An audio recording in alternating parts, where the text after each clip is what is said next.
You're on a path in the mountains. At the end of that path is a tower, and at the top of that tower is a princess. You're here to slay her. If you don't, it will be the end of the world.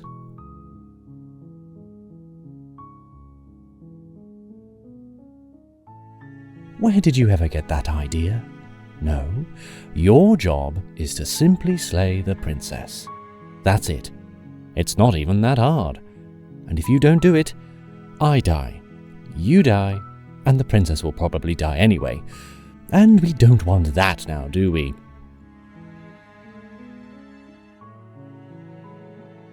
This isn't really the time for a moral quandary, you know. The fate of the world is at stake after all. Excellent. Let's go. As you approach the tower, you see that the entrance is almost totally overgrown with weeds, complete with a few stray bricks in the grass nearby. It is clear that nobody has entered, or more importantly, exited the tower for some time now. Hello? Do I hear somebody outside? Please come in and free me. I'm trapped here. Ignore her. She's trying to manipulate you. All you need to do is go inside and kill her, and the entire world can rest easy. Simple.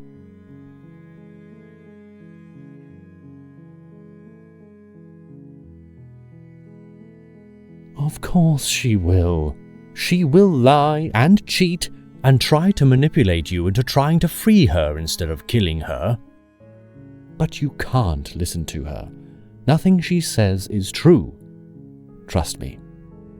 I don't know about trusting anyone, but I am curious to see what happens. Watching things unfold is so interesting, don't you think? What are you doing here? You know what? Never mind. Don't tell me. Once the princess is dead, it won't matter anyway. Can we go, please?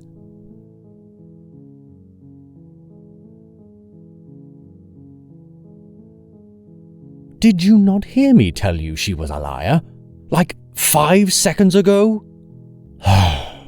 Fine. If that is what it will take you for you to go into that tower, then fine.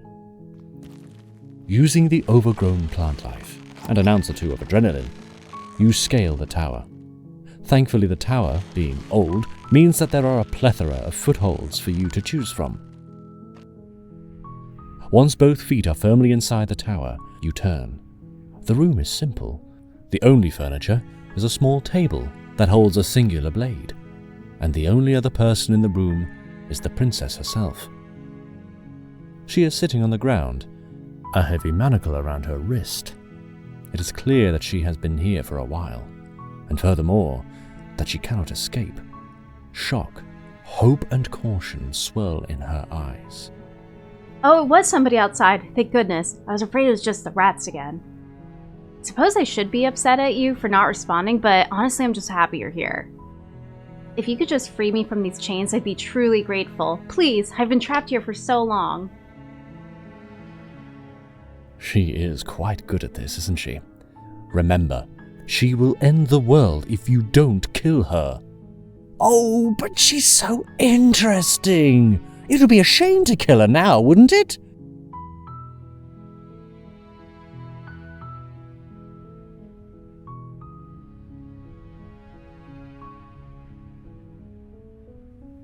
I really don't know anymore. It's not like there's a sufficient way to keep track of time in here. Shame. The beauty is in the details, you know. Do you really have to be here? You know what would be a good idea? Being an observer to this whole thing. You'd get to watch everything unfold. And the responsibility for what happens can't fall on your shoulders, because you didn't do anything. What? You can't do that! You have to kill the princess! Just think about it, will you? It's your decision after all.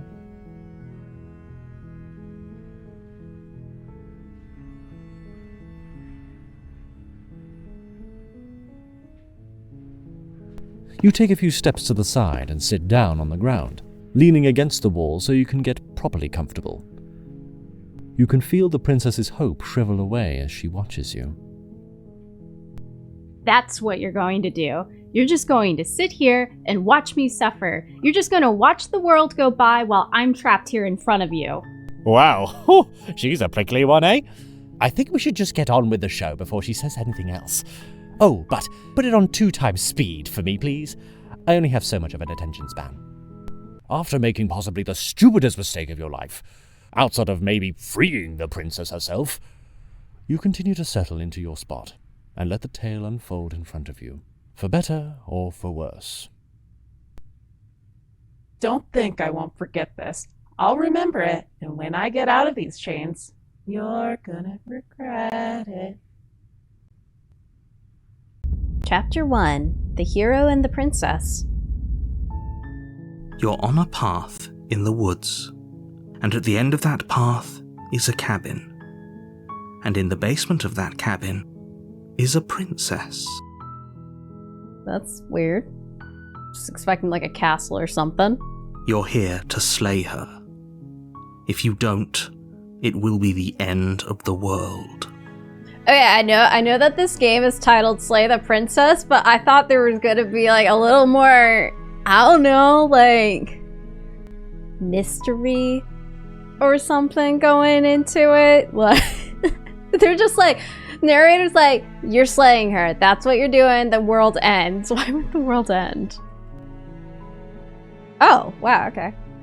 Explore. The end of the world. What are you talking about? Explore. Have you maybe considered that maybe the only reason she's going to end the world is because she's locked up? Explore. Killing a princess seems to kind of bad though, doesn't it? Can't someone else do this? Forget it. I'm not doing this.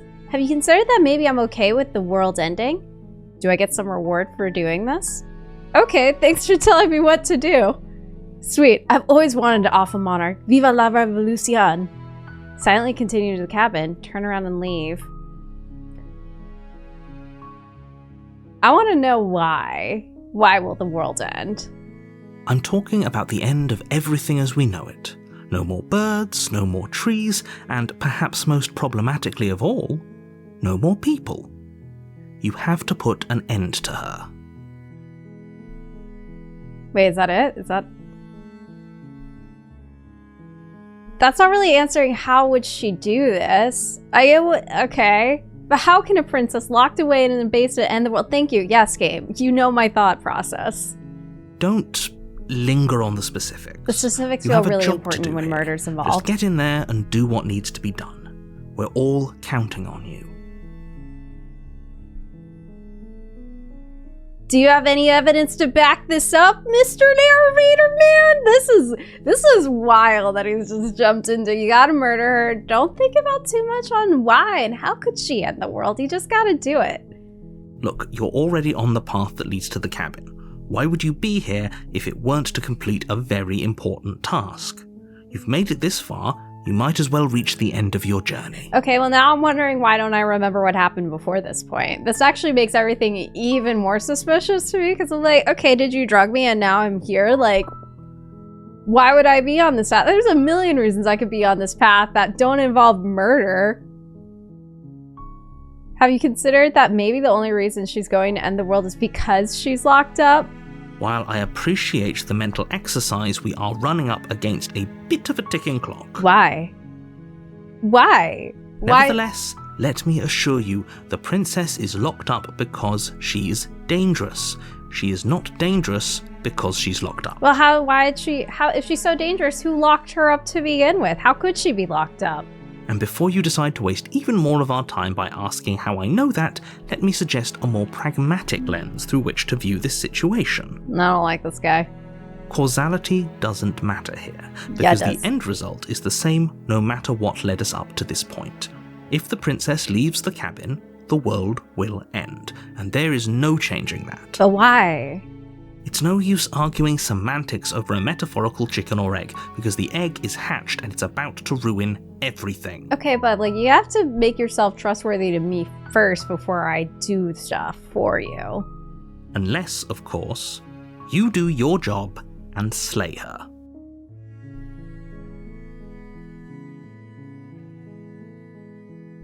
We're gonna continue on bothering him with questions, okay? I gotta know everything. Killing a princess seems kind of bad, though, doesn't it? Yeah, it seems a little bad. Does it? Are you a monarchist? Is slaying a princess that much worse than slaying a fisherman or a miller or a seamstress? If anything, slaying a princess is much better than slaying a seamstress. Seamstresses contribute something of value to society. Okay, I think, like, our character meant, like, isn't slaying somebody in general bad, and I don't disagree that slaying a princess is better than slaying a seamstress, but, like, both are bad things that shouldn't happen, Mr. Narrator. Can't someone else do this? Oh, if only that were the case, but I don't make the rules. Feels like you do. I have to say, I'm surprised at your reluctance thus far, but unfortunately for the both of us, you're the only one who can pull this off. Why are you surprised that I'm reluctant? Did we know each other before this? Like I said, I don't make the rules, no matter how much I wish I did. Who makes the rules then if it's not you? How do we know each other? Can that be a question? Is that a question? Okay, we have like new options, but we're gonna finish asking all of our questions. Forget it. I'm not doing this. Are you serious? No, you have to do it. Okay, Mom. Have you considered that maybe I'm okay with the world ending? Wow, we're emo. Of course I haven't. Why would I even consider that? Nobody wants the world to end. I mean, maybe some people do, like nihilists, or very, very evil people, but surely you're not one of those, right? I mean, not for my first playthrough of a game, typically. Like, I don't have it in me to do my evil playthrough on my first playthrough. I gotta do the good person playthrough first, or whatever I perceive to be a good person playthrough, and then I have to, like, go back through and do an evil playthrough where I feel like a shit person the whole time and cry a lot more because I feel bad. Do I get some sort of reward for doing this? Are we an assassin? Yes, but you'll have to slay her before you get it. What is it? Ooh, can you tell me what my prize is going to be for doing a good job? It's a secret, but I think you'll like it. It's a special reward, just for you. And whatever you think it might be, I can promise you it's going to be even better than your wildest imagination. I think we're being tricked right now. That was too not specific. This narrator guy is too not specific for me. So now I'm like already like, what's the good person playthrough for the first playthrough here? Because I like playing these games multiple times anyways. Is it actually, so I guess I need to like go there and decide more, but I'm currently in the like camp of like, I think killing her is the bad guy thing to do for a first playthrough. That's a later playthrough. Look, I'll go to the cabin and I'll talk to her. And if she's as bad as you say she is, then maybe I'll slay her. But I'm not committing to anything until I've had the chance to meet her face to face. Yeah, that's kind of how I'm feeling. Okay, fine. I'll go to the cabin. Okay, I'm sold. Let's get this over with. Okay. Thanks for telling me what to do. Silently continue to the cabin. Oh, we can't be like, Viva la Revolucion now. Okay. We'll say, look, I'll go to the cabin and I'll talk to her. And if she's as bad as you say she is, then maybe I'll slay her. But I'm not committing to anything until I've had the chance to meet her face to face. Then I guess we'll just have to see what happens. But a word of warning. If you go in prepared to hear her out, she could easily trap you in her web of lies. And the more you listen to her honeyed words, the harder it'll be to pull yourself out. I feel like we're being... Nope, not listening to you. Then each and every one of us is doomed. If you could explain why we're doomed, if we don't slay her, that would really help your case a lot. So sure, go, talk to her. See how that turns out for all of us. I'm sorry, man. I'm not gonna just murder a random person unless you tell me why. And then I might still not murder a random person. I'm not a murderer. You make your way up the short path to the cabin. You'll find the princess within. I just want to take a second to say I already really like the art style of this game, and I like the wobbly from when I move my cursor around and the little stars. It's pretty nice. We're not going to go through with this, right? She's a princess. We're supposed to save princesses, not slay them. Oh, this is us. Ignore him. He doesn't know what he's talking about. It's not us? Okay, no options on the random new voice. Okay.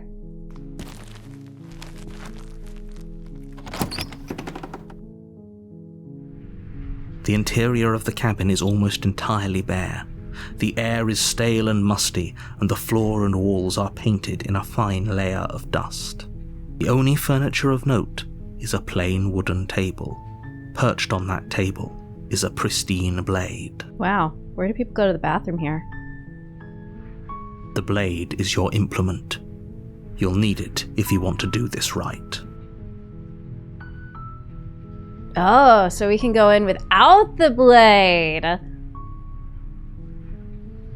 I'm leaning on my first playthrough to just be like, fuck the narrator, fork the narrator, and not doing anything the narrator says. I don't know, because like, I mean, I guess if we take the blade, that doesn't mean we kill the princess, but I think not taking the blade is the funnier option to me personally, and that definitely commits us, like, it makes it so that I can't be wishy-washy if I take the blade, because I know if I take the blade, I'm gonna keep contemplating it, you know? So we're gonna enter the basement without it.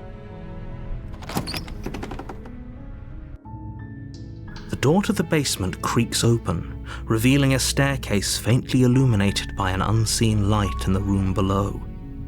This is an oppressive place. The air feels heavy and damp, a hint of rot filtering from the ancient wood. If the princess really lives here, slaying her is probably doing her a favor. The narrator's trying to convince us right now, but I'm like, I don't know. Freeing her seems also like doing her a favor, a better favor.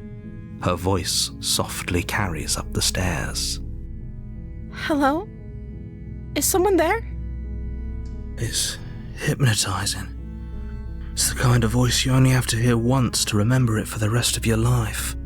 Okay, that was a little corny voice of the hero, but that's fine. Don't let it fool you. It's all part of the manipulation. You're playing a dangerous game by coming here unarmed. Nah, maybe. This might go really badly. If this goes really badly, I'm gonna look like a silly, but whatever. I'm committed. Hi! Just checking in on you. I'm here to save you. Lie. I'm here to save you. Oh. Well, no. No. Lying seems fun, but that's not right now. Hey, I think I'm here to slay you. Continue down the stairs. This one seems the most anti-narrator, so I'm here to save you, princess. How many times do I have to tell you how dangerous letting her out of here would be before it finally sinks in? I don't know, until you explain why. That's probably what would sink in for me. Wait, really? You're here to rescue me? I was starting to think I'd be stuck down here forever. I like her voice. Come downstairs. I want to see the face of my rescuer.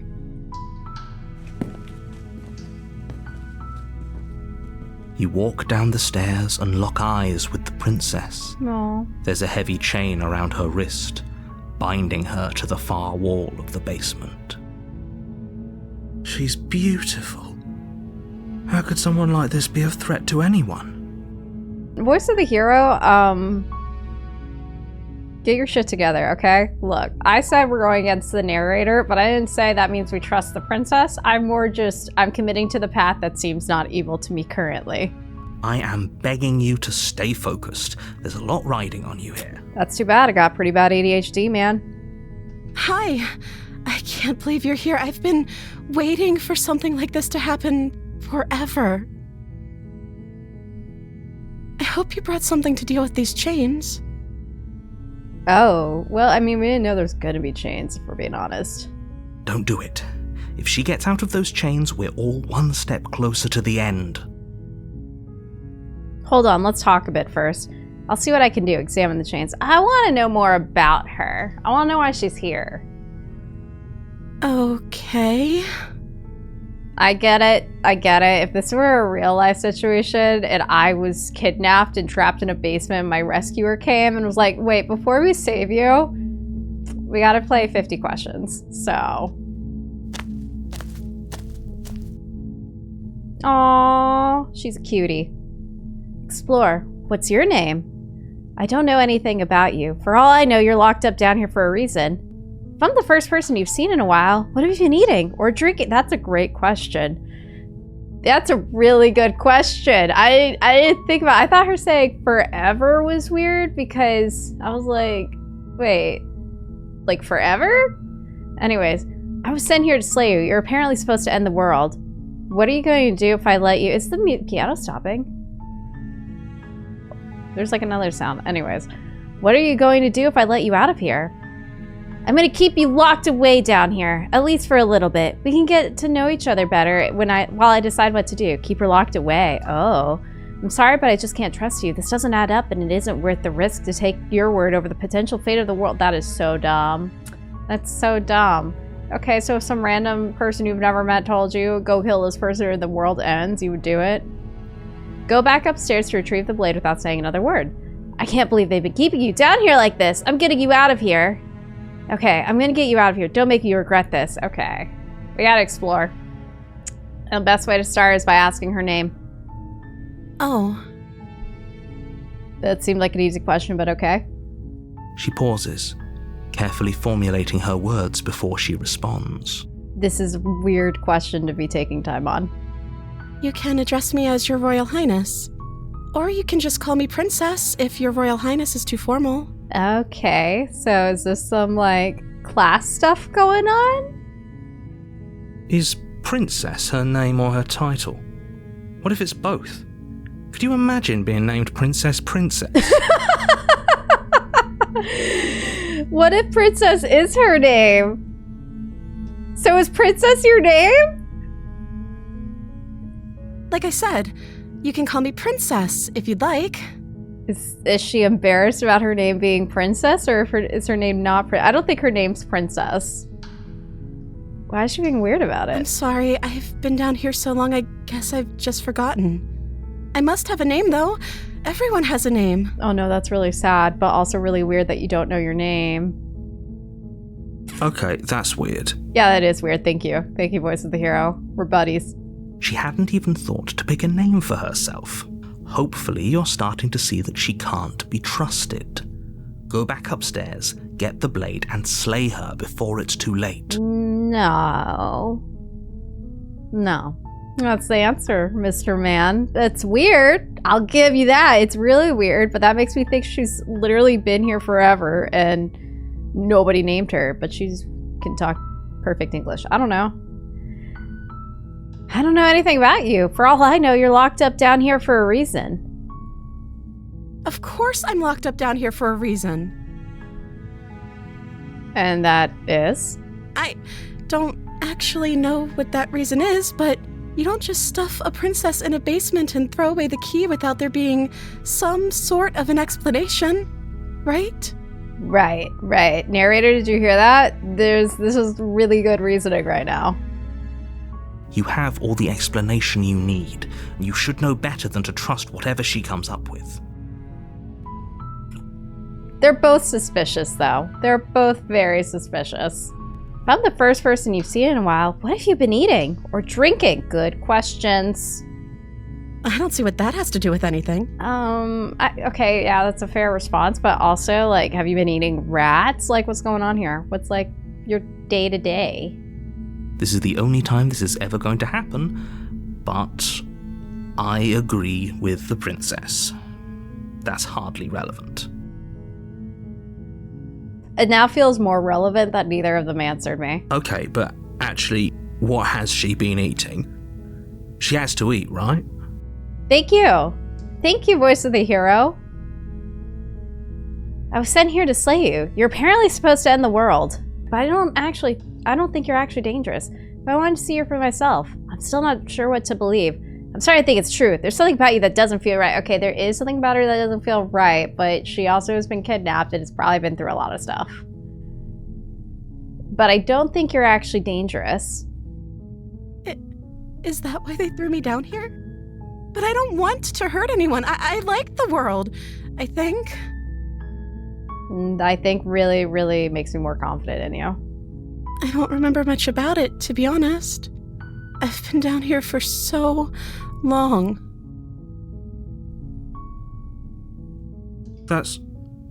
How long has she been locked away? Yeah, when she said forever, like, is that literal? I'm back to that question.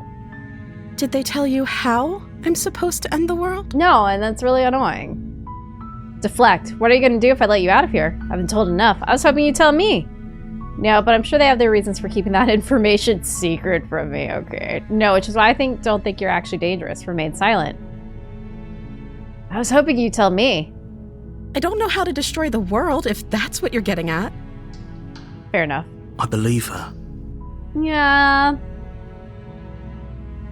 And I'm a fool because I'm like, look how sweet she looks. She couldn't end the world.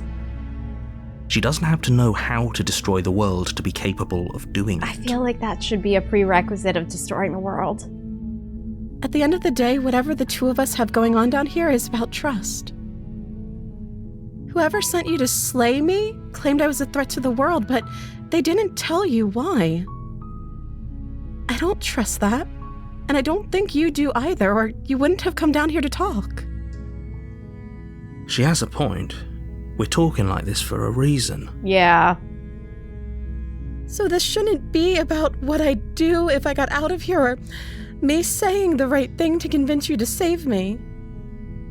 This is about how messed up this whole situation is. This is my life we're talking about. Yeah, she's completely right here. Like 100% right. Do you really think I can even end the world? Why would I even want to? Man, she's giving a better speech than the narrator has given us the whole time. So just for that alone, we're saving you. We both know that if there's people we can't trust in this situation, it's whoever locked me down here, and it's whoever sent you here. And those two groups are probably one and the same. Yeah, agreed. Good logic. She continues doing better than the narrator. Don't let her turn the tables here. This isn't about trust. This is about risk. We stand to lose everything, all for the sake of one person, and a subjugating monarch, no less.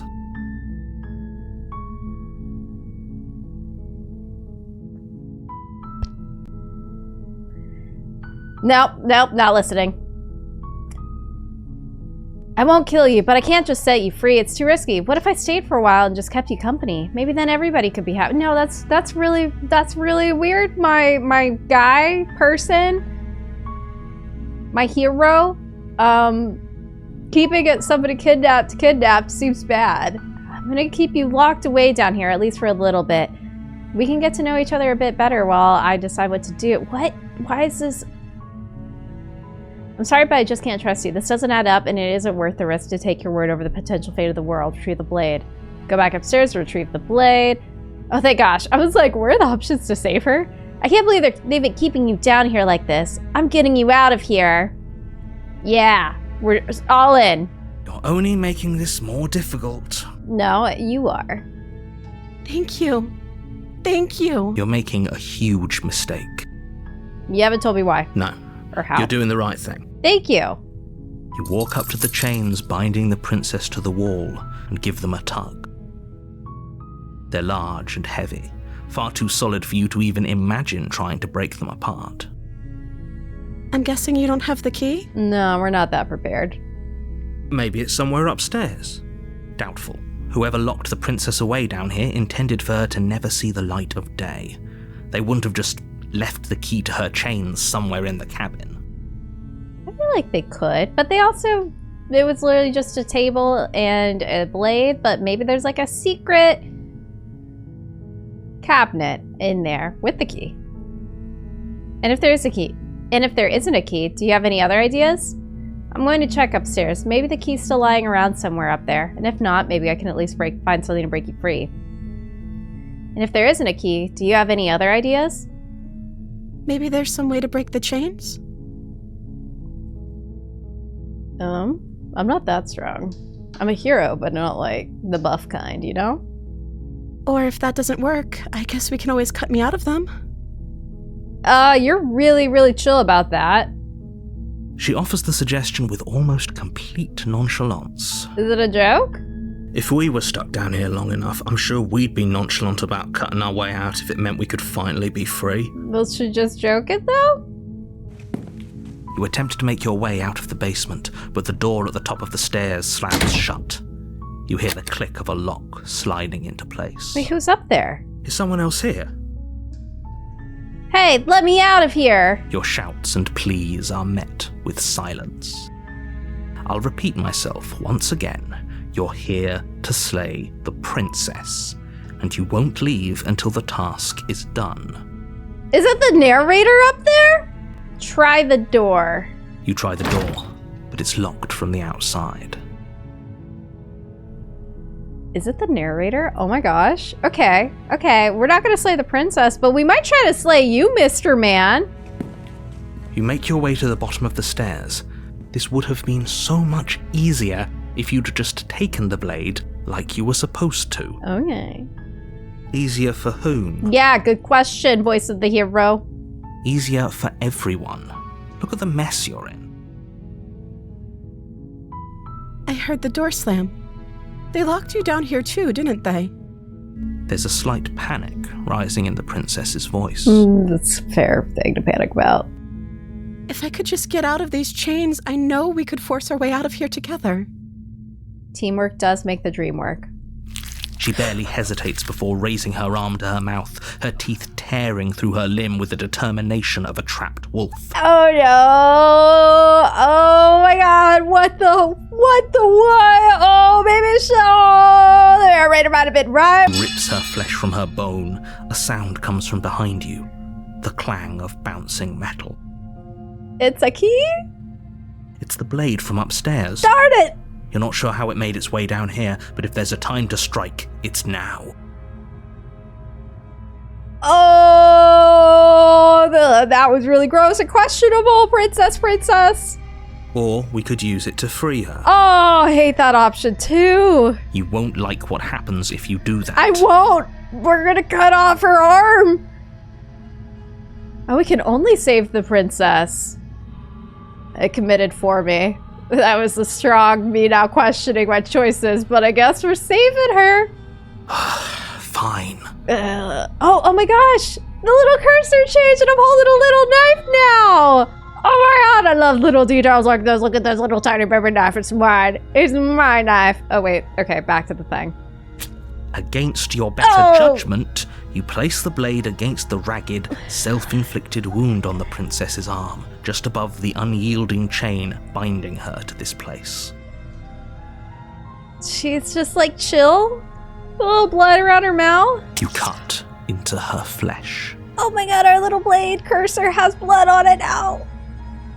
The blade is sharp, and it takes little effort to crack through the bone of her arm. Her limb falls to the ground, and the heavy chains follow suit. Wow, that was a sequence. She didn't so much as utter a sound through the whole ordeal. That's a good call out. That was really weird. No, she didn't. Is she gonna bleed to death now? She smiles softly as her gaze meets yours, blood from her wounded arm dripping rhythmically to the ground. Not pouring? How is she still smiling after everything? It's like she isn't even bothered by what just happened. It's because I'm bothered enough for the both of us. Thank you. Now let's get out of here. Approach the locked door. No, we won't have any of that. The stakes are too high. You can't just let her escape into the world. No, I can't just let her escape into the world. Okay, that was a weird shift there, narrator. As the princess approaches the bottom stair, your body steps forward and raises the blade. What the heck? The narrator, man.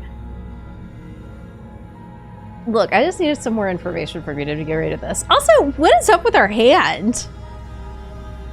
That's a weird looking hand we got there. Not to like make our character feel bad, but what's going on with all that? Are we like, do we have like scales? Wait, This isn't fair. You can't just do that. Watch me. What are you doing? Oh. Oh, man. Warn her! Okay. We're still committed on this path, okay? Following through. Warn her! Stop that. Something's come over you, hasn't it? You know you don't have to do this, right? Yeah, I mean, I'm trying not to. Your body lunges forward, the blade held low, ready to sink into her heart. But the princess dodges, stumbling back against the wall before the blade has a chance to connect. Stop it. Stop trying to resist me. I'm trying to get you out of here alive. Slay the princess. I don't think... Are you trying to get us out of here alive? Explain how. Anyways, resist! The blade.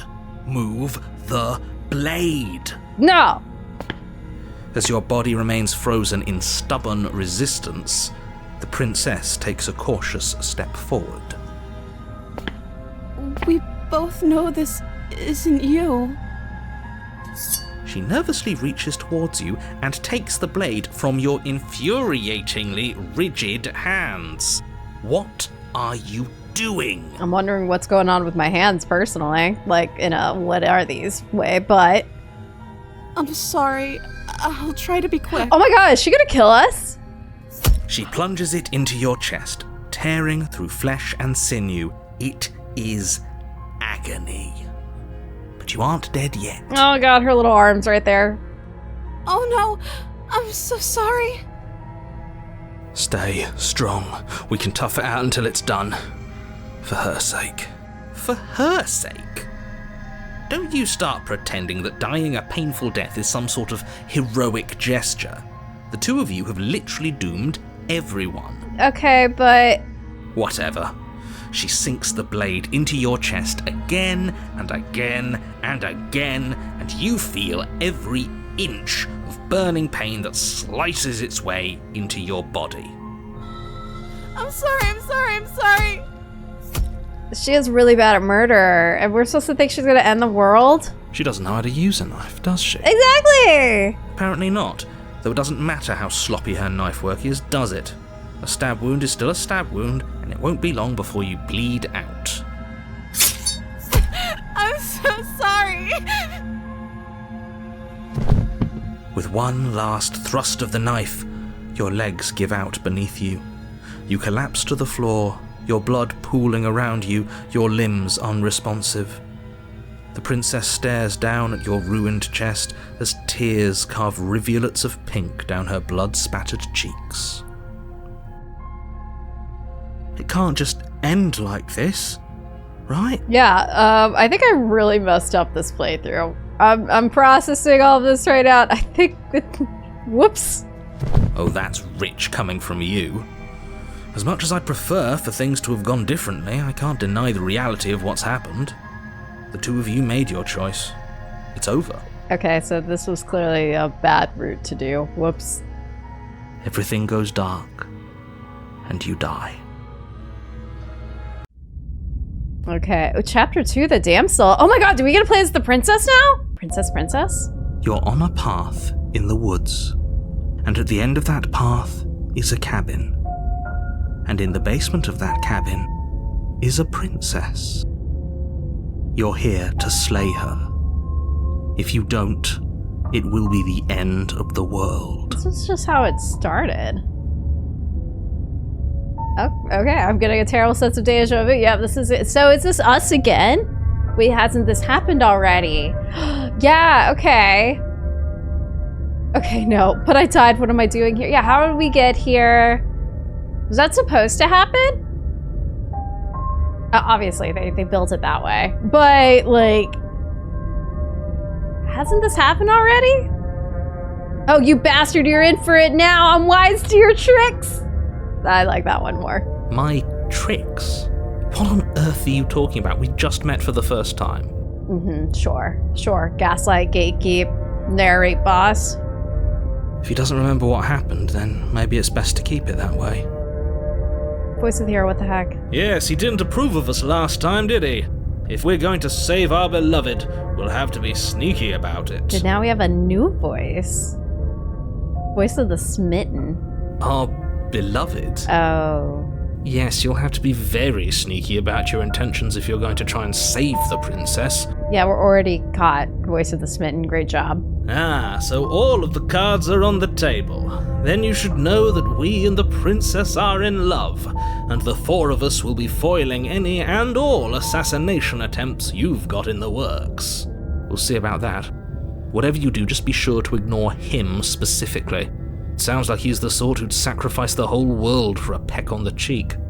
What can I say? A world without love is a world that isn't worth saving. I miss whenever we didn't have Voice of the Smitten. I'm not for this. I'm not, like, in love with that princess. I was just like, it seems like a concerning thing's happening to her. And then I was like, it seems like a concerning thing is just happening in general when she tried gnawing off her arm. And it really went downhill from that point. Let's assume I'm telling the truth and all of this really did already happen. Why should I listen to you? Why should I bother doing anything? Those are two very different questions, but fine, I'll indulge you if that's what it takes to get you moving. Let's say for a moment that this really is the second time you've met me, or at least a version of me. You died last time, which probably only happened because you didn't listen to me. That's a fair point. You were the one who did us in, villain. Wait, actually also a fair point. Well, not you in the literal sense, but you did everything you could to stop us from rescuing her. Oh, I wonder why. Maybe it's because the entire world was at stake. No lone princess is worth that price. Also fair. But we don't know. I don't believe this still, even though she's kind of odd. I beg to differ. I'm not going to argue with you. I'm just going to take a deep breath and assume that whoever is making the decisions here has the common sense to ignore your protestations. Oh my gosh, is that me? Is that me the narrator's referring to? Anyway, I believe your second question was, what's the point of doing anything? If you're asking that, it sounds to me like you're making the rather dangerous assumption that your actions last time around didn't have any consequences. Okay, well, apparently it doesn't feel like they did, besides we have a new annoying voice in our head. What do you mean? Of course there weren't any consequences. You forced the princess to kill us, and now everyone's right back where they started. That sounds pretty consequence-free to me. Okay, but we also have a new voice in our head, so, like, I'd say our mental health is getting worse. Yes, but in this purely hypothetical scenario, that begs the question of how you got back here. Did time simply rewind itself, or were you instead transported to a different world entirely? Oh my gosh. I've been time loop gamed twice. Are we in a different world? If it's the latter, what do you think happened after you died? Well, I don't know. Do you think the people there lived happily ever after? Or do you think that the princess, left unhindered, brought about the end to everyone and everything, just like I told you she would? Okay, but you haven't proved to me yet how she would. She would never. She's a perfect angel that you cruelly imprisoned as part of some convoluted, dastardly scheme. Oh my gosh. This voice is a dummy! Convoluted? I don't know how this premise could be any more simple. Princess bad, stop her, save everyone. I just need to know how she's gonna do it. I'm with them. I'm gonna find a way to save her from the cabin. Let's talk about this princess. Let's talk about this princess. Just be quick about it. The only reason she was even able to kill me last time was because I let her. She could barely hold a knife. How is she supposed to end the world? She just can.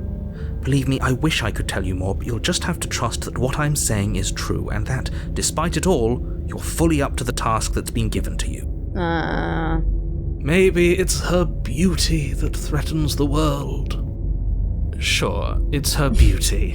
Why not? And before you ask, no, we can't just keep her down there. If you don't slay her, she's going to find a way out. It's unfortunate, I know, but it's just the way it is. That means she did tried to gnaw off her arm last time, so I do believe she would find a way out. Who locked her in that basement? What is this place? Better questions, yeah. People locked her in that basement, and I told you what this place is. It's a path in the woods. Don't overcomplicate things. You're just oversimplifying things. We need to meet in the middle here. You need to give me a crumb more, narrator, for me to, like, side with you over her. But right now, she hasn't really done anything. Like, she did murder us, but that was self-defense. If people locked her away, why couldn't they slay her? Why is this falling on me? Look, I'm not supposed to say this, but it's because you're special. Oh. You're the only person capable of doing this. Call it a prophecy, if that helps, but it's just the way things are. I do like to be complimented. Oh, I didn't know we were special. Of course you're special. Why else would you be here? Nope. Flattery can get you everywhere, but not right now. Calling us special isn't going to make us friends, even if it did feel nice. It did feel nice. Oh, believe me, the last thing I want is for you and I to be friends. But I'm a professional, and I'm not going to let my dislike for you get in the way of helping you save the world. Wait, why don't you want to be friends with us? Why is that the last thing? You want stuff from us, but you don't want to be friends? That's rude. You're being cagey. What aren't you telling me? I've told you everything you need to know. Going into more detail would just overcomplicate an otherwise very simple situation and make your job more difficult. This isn't simple, but okay. Not to sound like a broken record, but the less you know about her, the better things will go for all of us. I know it sounds like I'm hiding something, but you're just going to have to take me at my word. I know it sounds like I'm hiding something, because you are clearly hiding something! Great. Now, if you don't mind, the whole world is waiting with bated breath for you to save it from ruin. Is it? Where is everybody? Where are the people that locked her up? I'm with them. I'm going to find a way to save her from that cabin. That's right. You can't stop all of us. We're going to sweep her off her feet if it's the last thing anyone does. That sounds kind of foreboding in a way. Are these really the sorts of people you'd like to align yourself with? You're not at the cabin yet. You still have plenty of time to reflect on the situation. I just hope for all our sakes that you make the right call. You know, after I got killed the last time, I'm not sure that this is the right call, but I'm very invested in this route now. Okay, well, let's proceed to the cabin. Oh, our little cursor's actually the weird hand. I didn't notice that earlier before I saw the blade, but this little giant nail going on there. Proceed to the cabin. A warning before you go any further. She will lie, she will cheat, and she will do everything in her power to stop you from slaying her. Don't believe a word she says. I'm gonna believe everything she says now. We already told you we're not playing along with your little game. It's your lies that can't be trusted. Her beauty is the only thing in the world we can believe in. Voice of the Smitten's kind of like a himbo. I think we've already been over this. I'm pretty sure he just likes the sound of his own voice. I do, but I also speak from the heart. My passions are too great to be stifled. They must be expressed. Sure, yeah, your passions are strong and all, but not everyone needs to hear them. Some things are better kept quiet.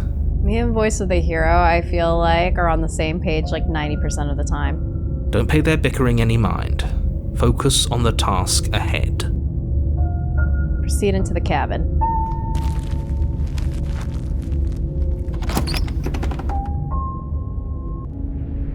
The interior of the cabin is clean and elegant, its stone walls draped in fine-threaded tapestries, a prison befitting a royal prisoner. The only furniture of note is an ornate wooden table with a pristine blade perched on its edge. Why is this totally different? The blade is your implement.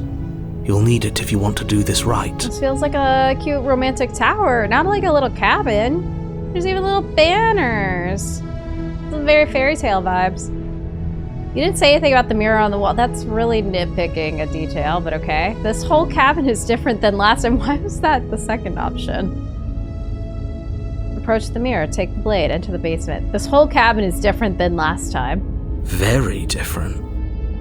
Is it? I can't say I was paying much attention to the scenery last time around. Were you around last time? Maybe that's because you haven't actually been here. I hope this means you'll finally drop that ridiculous past life nonsense. You haven't died, and you certainly haven't been killed by the princess. Music's different. So focus up. Stop letting yourself get distracted. Music's different this time. You didn't say anything about the mirror on the wall. Okay, we'll ask about that. That's because there isn't a mirror. There's a table, the blade sitting on the table, and the door to the basement. There's nothing else in here. There's definitely a mirror. There isn't. I'm sure the princess would tell us there was a mirror if she were up here.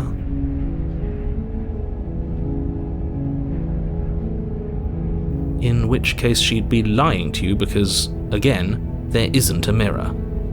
But yeah, but she would tell us what we want to hear, apparently, according to Voice of the Smitten. Why would you lie about that? What's the point? I want to look at myself. I want to see how handsome I am. Are these not explorations? Do I only get to say one? Okay, we gotta go for the information one. Why would you lie about that? What's the point? Exactly. Why would I lie about something so meaningless? What good would a mirror even do? Let you waste time preening yourself instead of doing what needs to be done. Okay, well, maybe I want to look good before I see Princess again. Approach the mirror. Yeah, we're going towards it now. We've had too much of a conversation about it for it to not be important. You walk up to the wall next to the basement door. It's a wall. There isn't much to see here. Why can't we see ourselves? This really isn't funny. Wipe the mirror clean. You reach forward and rub your hand against the cabin wall. I hope you know how ridiculous you look right now. What the heck?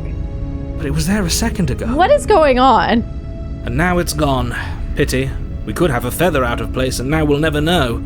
We can't gallantly sweep her off her feet if we have a feather out of place.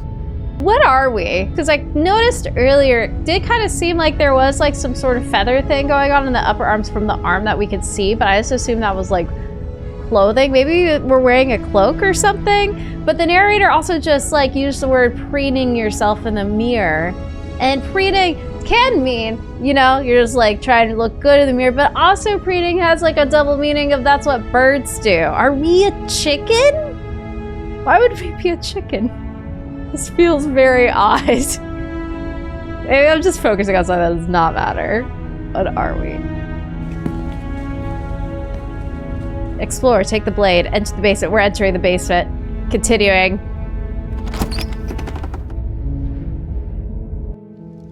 The door to the basement creaks open, revealing an intricate stairwell. Gold-trimmed carpet glimmers in the light of the torches positioned along the walls. The basement almost seems welcoming in the dim firelight. Yeah, it seems like an upgrade. Our girl got an upgrade. But it's still a stone basement. If the princess lives here, slaying her is probably doing her a favor. You just talked about how cozy this is, my man. My guy. My narrator. A soft voice carries up the stairs. Hello? Is someone there?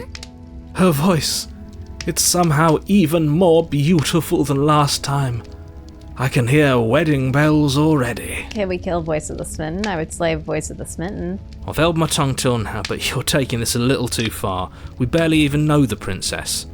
We can still do right by her without all this over-the-top fawning. Yeah. Because, like, I'm not against romancing the princess long-term over the course of the game, but this is just, like, you know, it's a little creepy. A little too much.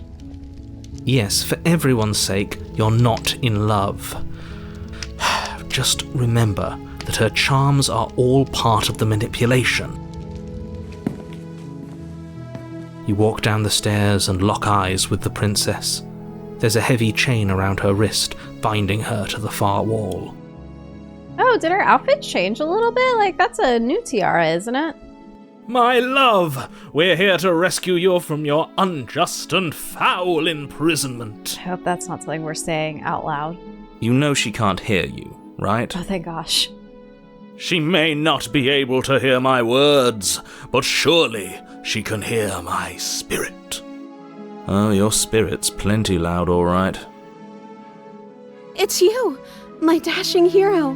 I was so worried you wouldn't come back. Wait, you remember us? Did you hear that? She said we're dashing. Such a himbo. She Anyways. called us a hero. Oh my god, neither of y'all focus on the important part. Flattery really goes a long way with the two of you, doesn't it? Waiting for you to come back. I didn't want to believe your ravings back in the woods, but this is next to incontrovertible evidence. You've been here before. I've told you so. That's right, villain, and you killed us. Well, she killed us. Only because he made us try and kill her. It was self-defense. Our beloved's hands remain unstained by cruelty. And you've died before. So an entire world has been damned to oblivion. I'd really hoped I'd be the first, but what's done is done. What matters is you have a chance to do it right this time. No. Now, hold on. If she actually ended a world, are you sure we want to do this? Are you sure we want to rescue her? Okay, but nothing's been proven here except that we're like either time looping back or we're going one like universe over and repeating these events. We don't actually know the world's ending. We never saw a world end. And now I'm even more certain that we must chase our heroic and romantic destiny than I've ever been. I shan't let anyone convince us otherwise. Are you listening to him? He's lost it. Don't let him distract you. Just do your job. Fair point. You killed me last time and it hurt a lot. Why did you do that? I didn't bring a knife. Do I have to cut you out again? What happened after I died? I have to ask, did you end the world after you killed me back there? I'm so sorry about what happened last time. The narrator who sent me here to kill you took over my body. It was extremely unfair. If another version of me was pushed to such drastic action, it was for good reason. That's okay. You were just doing your best, and that's all that matters. That was sweet. She took that in stride. To a surprising extent.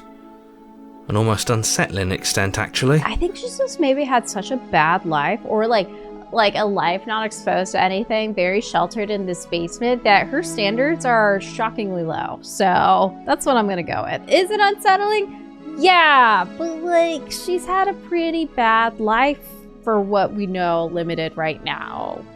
That's because she's perfect. Do you think she has someone like him telling her what to do? Oh shit. I mean, she didn't even question what we meant by the narrator. She doesn't. There's no one else like me. How do you know that? I think he's right, because I like it better if she doesn't have some horrid little voice like him, always trying to drive her to violence. You killed me last time and it hurt a lot. Why did you do that? Well, because we know why she did that anyways. I didn't bring a knife. Do I have to cut you out again? What happened after I die? I have to ask, did you end the world after you killed me back there? What happened after I died? You died, and now we're talking. Okay, that's kind of a weird avoided statement, but before we start talking, did the world end? Did you end the world? I don't know. Was I supposed to have ended the world? Would that have made you happy? Isn't that just like our darling princess? She wants to make us happy. My heart melts further with every word that passes through her beautiful lips. Ugh. Blah, blah. But concerning, would that have made you happy? No, princess. Bad princess. Are you listening to her? That's a confession. No, I don't want the world to end. I have no feelings one way or the other about the world ending. Honestly, the world sucks. People are a plague, and I hope you brought a slow and painful ruin to them all. No, I don't want the world to end. Then I didn't end the world.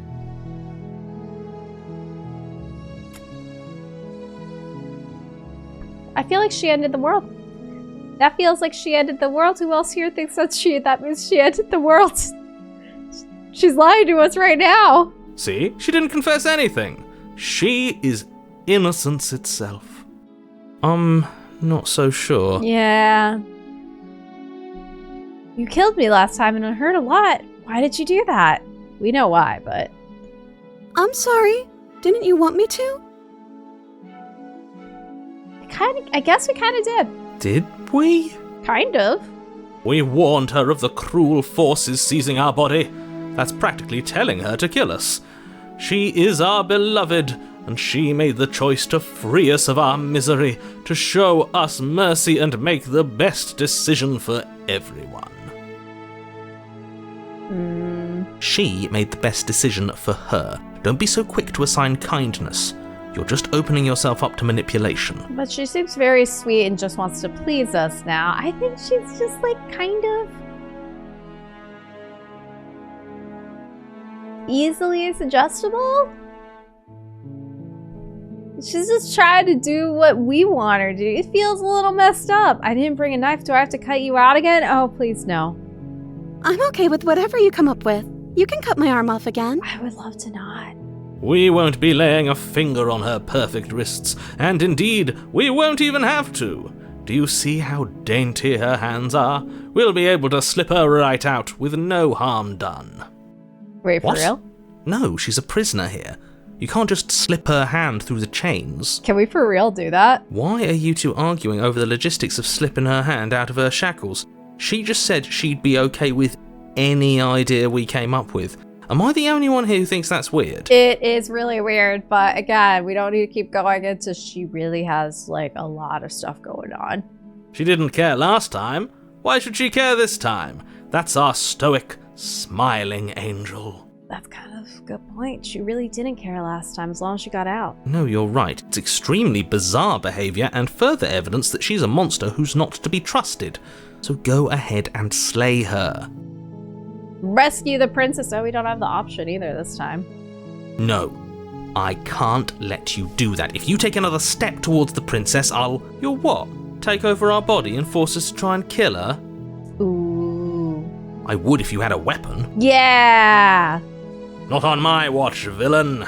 My passions contain titanic depths, and if you try anything that might harm our dearest, I will end our life without a second thought. Okay, voice of the spirit, that's a little too extreme. We could just, like, leave separately from her. You wouldn't. I would. They probably would. I'd listen to him if I were you. He has a lot of strong feelings. And doesn't the world end if we don't stop her? Ooh. You approach the princess and gingerly slide her hand from her bindings. That shouldn't have worked. I'll be damned. We're doomed. Are her eyes kind of different this time, too? Why didn't we slip her hands out last time, though? All of this sad. Is this universe just special because the chains are slightly larger? That's like one of the differences? I can't believe it. So, But I guess I have to. Look at her. See, these are like little feathery looking things, aren't they? Do we have feathers? We totally have feathers. And they're growing from us. What are we? I told you, there's no life more worth living than that of a true believer. I'm free, and you're not trying to kill me this time. Thank you. Thank you so much. Her bar is so low. Her standards are so low. The princess jumps up and smothers you in a joyful embrace. Ugh. If only you had a weapon, one slip of the wrist and your pristine blade would be buried in her back and everyone out there would be saved. So close. Luckily for Mr. Romance, we don't have a weapon. Who needs a weapon when we have the power of love on our side? Ugh. What do we do now? What do you want to do? Let me guess. End the world? Spoken with the rank cynicism of someone who has never felt love in his heart. I don't actually know. Nobody's ever asked me what I wanted before. Aww. She doesn't even know what she wants. You may have had her all wrong. What if this whole thing is just a misunderstanding? What if she doesn't want to end the world? You're so gullible. Is the only thing you've ever doubted the actual truth? No. I think I want to leave. And I think... The princess closes her eyes in deep reflection. And then she shrugs. I don't know. What do you want to do? Okay, well, she at least knows she wants to leave. I want you to tell me what you want. There must be something you want. Do you want to end the world? I just want to leave. We can figure out the rest later. Do you want to end the world? Are you seriously asking her that? Oh, we've been over this one. No, I do not want to end the world. There we go. See, good enough for me. I want you to tell me what you want. I just want to make you happy. There must be something you want, but what would make you happy? You have to have something more than just making me happy. But you need your own thing. You just met me. You can't base your entire happiness around me. I want you to make me unhappy. I just want to leave. We can figure out the rest later.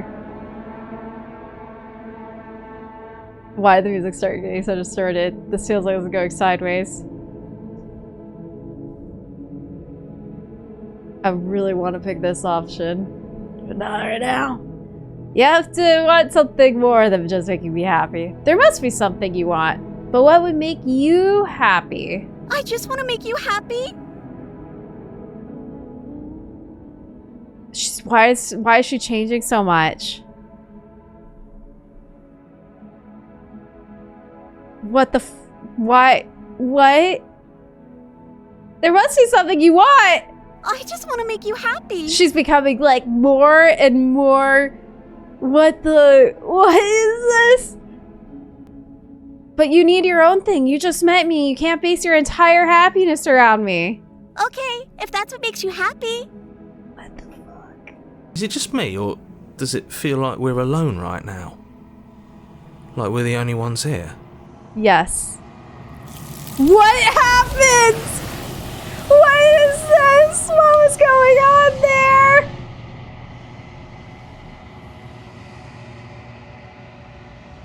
I didn't like that. I did like that. Well, usually when I say I don't like something, unless I go on a rant about why I didn't like it, I loved that. That was so creepy. She has changed. Her voice changed. I mean, she didn't have anything in her soul. Where are we right now? What were the hands? The hands. Oh my god. You don't get the chance to ask another question. Something has taken her away, and it's left something else in her place. No. She was our perfect match. It was like a figment of our imagination, it feels like. Because why was she getting like she kind of became sketchier and sketchier, you know? Like literally the drawing style of her. It felt like she was a made-up character. It's like we're a really shitty OC. She's gone. Where did she go? Should we try and find her? No, because I didn't like that. And is that a mirror? Why is it here? Why now? I don't know where she went, and I don't know how we'd even go about looking for her. The narrator is gone. I think I'm supposed to look at the mirror. Approach the mirror. The narrator is gone. He is. Does that mean the world ended? I don't think it means good things, buddy. A villain vanquished. I don't know where she went, and I don't know how we'd even go about looking for her. You're right. She's gone. It's just us and that awful thing. Yeah, not a fan. I can't believe she was taken away from us. The nerve. Okay, Voice of the Smitten, you weren't kind of creeped out by everything happening just now, man? I think I'm supposed to look at the mirror. Approach the mirror. I think I'm supposed to look at the mirror. There's something dreadful about it. I don't think you should. You gotta have more confidence in yourself, buddy. Yes. I fear that we won't like what we'll see. What if we just sit here and preen for a while? That can't hurt, right? We keep using the word preen. We definitely have feathers. Are we a chicken? Can we see? I'm begging you, don't do this. I need to see us. I'm sorry, hero. Ignore him. You approach the mirror. Gaze into your reflection. Silence as you reach forward. They're gone, but the mirror remains. It's time for you to see what's in it. It's you. I think we could have taken a closer look. You are alone in a place that is empty. It is quiet here. Proceed to the cabin. The cabin's still here? You are at the cabin. Approach her. Something finds me in the long quiet and brings me the gift of a fragile vessel. What are you? The gift of a fragile vessel? Is this the end of the world? Is this the end of the world? But I guess we did let her out, and we didn't slay her, so the world ended? Let her out of there. Do you know the narrator? Are you what sent me to slay the princess? Are you what trapped me here? Do you know about the worlds beyond this place? Are you the princess? Do you know each other? What happens now? Attack the entity. Destroy your body. There's a lot of questions here. We're going to start at the top. What are you? I am solitary lights in an empty city. What are you? Feels like that's lyrics to a Midwest emo song, but okay. Solitary lights. What do you mean? What do you think I am? I don't know what I am. I'm a person. What do you think I am? I think that you are like me. We are oceans, reduced to shallow creeks. What does this mean? The gift of a fragile vessel? Yes. Nerves and fibers to feel the worlds beyond. Perspectives to make my own. This one is soft and delicate. You molded her to love you, and she'll make for a gentle heart. But we literally... What do you mean we molded her? Do not mourn her. She has served her purpose. I am processing a lot of things right now. I'm still reeling from that kind of creepy, almost like derealization sequence with her. Like, I early on, I was like, she looks a little different. And now we have these hands here, and she's a vessel. I just wanted her to have her own wants. Also, I wonder what would have happened if we said we want her to make us unhappy. Now I'm nervous about explore questions because I thought explore questions meant it wasn't going to progress things. Like, it might slightly change the vibe of the option to add more flavor, but it won't change things. And no, I just explored my way into hands. Are you the princess? She is part of me, and part of me is her. Wait, so only a little bit of you is her. So you're not entirely the same thing. Is she completely part of you? Like, there's no individual part of her? But were you always the princess, or are you just making her a part of yourself? Yes. Like, yes, this question. You speak in circles. Does it matter where one thing begins and another ends? You speak like the narrator. Is this the end of the world? Let her out of there. Do you know the narrator? Are you what sent me to slay the princess? Are you what trapped me here? Do you know about the worlds beyond this place? Do we know each other? Do we know each other? You are familiar, but you are not me. I feel sadness, longing, hope as I witness you. Is it because we molded the princess to love us? And she's part of Hands? What do we call you? Are you Princess, Princess, Princess is your name? Is this the end of the world? It sure feels like it. How can the world have ended if we are talking? Damn, she's got me there. That was a good response. Let her out of there. I'm sorry. There are some changes that can never be undone. There are some tears that can never be unshed. This is not a place that can hold a fragment of a concept. The moment she arrived here, she was going to return to me. I promise that it doesn't hurt. kind of feel bad because I'm like, okay, it feels like we saved the princess sort of from being imprisoned, and now she's imprisoned in an even worse way with hands? Do you know the narrator? You are the only thing I have ever known. Ah, that's not good. The space we're in is vacant. Nothing comes here but us. Are you what sent me to slay the princess? Are you what trapped me here? I have only just now stirred to consciousness. I could not have trapped you here, and I too yearn to be free. Do you know about the worlds beyond this place? I know only that they are. What happens now? Nothing, as we are. But I know that there are worlds beyond us, and that we are meant to reach them. There is no exit, but this vessel is a creature of perception. She can make you forget, if only you believe her to be able to. Okay, so how we see her... Is it saying how we see her is how, like our character's own view of her is what makes her able to do stuff? Like, that's why her wrists were dainty enough to be able to get out of the chains?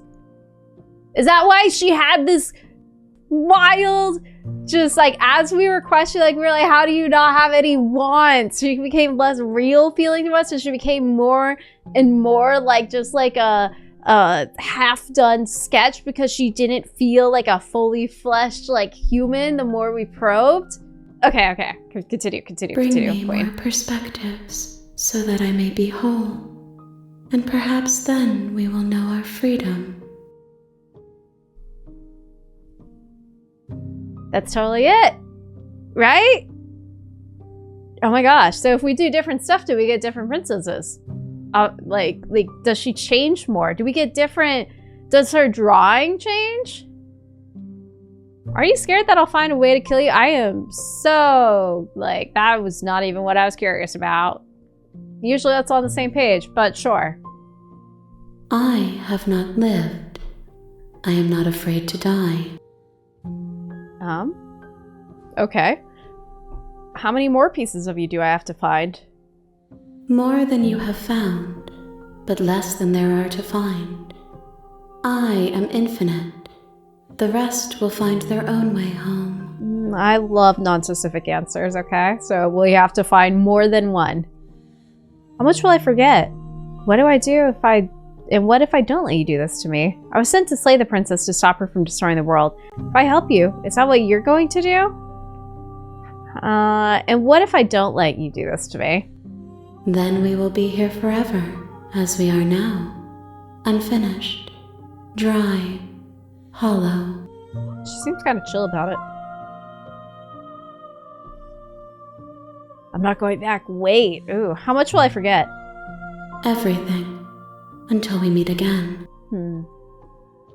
I was sent to slay the princess to stop her from destroying the world. If I help you, is that what you're going to do? You ask of things that cannot be done. To destroy is merely to reshape, to remold. You're being semantic. What are you going to do if I help you? How can I know? I am flickers in something sprawling and unilluminated. Oh. So she's not complete. She doesn't know what she's going to do. Okay. Make me forget. Yeah, I don't want to wait. I want to get back into the thick of things. Let's go. Okay, make me forget. I'm not going back. Wait, I don't know. Okay, I'm curious what that was going to do, but I'm also more curious about this whole perspectives and vessel thing. So I want to go back. Go make me forget. She asks that I tell you to remember her. Aww. You won't. Oh. So she definitely murdered us just now. Cool.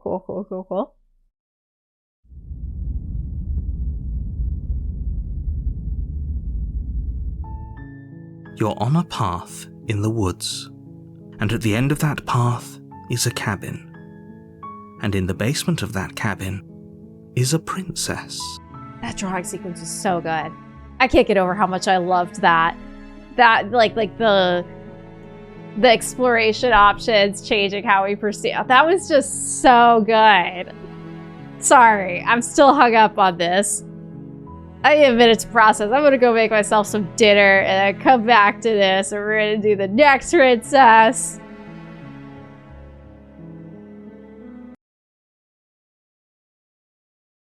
Okay, I'm back from dinner.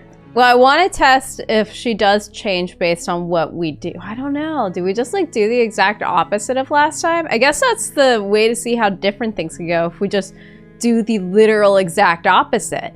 You know what I mean? So we pick up the knife and we kill her.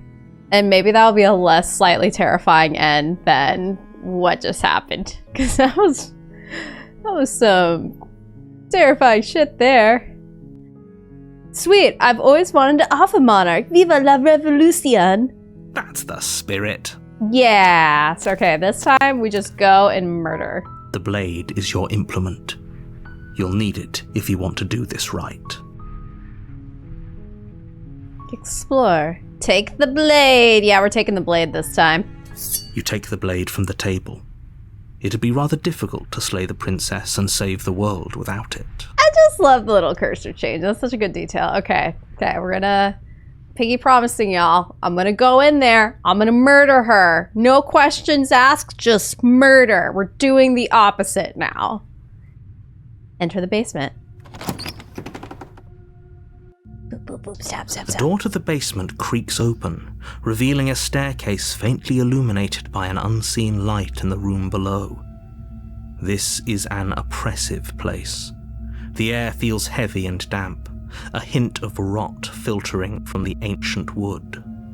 If the princess really lives here, slaying her is probably doing her a favor. Okay, I wish I hadn't taken a break because now I'm listening to the music playing right now and I'm like, is this different music from the first time? But it's been a couple of hours. This is different music already. Taking the knife was different, I think. I might be wrong and look like a silly, but... Her voice carries up the stairs. This is different. He said softly last time. Who's there? Okay, so just taking the knife changes things. That's interesting, because she shouldn't know that I have a knife, unless she has really good hearing. She sounds dangerous. It's almost as if she's the one in charge down here. Don't let it fool you. It's all part of the manipulation. Hi, just checking in on you. Hey, I think I'm here to kill you. Continue down the stairs. I feel the most opposite thing is to be sure, and we're gonna just continue down the stairs. Good. You're still listening to reason. Yeah. I'm not really listening to what you want, narrator. You walk down the stairs and lock eyes with the princess. There's a heavy chain around her wrist, binding her to the far wall of the basement. She's so coldly beautiful. Is she really a threat to the world? The vibe here is so different somehow. Focus on the task at hand. And there you are. Are you here to kill me or something? What? No way. Why did you even think that? Okay, yeah, you caught me. I'm here to slay you. No. Kind of love that. I haven't decided yet. I'm just here to talk. Steel your nerves and step forward. We continue on the silent murderer path. You step forward, your grip on the blade tightening as you steel your resolve. Oh? No talking then? Fine. What even makes you think you can kill me? I'm probably chained up in this basement for a reason, right? And if that knife is the only weapon you have, you'll have to get close enough to use it. So, you should just drop it. Best not to risk finding out what I can do. She's so different than last time. This is... Okay, going on the perception thing. Is it because when we brought the knife down, we assumed she must be some type of threat then? So then she's meaner? And now that we're not even talking to her, it's clear. Oh, is she actually kind of just voicing what our character is perceiving of her right now? And that also makes her how she is? She's unarmed. If you hesitate now, it'll be too late. End this. What if she isn't bluffing? What if she kills us? Are you sure she's unarmed? I'm sorry, can we just talk? I'm not dropping the blade. Drop the blade. Slay the princess. We're gonna go forward and slay. We're testing this out as hard as we can. I feel you gotta do things in a very different way to see different results and test out what you want. So we're slaying. You lunge forward without a moment's hesitation. You feel flesh easily give way and look down to see your blade already sinking deep into her heart. I'm so sorry. Oh. Yeah, that's kind of awkward. This is it, isn't it? I'm almost embarrassed. I should have seen that coming. But I have to wonder. How is she still talking? Do you actually believe this was enough to kill me? Oh, think about it. She did just remove her hand in the last route, so, like, casually. It's like she's convinced she can't die.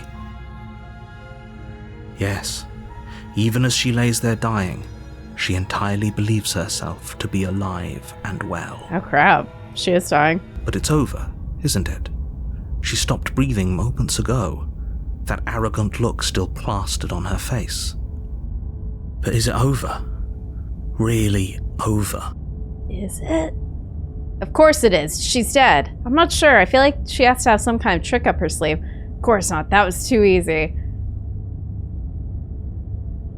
If we want her to be dead, we have to think she's dead. Theory. Of course it is. She's dead.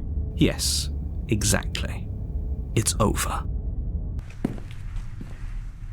With your work done, you make your way back up the stairs, closing the door to the basement behind you. The stars are gone. The stars are totally gone.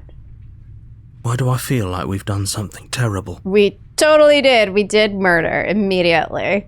You did kill someone. Greater good or not, something would be very wrong with you if you didn't feel at least a little bad. But it was for the greater good. One of these days that will sink in and help ease your guilty conscience. Oh, the music's gone. But that day isn't today. Let's just get out of here. Leave. You open the cabin door, ready to return to a world saved from certain doom. Only, a world saved from certain doom isn't what you find. Instead, what you find is nothing at all.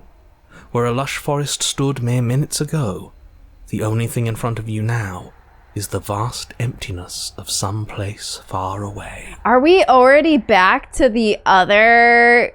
Well, we did a really short one this time.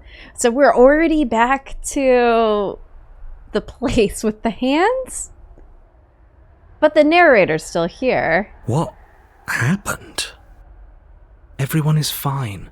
It's just that you and the cabin are now far away from them. Don't worry. You'll be safe here. This is good.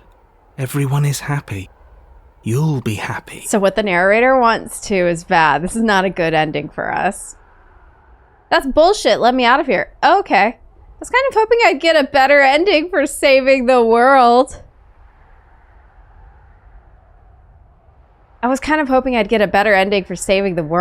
This isn't an ending. In fact, now that the princess has been slain, endings are a thing of the past. No. This is the beginning of eternity.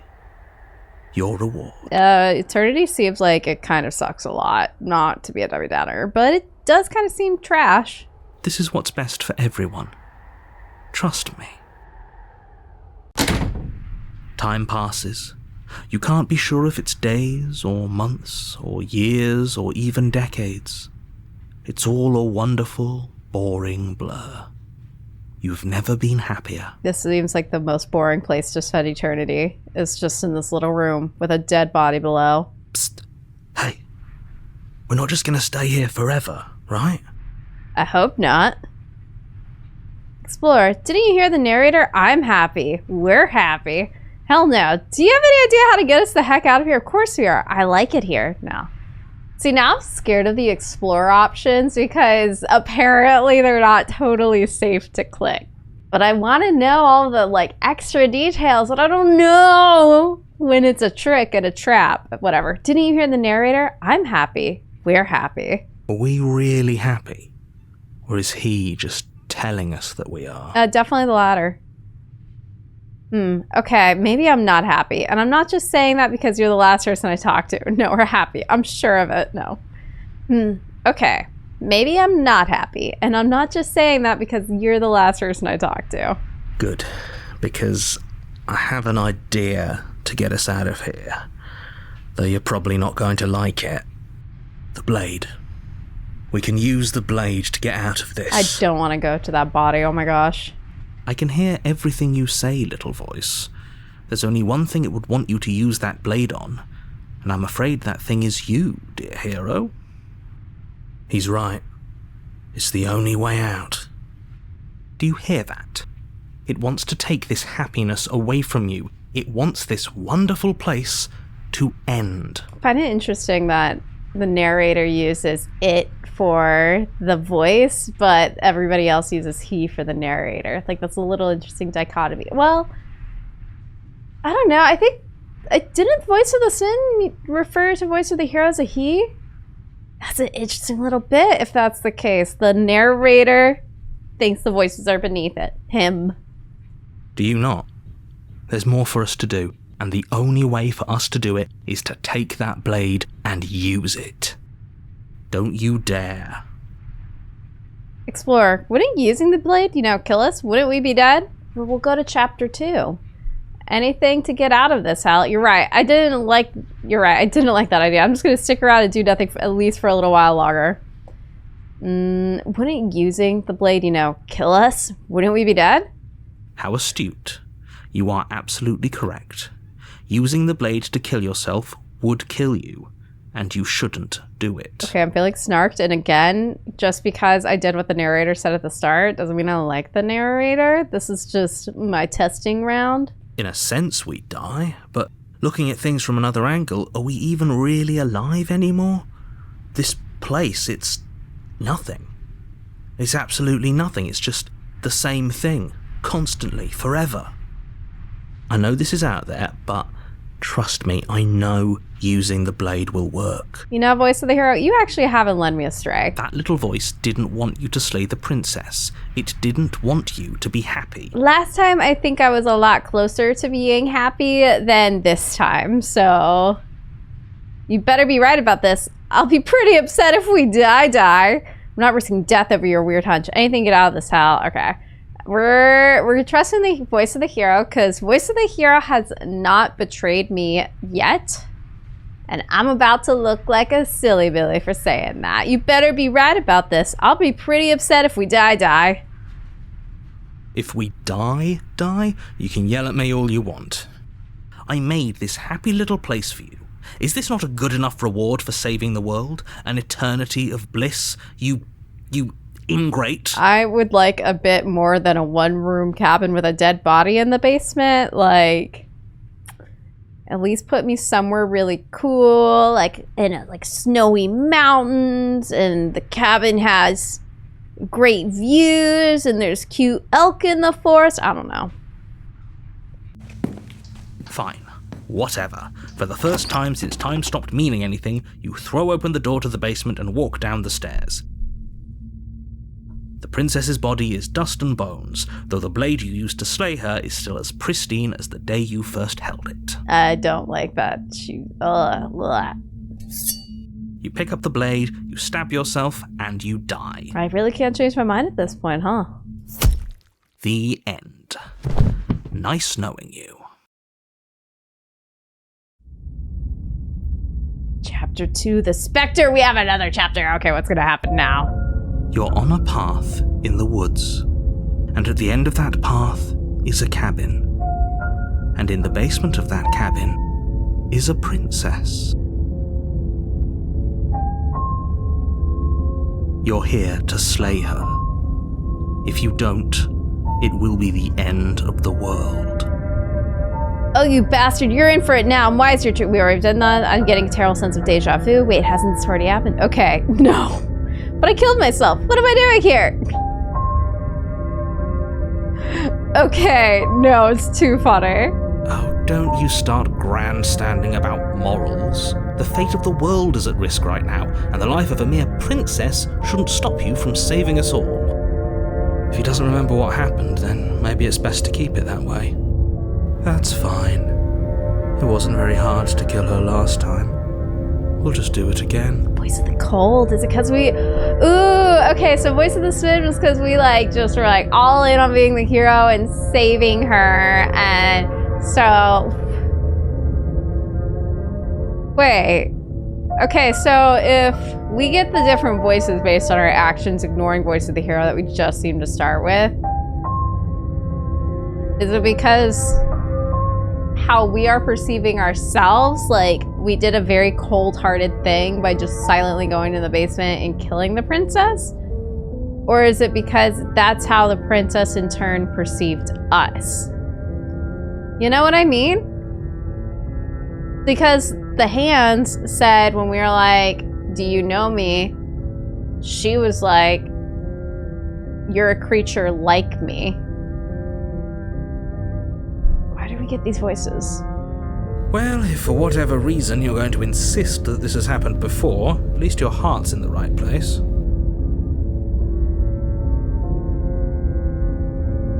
Let's assume I'm telling the truth. No. Let's proceed to the cabin. We already explored before that. A warning before you go any further. She will lie, she will cheat, and she will do everything in her power to stop you from slaying her. Don't believe a word she says. I wonder what the inside's gonna be like. She won't be a problem. Voice of the Cold, I don't like you. You're creepy. Proceed into the cabin.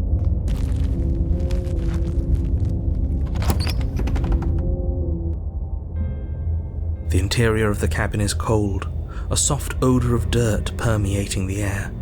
Cobwebs flutter in the corners. You can hear wind whistling outside, banging the shutters against the windows.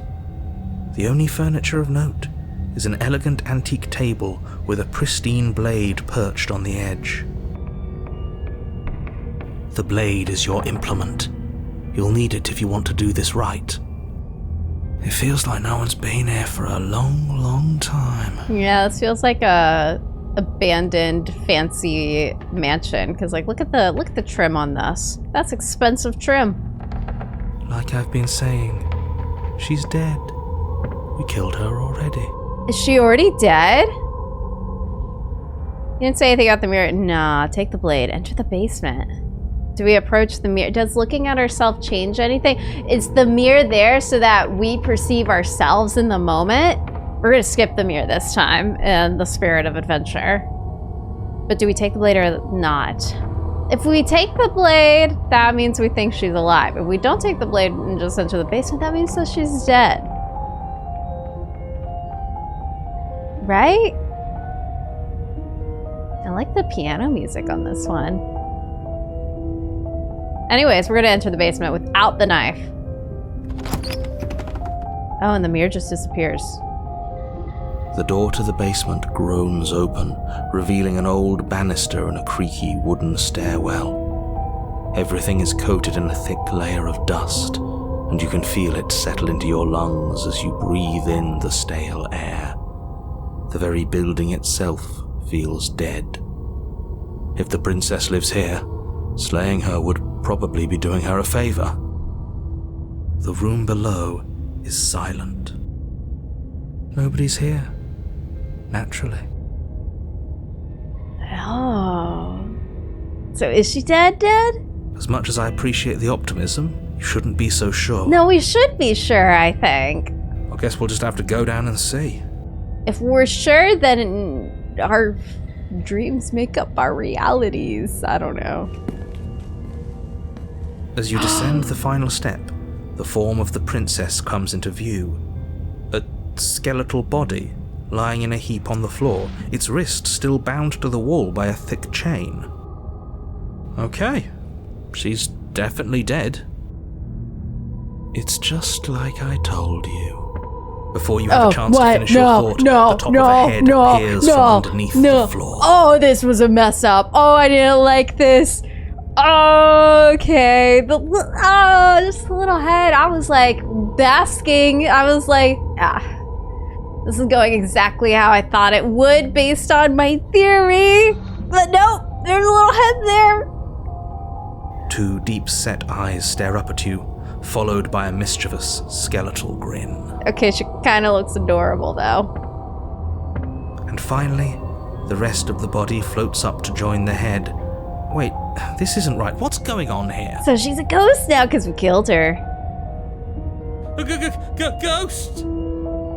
Oh. Wow. How absolutely terrifying. What's a ghost supposed to do to us? She looks kind of friendly. Oh, it's you. Hiya, Keller. I was hoping to see you again. I have some issues with how our last meeting went. That's totally fair, ma'am.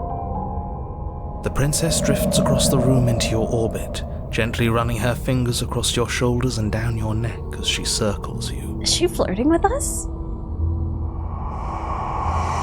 Her touch is cold and ethereal, formless yet real enough that her icy fingertips send shivers dancing across your skin. So she has a body, and she's right there. We could probably grab her and kill her again, if we wanted to. We don't even need a blade. She looks fragile enough to me. Wow. Grab her. Wait to see how things play out. I feel if we do what the voice of the cold says, it's gonna end pretty quickly on this route. And so I want to wait and see how things play out. I'm curious. I see you don't have that annoying knife anymore. Oh yeah, we didn't take it with us. So, does that mean you regret what you've done? Are you here to apologize and make nice? Beg for absolution, maybe? Now I am. Because I might be interested in seeing a little begging. Wow. I'm into it. Explore. See, this is exactly what I was trying to tell you about in the woods. This already happened. We killed her. I killed you. What are you doing not being dead? Do you know why you came back? Stop playing the victim. You threatened me last time. I'm sorry I killed you last time. I shouldn't have done that. Do you want me to die? Do you want me to kill myself to satisfy some sort of sick revenge fantasy? Because I already did that and it wouldn't be hard to do it again. Wow. I'm sorry. Is there any way I can make it up to you? The people who wanted you dead tricked me and the enemy of my enemy is my friend. Let's team up. What do you want from me? If I knew I'd wind up having to talk to you again, I wouldn't have slain you. It is really awkward. I died too and I'm not floating around like you are. What happened? Why am I different? Why are you different? You're dead, or at least you're mostly dead. What can you even do to hurt me? After I killed you, this cabin, I want to say, it teleported? It wasn't in the woods anymore. Time stopped meaning anything and I had to kill myself to escape. I guess I should tell you why I was sent to kill you. You were going to end the world. I was told you were going to end the world. Oh my god. Okay, clearly slaying you isn't gonna work. What do you want? Okay, team. I'm out of thoughts. Ideas. Tempting. If you're really dead, there isn't much for me to do, is there? I guess I'll get going. Leave her in the basement. Right, I don't think there's much more for us to talk about. I'm gonna get my blade and the two of us, and then the two of us can fight. Retrieve the blade. Grab the princess. Okay, we're gonna go the begging route. There wasn't really a straight up begging route, which means we think we need to like kind of play into that with our exploration. Ooh, and begging. Which one seems more begging to you? I'm sorry I killed you last time I showed. That's just a straight up apology. Some sort of sick revenge fantasy feels a little aggressive. I'm sorry. Is there any way I can make it up to you? It does feel like begging. Of course there is. You can give me the only thing I've ever wanted. A way out of this basement. The place won't let me leave. Oh, but you're not even chained up anymore. I've tried. Before you came back to me, I explored every inch of this place, even the spaces between the walls. But I never found a way out. I always wound up right back here. Maybe we should just leave. If she can't get out on her own, then why do we have to do anything? We could probably walk out right now and everything would be fine. Hasn't got out and can't get out are two very different things. It'd be dull anyway. It's more interesting if we make a choice. I agree with you, voice of the cold. But you can come and go as you please, can't you? So, let me hitch a ride. Interesting. So even if she gets out of her chains, she still can't escape without us. But we got locked in here last time. After all, that was going way too simple. I didn't like that. Oh, go back to cute. Oh. Absolutely not. That was, why did you do that? I was totally in and now I'm scared. Is she asking if she can possess us? Oh. She is. And I hope I don't need to explain why you can't let that happen. It would be catastrophic if she managed to escape this place. And if you let her in, there is very little anyone could do to stop her. Would she be able to see us if we went along with it? Oh, that's interesting and awkward too. Now isn't that an interesting thought? We could finally bring her face to face with him. I wonder what she would have to say to the one who wants her dead so badly. That is interesting. I'm in. Voice of the Cold knows how to have a good time. It's kind of a surprising twist given the initial stuff, but I'm in. You won't like how things play out if you go down this path. Nah, I'm invested. I'm having a good time, narrator. What if I say no? This would just be temporary, right? You'll leave once we're out of the cabin. If I let you in, do I still get to be in control? Before I agree to anything, we need to talk about what happens after you leave this place. I was told you ends. No. Sounds great. Do it. Let the princess possess you. The answer's no. Return. I need to think on this. If I do I guess no, we're gonna no, we're gonna do if I let you in, do I still get to be in control? Sure. Why not? That doesn't sound very reassuring. It could be the best way to trap her for good. Doesn't seem like it would be very easy to end the world from inside someone else's body. Great point. That is a very dangerous train of thought. That's a great point. I'm in. Sounds great. Do it. The princess swims through the air in front of you, pausing for a brief moment as her dark-rimmed eyes stare deeply into yours. There's a hunger in her gaze. Oh, well, that sounds bad. Anyways, come on. Let's go, buddy. You're really trying to make it up to me, aren't you? Thanks for being a pal, killer. I mean it. What a turnabout for us. Like, we started out by just coldly murdering her, and now she seems chill. Hopefully this is not about to be terrifying, but I'm gonna bask in this one moment. What are you doing? Don't just let her in. How many times do I have to tell you? See you soon. We're fine. She rushes forward and then she's gone. A sharp chill spreads across your body. It starts in your chest, a freezing numbness flowing out from your heart, all the way down your limbs, your mind growing cloudy and confused as it settles over your very soul. Yeah, possession doesn't sound fun. I'm not sure I like this. Can we get a do-over? Nope. Wait, can she hear us? I'm afraid it's too late to stop now. The numbness gives way to a stabbing pain, your muscles twitching and convulsing violently, each involuntary movement causing more waves of agony to ripple across your body. This is killing us? You collapse to the floor, and everything goes dark. We can't be possessed? Come on, you've got to get up. I know everything feels heavy right now, but we still have to get out of here.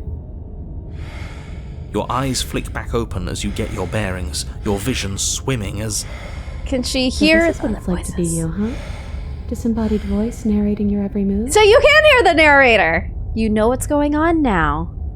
So, it doesn't work like that for you? Clearly it doesn't, or she wouldn't have commented on it. Great point, but... Oh, this is interesting. She can hear the voices.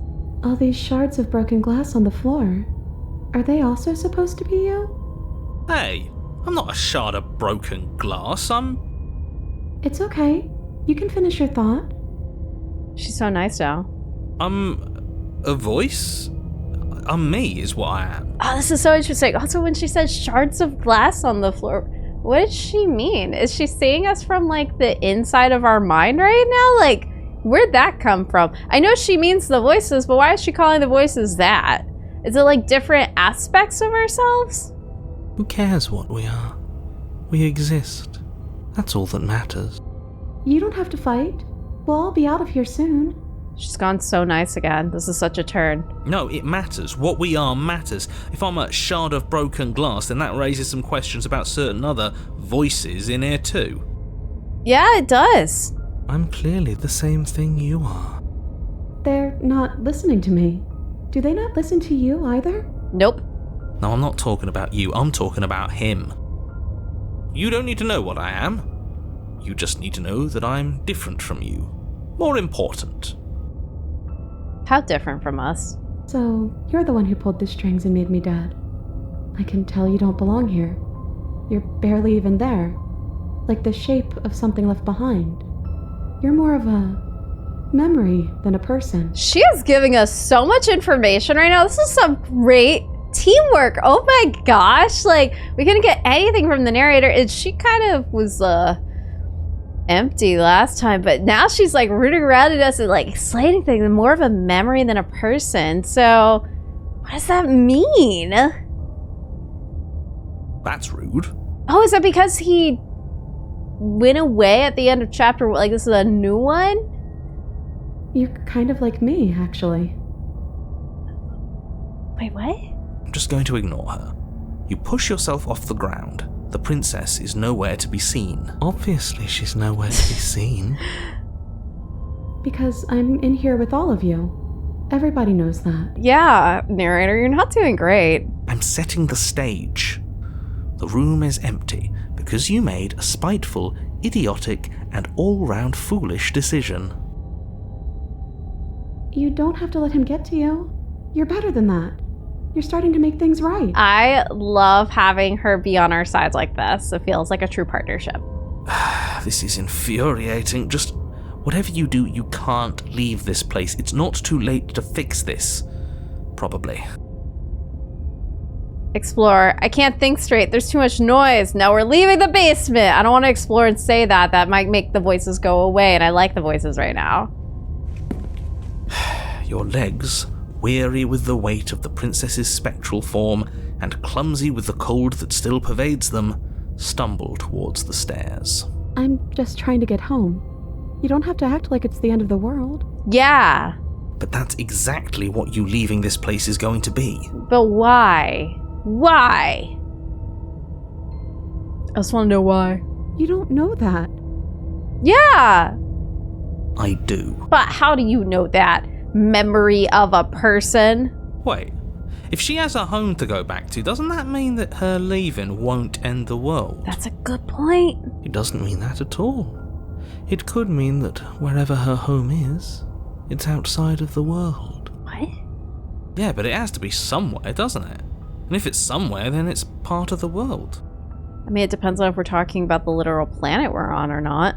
I suppose it's all a matter of perspective. Where does the world end and something else begin? Does the destruction of one open a door to another? Or is it the same world reborn? Okay, a lot of stuff's being dropped on us right now. What does that mean? Why is the voice of the cold posting this? Why doesn't the narrator let us leave at the end of all of this? Because we end up just trapped in the cabin as well with the dead body of the princess.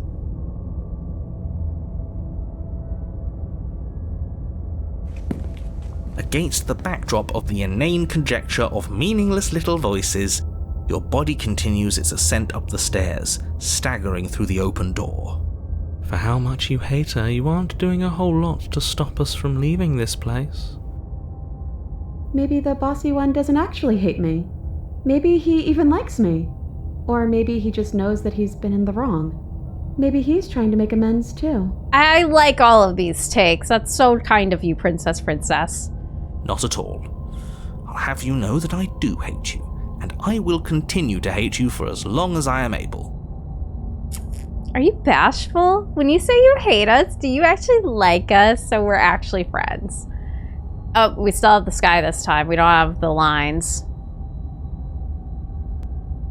It's just the weight of it all. It's too much for me to do anything other than describe and dictate. The weight of it all. And whine. This body wasn't made to hold you and the princess. If you want to renege on your cataclysmically terrible decision a minute ago, well, you're the only one that could make that happen. It wasn't made to hold you and the princess. How are we...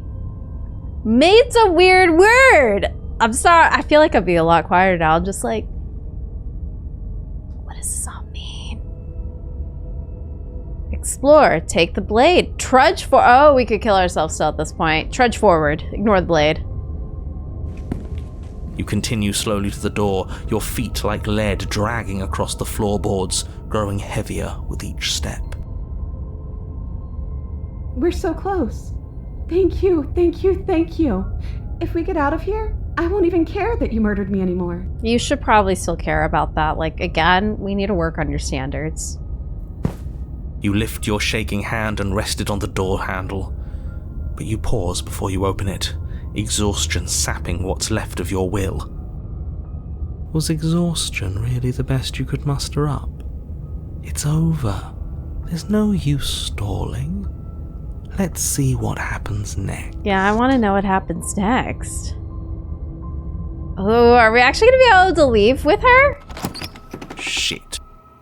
But exhaustion wasn't enough, was it? The handle clicks as you twist it, and then the door groans open. You collapse to the ground, you and the princess, free from the confines of the cabin. As you exhale from the effort, you look up and see... Oh, you disappeared. Yes? Oh, dang. It's this again. Nothing. He's gone.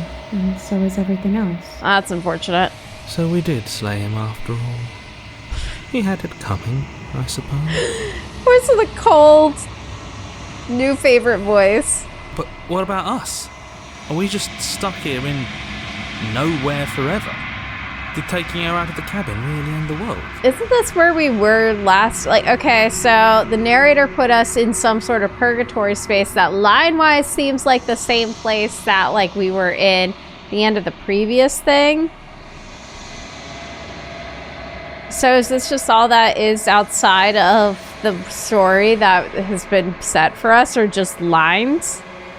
Is this the area outside of the narrator's control and there's nothing there because the narrator can't describe it because it's outside of his purview? We're still here.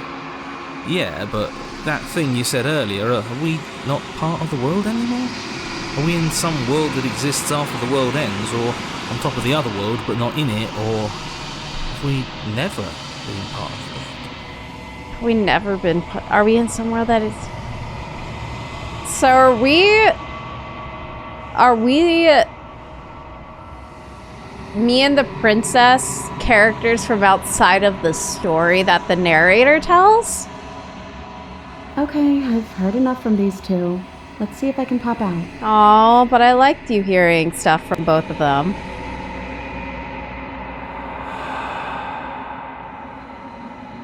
I like this princess. You feel a lightness in your chest as a pair of sunken eyes emerge from your body and stare up at you. I'm out. You actually freed me, didn't you? I'm outside. Thanks for giving me a second chance, killer. Yeah! Don't mention it. I think this is where I meant to be. No! Okay, well, she does seem kind of down with the hands now. I guess. You don't get a chance to respond, nor will you ever. It's time to leave. Memory returns. She's gone. Where did she go? Should we try and find her? Is that a mirror? Why is it here? Why now? course you're scared. This is the end for you, but it's not the end for me. It's going to be okay. Just trust me. We've been here before and you always get scared. But it feels so bad. Like looking into it right now is going to be the end of everything. For this Rudd, apparently. You don't need to comfort him. Aww. It's not the end. Whatever's on the other side is going to be nice. It's the end for you, but it's not for me. I'll see you on the other side. It's going to be okay. It's not the end. Whatever's on the other side is going to be nice. Okay. If you say so. We'll trust you. Aww. Whatever makes you happy. The hero! So sweet! Approach the mirror. You approach the mirror. Gaze into your reflection. Silence as you reach forward. They're gone once again. The mirror always makes them leave. You need to see what's in it. We look bad. You've grown. Okay? But what's going on? What do we look like here? You find yourself in the long quiet once again. Proceed to the cabin. You are at the cabin. Approach her. Flickering lights and empty cityscapes become pockets of vitality and movement. I am more than I was before. Whenever you are ready, I will wipe your slate clean once again. Are you the same being as you were before? How much have you changed? What does it feel like to change like this? When this is all done, do you know what you want to do? You know that at the end of this, once you're finished, I'm going to kill you, right? I don't think she's bad at all. When I go back, it's as if an invisible wall closes around me. Why can I not do the same things I've done before? You have been kinder to me than anyone else I've met. Thank you. You've been kinder to me than anyone else I've met. Why? Interesting. What do you want me to bring you next time? Do you have any thoughts on the new vessel? I don't want to hurt you the more times I go back, but the more times I go back, the worse I fear things will be. What do you feel about me? These vessels I've been bringing you, I've hurt them. How many more vessels do I need to bring back? I'm ready to go back. Oh man, there's a lot. Okay, we're gonna have to prioritize here. Do you have any thoughts on this vessel? This one is vaporous. She is a dream for a life she could never have. But that longing has given her so much capacity for kindness. She will make for an understanding heart. Aww. Do not mourn her. She will finally be able to hold what she never knew. Aww.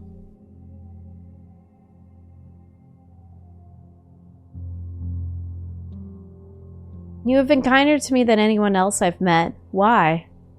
Why wouldn't I be kind to you? You are the only thing I know that isn't me. Oh, I love her.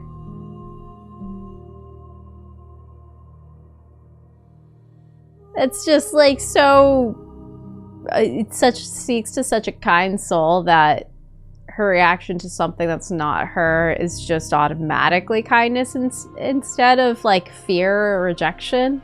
I don't want to hurt you, but the more times I go back, the worse I fear things will be. The vessels are shaped by memories of you, but their impulses are drawn to the edge of the long quiet. To them, you are a gate to something more, and any hurt you've caused them is understood as a fair price for freedom.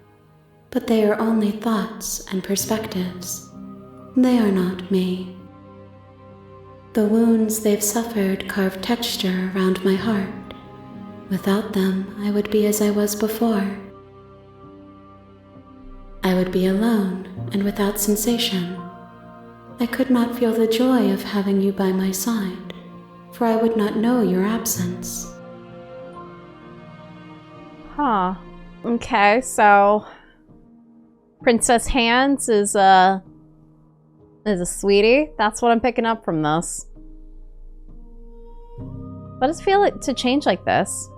Eyes close in reflection. Perspectives meld together, and the breadth of my experience stretches to new corners. There are contradictions, conflicts in my nature, and there are familiarities that bind everything together. It feels correct. This is what I need to be. This is the only path forward. Are you the same being as you were before? How much have you changed? Is a child the same as an infant? I am an unbroken pattern, but every vessel gives fresh perspectives and carves new avenues of expression. I am different, but I am the same. Okay, so we haven't broken the continuity of her, at least, is what she's saying. When this is all done, do you know what you want to do? With every gift you bring me, I excavate the alleys of what I am meant to be, and every exploration yields new and complicated truths. What I will be is different than what I am, and what I am is different from what I was. I cannot tell you what desires I will hold when I have changed. But in this moment, all I want is to know myself and to know you. Oh, okay. How many more vessels do I need to bring to you? If I am to be an ocean, you have nurtured me into a pond. My waters are shallow and murky, and I yearn for more perspective. Okay, but can I have like a actual number? Like 3? Do you need 3 vessels total? Do you need 4, 5, 10? You will have your rest in due time, and I am sorry for the burdens I place on you. Okay, we're going with everything you say. Feels like a riddle. Can you give me a single straight answer? Maybe she doesn't know how many more vessels that we need to bring her, or that she needs total. How many total vessels are there? That's another question, because she said something like, bring me enough and the rest will make their way back to me a while ago. So I guess there's more than what we need to bring. And I can't imagine we have to do every single route this game offers to get to the end. Whatever. Everything you say feels like a riddle. Can you give me a single straight answer? I'm sorry. Words are difficult for me. They never fully weave what I wish to say.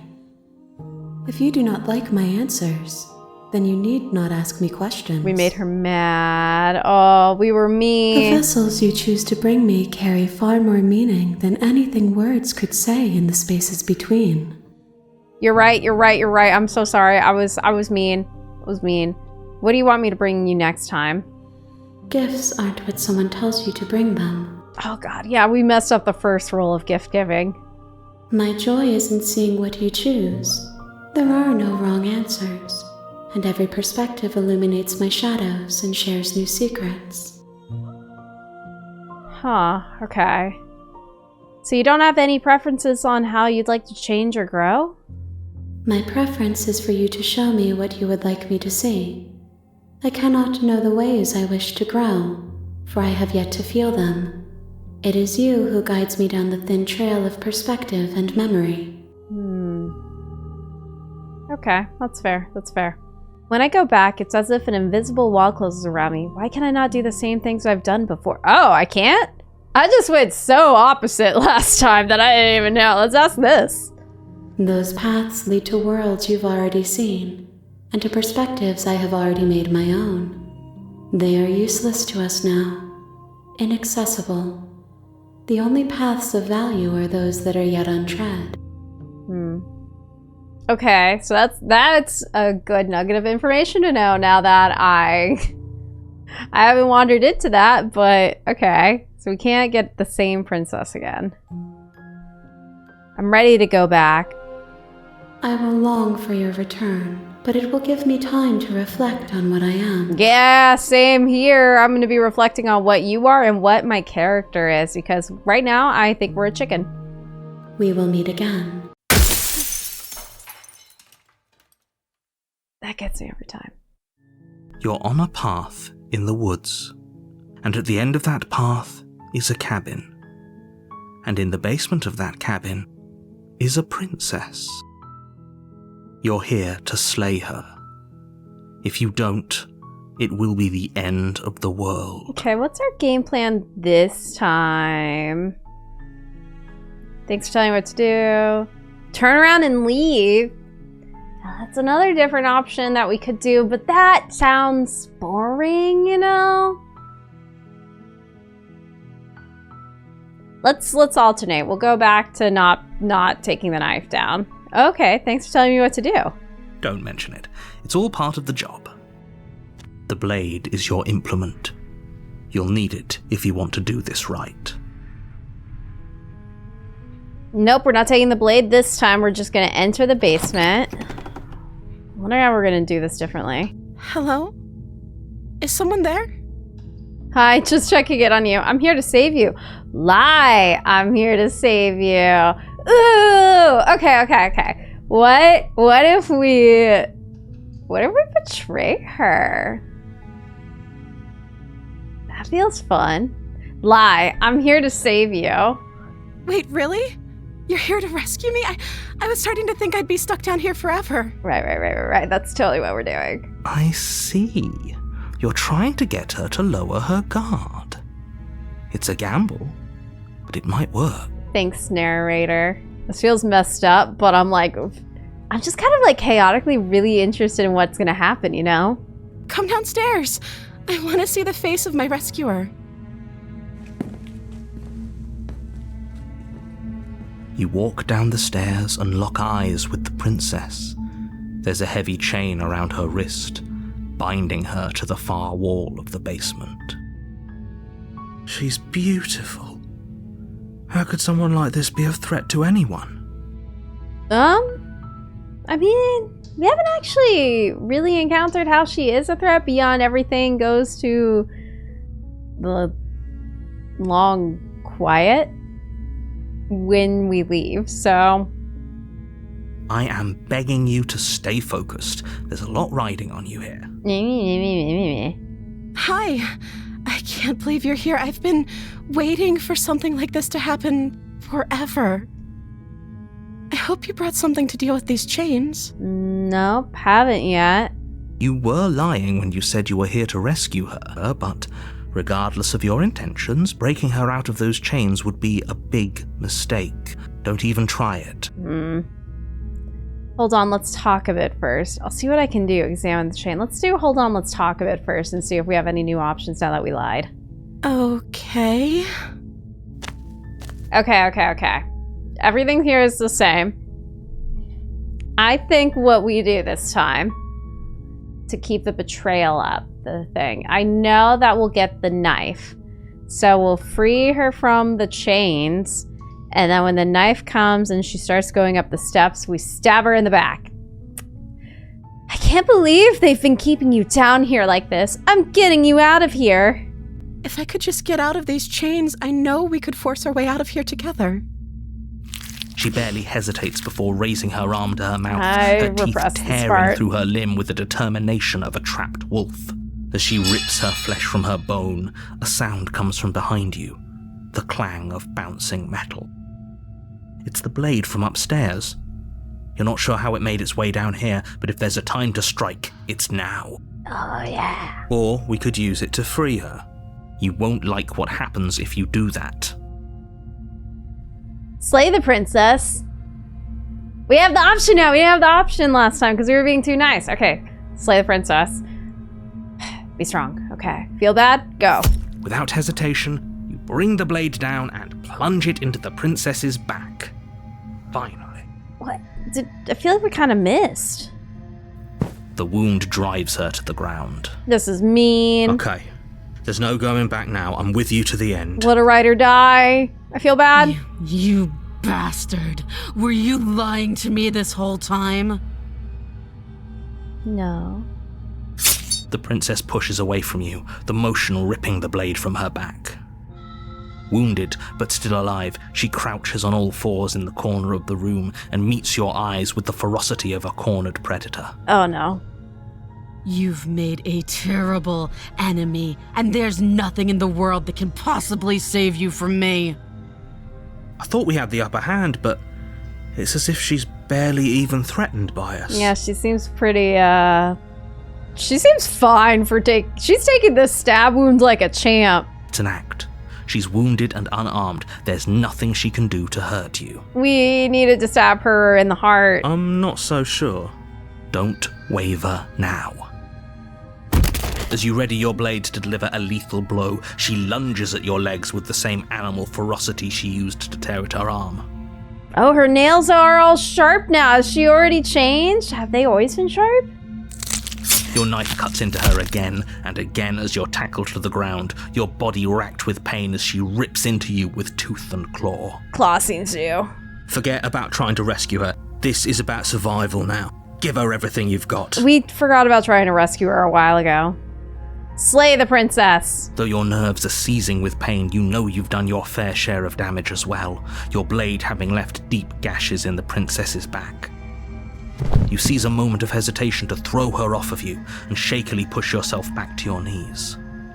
We can still turn this around. Can we? Give up. Finish the job. Run for the stairs and lock her in the basement. Maybe she'll bleed out. Give up. Finish the job! You steel your resolve and take another step closer to the princess. You probably won't make it out of here alive, but you can still make sure that she won't make it out of here either. Excuse me? What's this about not making it out of here alive? We're pretty wounded. Do you think this is what I wanted to happen? I have a duty to state the facts of the situation, and honestly, it's a miracle anyone in this room is still standing right now.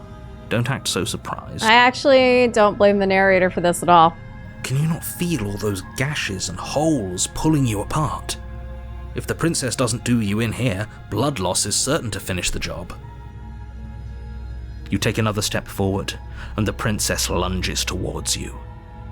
The two of you enter one last exchange, a flurry of blade and claw and fleshy ribbons, and then you stop. Neither you nor princess able to go any further. Wow, this is a real fight to the death. You collapse on the ground, and the princess collapses beside you. Blood pools around you both, and you watch each other fade away. After all this time alone, I thought I'd finally found a friend, but you were just another monster, weren't you? Another monster? But also, oh, we messed up, we betrayed her. Now, I feel bad. Oh, I don't know. This feels like we really messed this one up. Silence as the room starts to get fuzzy around you. You've paid a terrible price, but you've saved us all. It's over. Okay, but we got it. We gotta do this to learn, even though learning sucks sometimes. If you think this is it, you're sorely mistaken. One way or another, I'll make sure you pay for this. I feel like I messed up here. I don't know if we can come back from this one, y'all. But you don't have time to worry over such things. Everything goes dark, and you die. Yeah, like, thinking about it, betraying her seems worse than just straight up murdering her like we did before. Chapter 2, The Witch. That's not a friendly name, but the specter wasn't a friendly name. You're on a path in the woods, and at the end of that path is a cabin. And in the basement of that cabin is a princess. You're here to slay her. If you don't, it will be the end of the world. But I already slew the princess. Sure, she also killed me, but I definitely got her. Why am I here again? I can assure you that you didn't slay her and that she didn't kill you. People don't just spring back to life after dying, and the two of us are meeting for the very first time. It's gonna be like that again, huh? If he doesn't remember what happened, then maybe it's best to keep it that way.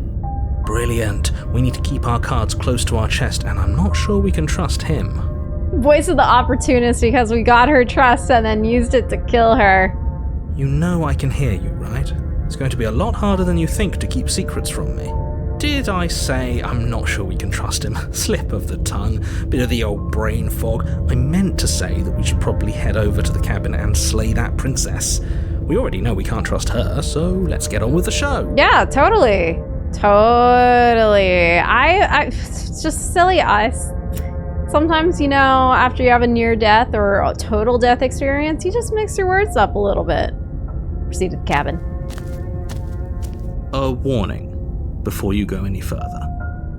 She will lie, she will cheat, and she will do everything in her power to stop you from slaying her. Don't believe a word she says. Don't worry, you can trust us to get the job done. Proceed into the cabin.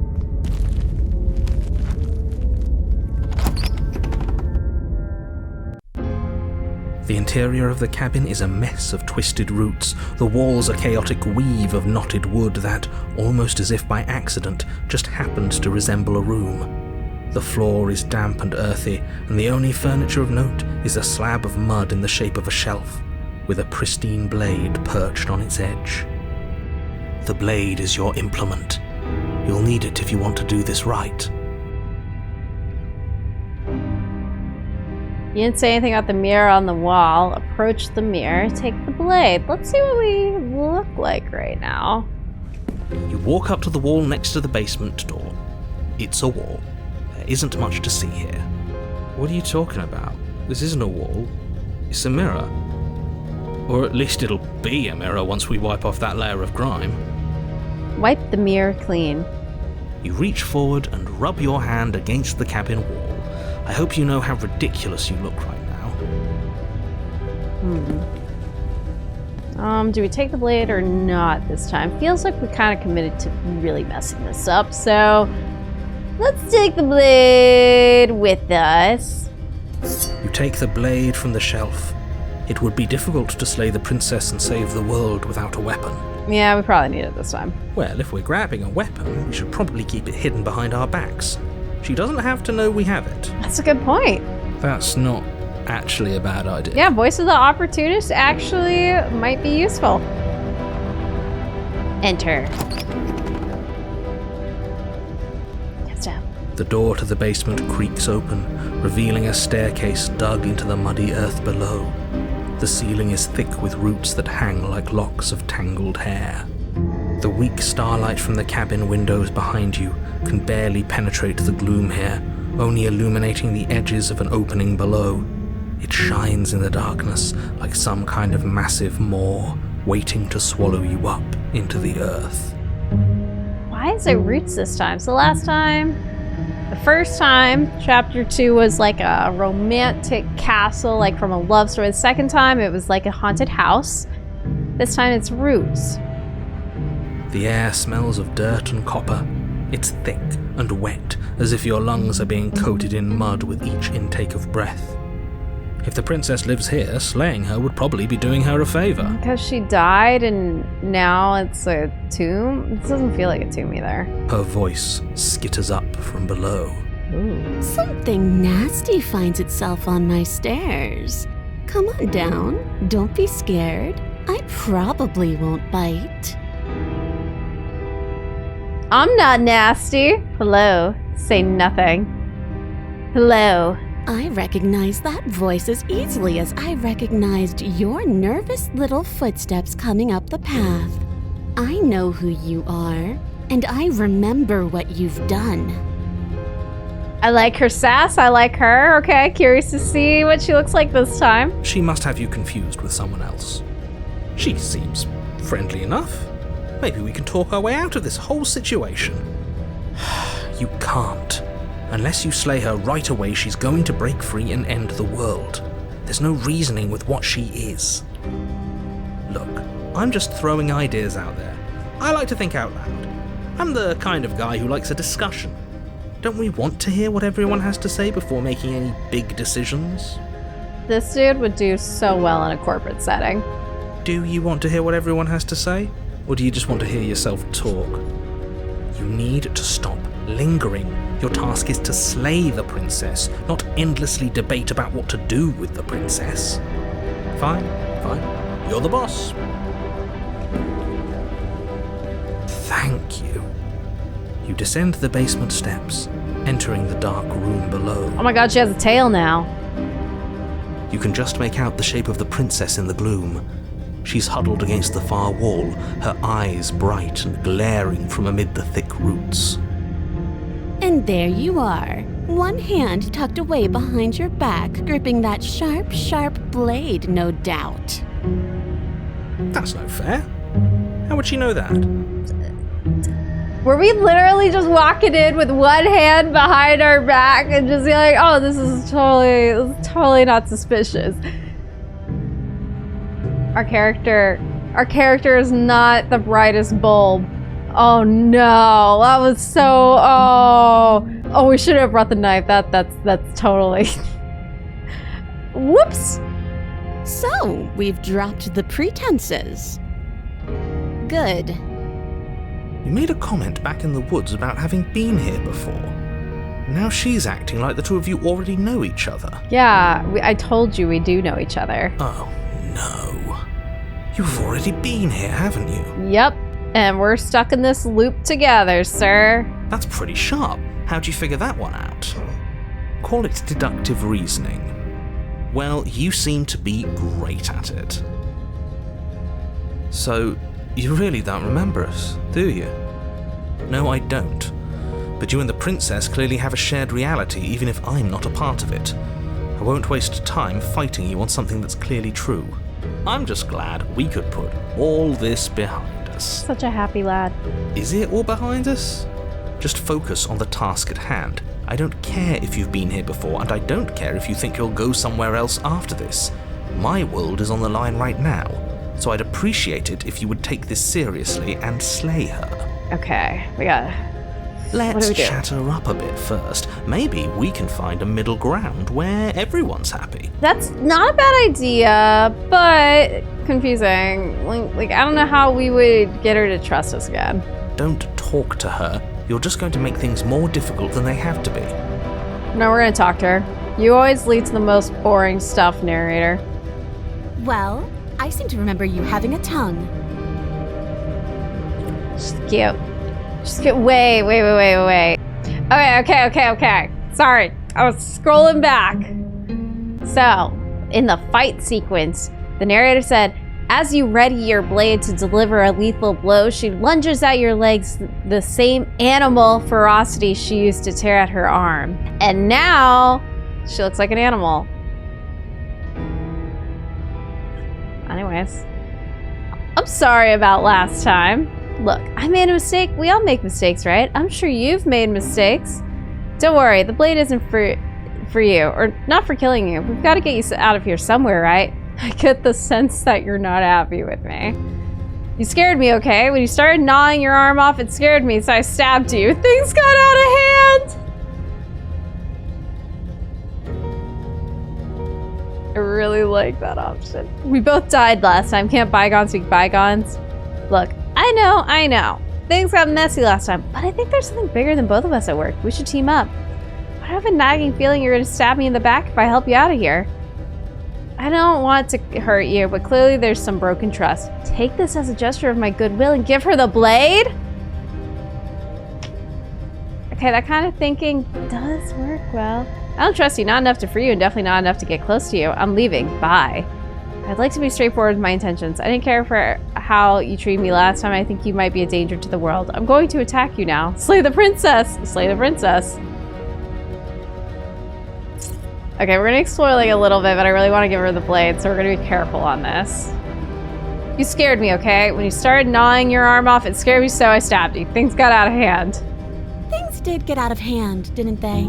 But it's hard to let bygones be bygones when they led to murder. Valid. And you started it. She's not wrong. Not wrong. Don't worry, the blade isn't for you. Or not for killing you. We've got to get you out somehow, right? Oh, I don't need you to cut me out. The princess grins as the chains fall from her wrist. She could have gotten out of those the whole time. That sneaky little...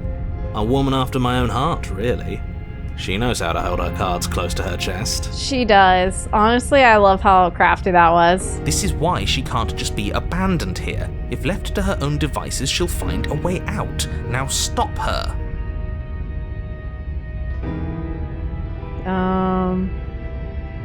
Okay, let's leave. Leave with the princess. Oh, we could do that. I don't want to hurt you, but clearly there's some broken trust. Take this as a gesture of my goodwill. Okay, take it, and then we leave together, and you're not mad at me anymore. You can't be serious. This kind of seems pretty interesting. I don't know. Like, we betrayed her. Is she gonna betray us right back? Now, hold on. We should put this to a vote. The blade is one of our most valuable assets. We can't just give it to her. What if she uses it to kill us? I vote no. If she kills us, we're gonna just come back in another chapter. As do I. I, abstain? Ooh! You abstain? She's going to kill us if we give it to her. Voice of the hero's always on my side. I mean, voting to give it to her would be more on our side, but I understand and respect Voice of the hero in this moment. This isn't a democracy. We're giving her the blade. Give her the blade. Haha, yeah, never mind. That was such a silly idea. I'm not going to give her the blade. She clearly hates us. Don't do it! Oh man, the don't do it in the brackets. That's pretty different. Vibe-wise from any other like action that we get to take. I'm gonna give her the blade. Sorry. This might be really dumb. You're going to get everyone killed. You know that, right? But of course you do.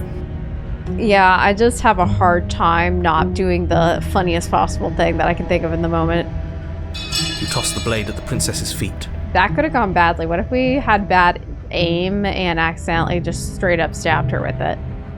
She eyes it with suspicion before kneeling down to pick it up. I wouldn't have done that. Why did you? She creeps forward, taking one cautious step at a time until you and she are face to face. What do you think happens now? Oh, did we totally mess this up? That's up to you. That's why I gave you the blade. I chose last time and I regret it, so now it's your time to choose. Aw. We're both scared and we're both hurting. If one of us doesn't make a change, we'll probably kill each other forever. Do you want that? I don't. We can do better. Be better than this. You're beautiful. I wanted to actually save you, and this feels like the only way to do it. If you're like someone I know, you're probably going to kill me. Remain silent. Ooh. We're both scared and we're both hurting. If one of us doesn't make a change, we'll probably kill each other forever. Do you want that? I don't. We can be better than this. Her shoulders tense and her eyes dart away. This is another trick. You're trying to sow doubt, but it's not going to work on me. And then she buries the blade in your heart. Oh, crap. Okay. What? No, come on, that's not right. We did give a rousing speech! I told you this is what she was going to do. Yeah, but I kind of love her design on this one. Glee dances across her face as you fall to the ground. Oops. Okay, I'm dumb. This isn't going well. This isn't going great. I did it. I got you. You... The princess seems to tremble, Aww. her smile fading quickly, replaced with concern. Her nervous eyes brim with tears. We made her sad. Oh god, we always make her sad. Why? Why did you let me do this? But you don't have the strength to respond, nor do you have the time. I just want us to have a happy ending with her. Everything goes dark, and you die. Chapter 3. The Thorn. You're on a path in the woods. I can't believe she actually stabbed us. I kinda can. That was fair of her. I told you not to give her the blade. I told you it would come around to bite us. I voted against it. I told you so is the most annoying phrase. Yeah, we know. You already got your I told you so's in while we were bleeding out. I just wanted to make sure that everyone here knows that I was and am on the right side of that argument. I think she regretted it at the end, and since we just come back after every time we die, there's not really a consequence for dying. Oh, you're far from being on the right side of anything. You're fixated on the past, whereas what you should be is fixated on the future. Voice of the Smitten? Whoa, no! We have Voice of the Smitten again?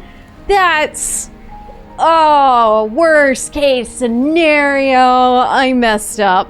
Ho ho, a visionary.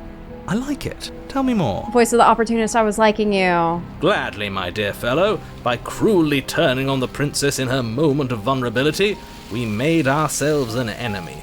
But by mastering our fear and insecurity and handing over our power, we've begun a journey to something so much deeper.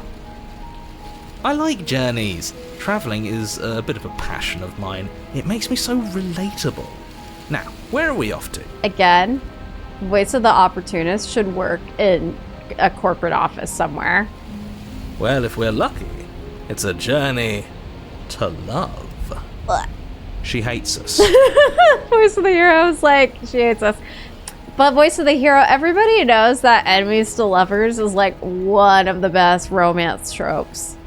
Does she? She hesitated before stabbing us to death. No, she hesitated after stabbing us to death. Well, she did hesitate before too. Before and after, strong case. As ridiculous as this guy is, maybe he has a point. I don't know if I necessarily buy into his whole love journey thing, but maybe she won't be as keen to betray us this time. We've already proven to her that we can change, so maybe she'll realise that things don't have to end in violence. That's a good point. You know, maybe you're right. In which case, I suppose the only thing to do is to get back to the cabin and give it another try. I feel like, would we get Voice of the smitten if she was really mad at us? Give what another try exactly? You are aware I've been listening to you, right? No, we're totally innocent, narrator. Don't worry about it. It makes no difference if we conspire in the shadows or bear our intentions with open hearts. We are breaking your cruel cycle and whisking her away to freedom. Oh, are you now? Yeah, we are. Great. So you've obviously been here before, since you apparently died at least once. Twice, actually. Sure. Twice. Then I'll spare you the little introduction I had planned. You already know about the princess, and clearly you already know that she's dangerous. So don't muck this up. It's bad enough that this isn't your first time through. Nah, we're gonna see what's going on here. I'm so curious. You sure seem to be taking the whole looping thing in stride. That's a good question. That's not a question, but comment on the situation. What do you want me to say? It's bad that you've been here before. It's bad for you, it's bad for me, and it's especially bad for the world. The more times you run through this, the more likely it is that you'll fail. You've already failed twice. So you knew this could happen? Yeah. Theoretically, sure, I knew this could happen, but I was supposed to be the first. I'd really rather not get into it. I'd really rather we did get into it, Mr. Man. I don't care about where we came from, and I don't care to discuss the theory of anything. I yearn only to bring her freedom. I'm here to feel, not to think. And we're back with our dum-dum. Then we can all move on and forget what I said about failure. Yeah, I don't like being called a failure. It's important that you believe in yourself, and the fact you're here probably means that you still have a chance to pull this off and save the world. My world, at least. My world? It sounds like you've probably doomed a couple of others already. So we keep going to a new universe? I need to stop talking. Think happy thoughts. No, you need to tell us more. This place is different. It keeps changing. We're going to free her. We're even now. I'm sure she understands that. But we can see what she has to say for herself when we get to the cabin. I hope you don't think I'm planning on freeing her. No, screw the cabin. What happens next we leave?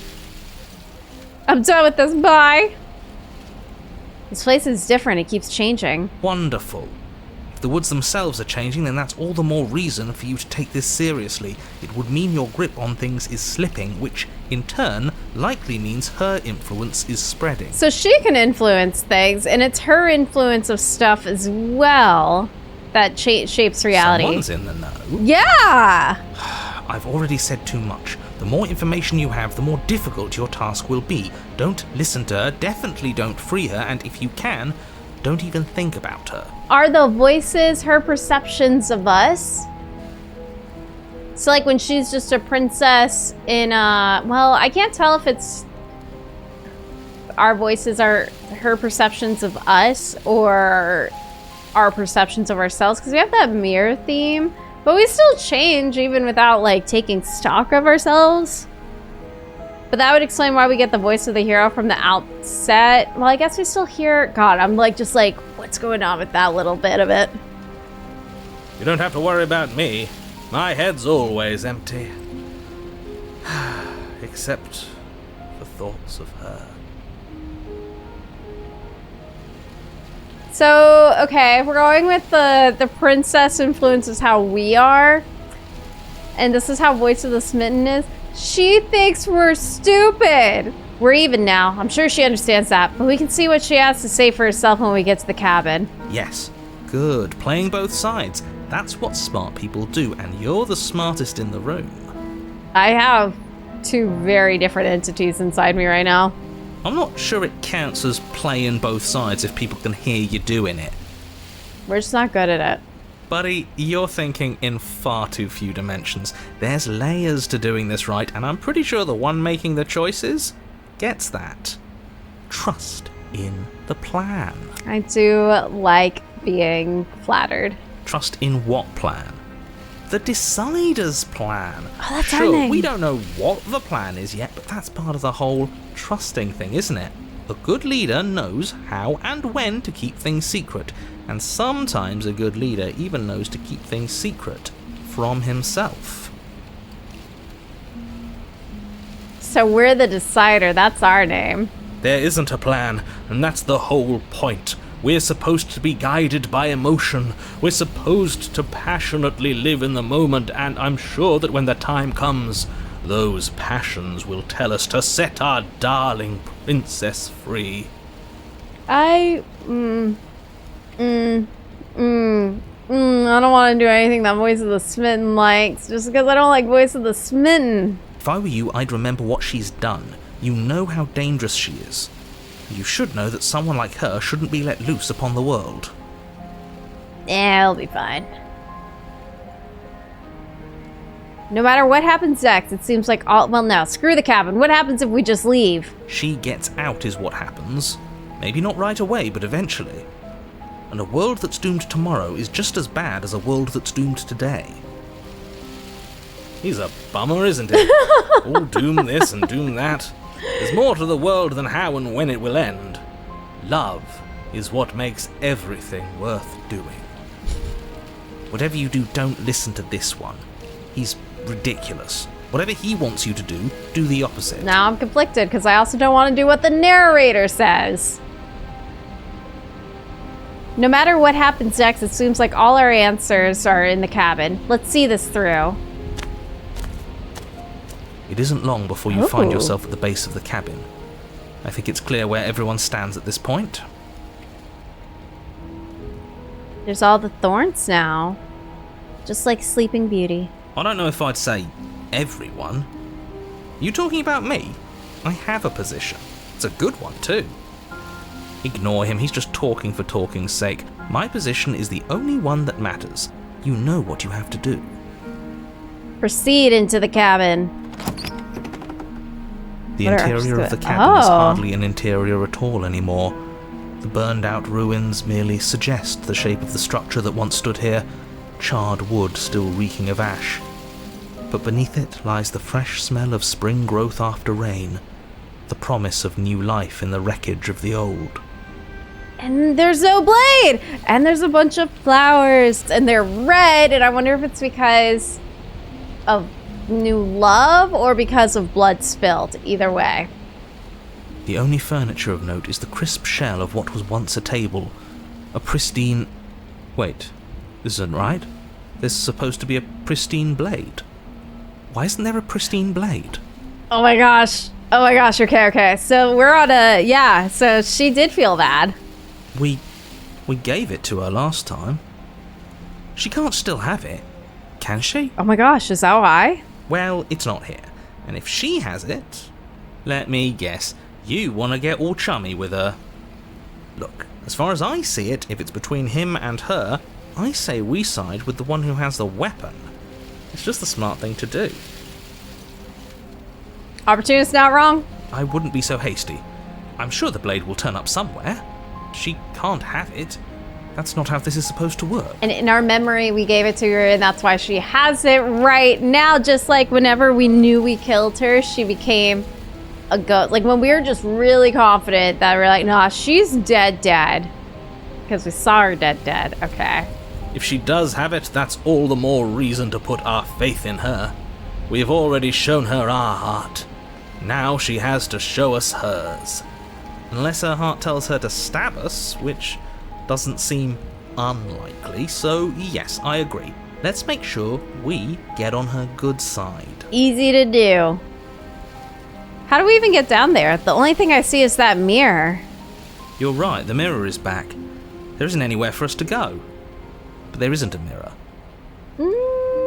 Not one you can see. I still don't get his angle here. I still don't get his angle here. Either way, I say we take a look. It feels like it's been forever since we've actually seen ourselves. For all we know, our feathers are all out of place, and that's why we haven't yet won her heart. We must put our best face forward. Every time we talk about our appearance, the feathers get brought up, and I'm just like, I want to actually see our character so badly. Yeah, we can't go around looking disheveled. A real go-getter takes care of his appearance. So, is the door to the basement behind the mirror? I promise you there isn't a mirror, and there isn't a door to the basement. The entrance is more of a burned-out frame than anything else, and it's right there on the far side of the room. Do you really not see it? Approach the mirror. You step forward and approach the scorched entryway leading to the basement, hesitating before you begin the descent. You know what you have to do. Wipe away the grit from the mirror, and behold our handsome features. It went away when we touched it last time. Wipe the mirror clean. You reach forward and wave your hand through the hollow entrance leading to the basement. You really thought there was a mirror there, didn't you? That can't be good. As if things weren't unpredictable enough. Alas, our fine features remain unseen. We'll just have to trust that she'll find us beautiful as we are. Well, seems like the only way to go is forward, isn't it? As long as she's into birds, I think we're good. Yes, that's where everything tends to be. Let's just put on a good face and have our wits about us. Enter the basement. You step through the frame of scorched wood and make your way into the darkness below. The stairs to the basement are covered in a fine layer of gritty ash. The air still feels warm, as if the fires that ruined this place had only recently been extinguished. Yet fresh shoots of thorny branches are already weaving themselves through the soot-covered earth of the walls around you. Their spines point courteously down towards the basement, so you're able to brush past their jagged points with ease, at least on the way down. But you don't need to think about the way back up just yet. That's a matter for after the world's been saved. No, I'm gonna think about it, but we'll figure it out when we need to. These thorns are an expression of her pain. I know it. She's calling out for help. Her voice, worn down by pain and suspicion, hobbles up the stairs. I can't get away from you, can I? We kill each other and you come back. You let me kill you and you come back. I don't know why you let me do that. I don't know what you want from me. Aww. I want to figure out a way out of here for good. I don't know what I want. I never really chose to come here. I want to free you. I mean it.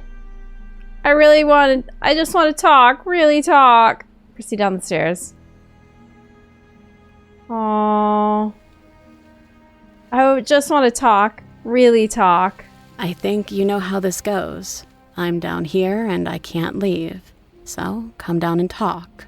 It's not like I can stop you. Your text isn't red anymore. Proceed down the stairs. You continue down the basement stairs, brushing past the smooth edges of thorns that grow more and more plentiful as you make your way forward.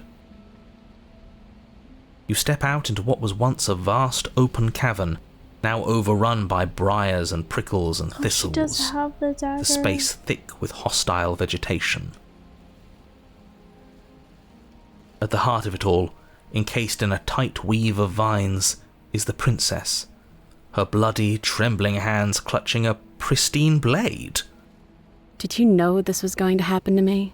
Are you here to watch me suffer? Are you here to laugh? Aww. Yeah, I am here to laugh. What did you think would happen after you killed me? Did you think I wouldn't hold it go? Look at her. She's all scratched up. Oh. I'm not here to laugh. I'm here to free you if you'll let me. I can cut you free, but you have to give me the blade. Reach for the blade. You're in a prison of your own making. I broke our cycle of violence. If you still want to wallow in it, be my guest. Turn and leave. I guess I don't have anything left to say to you. Turn and leave. Why if you're going to be like that? I'm going to leave. Have a nice life. Wow, it's not okay. I'm not here to laugh. I'm here to free you, if you'll let me. I want to trust you. Aww. Her grip tightens on the blade. But you're hiding something, aren't you? Why would you help me if you weren't helping yourself? No, we're not hiding anything this time. You just seem really sad. Oh gosh, I am like the voice of the smitten, ruled by my emotions. You're not the only one who yearns for freedom. I'm as trapped as you are. I think we need to leave together. Is there nothing I can say to change your mind? You're not the only one who yearns for freedom. I'm as trapped as you are. I think we need to leave together. The princess clutches the blade closer to her chest. Oh no. That sounds nice. I'm so tired of the bad blood between us. But it's hard to let it go. You've hurt me. Her eyes dart away from yours for a brief moment. Aww. And I've also hurt you. Is there nothing I can say to change your mind? Can I take the blade now? Reach for the blade. Can I take the blade now? We're getting her permission. Her eyes briefly meet yours, then dart back to the floor. She hangs her head in resignation. Okay. Aww. Reach for the blade. You reach towards her bloodied hands, laying your palm on her trembling fingers. For a moment, she clutches it even tighter, her knuckles going white with the effort. But then the tension fades. Her grip finally loosens and she allows you to take the weapon. You carefully pull it free from the thorns, though they scrape at your skin, leaving red trickles of fresh blood all along your arms. She trusts us. She trusts us. Doesn't that set your heart aflutter? Yeah, a little. It could just be nerves. Being this close to her does bring back unpleasant memories, but I don't know, it doesn't feel bad. It feels good. Like we're special to her. Oh yeah. Yeah, we are special here. She's special to us. We are special to have gained an ounce of trust from a maiden so guarded. Now all that remains is to free her from her bindings. Voice of the Spins. Ruining the moment. Yeah, let's do it. Let's show her how much both of us have changed. Yeah. Or, hear me out, we slay her. Right here, right now. She's never been so helpless, and if we don't take advantage of that, we may never get another chance. Voice of the Opportunity says so messed up. That sounds like a splendid idea. You should listen to him. I see that the lines have been drawn. Gosh, I'm on Smitten's side after all. What a turn of events. It's 2 against 1. It's 2 against 2. You don't count. You don't count. Yeah, also it's 3 against 2. And why shouldn't he count? Because he's clearly not one of us. That doesn't matter. He's been with us the whole time. He should get a say. So the voices are established and the narrator's definitely not part of us. So my slight theory that somehow narrator is also us is wrong. So, did you mean it? Or was I a fool to hand my life to you? Cut her free. Slay the princess. I just wanted my blade back. You're on your own. That seems like the meanest option. Cut her free. Yes. What a good idea. Let's cut her free. Oh, so you're suddenly team free her? You can't just switch sides as soon as we make a decision. I can do whatever I want, and I believe with my whole heart that this is the the right course of action. Let's free this princess. Yeah. Everyone deserves a chance at redemption. Let him join us and be merry. We are all united by our passion. Blah. That's right. What he said. Okay, opportunist, are you on our side now? We've already given him a chance at redemption. And who says I don't deserve another? I really mean it this time. I'm big enough to admit when I'm wrong. So I want to help you all free her. So two-faced. And I have no problem with that. Welcome to the team. You're one of us now.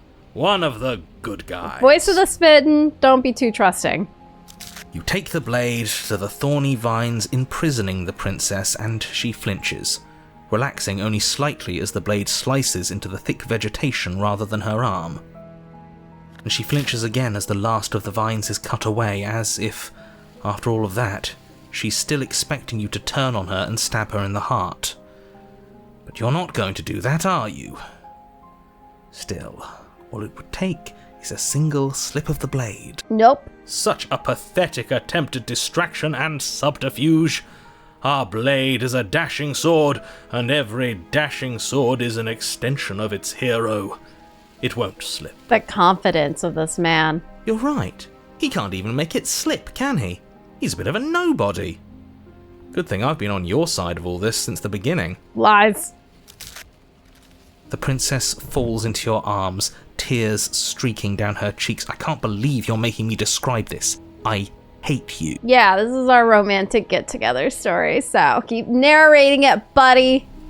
You actually meant it. You rescued me. Yeah, of course we did. I guess not of course, but we did.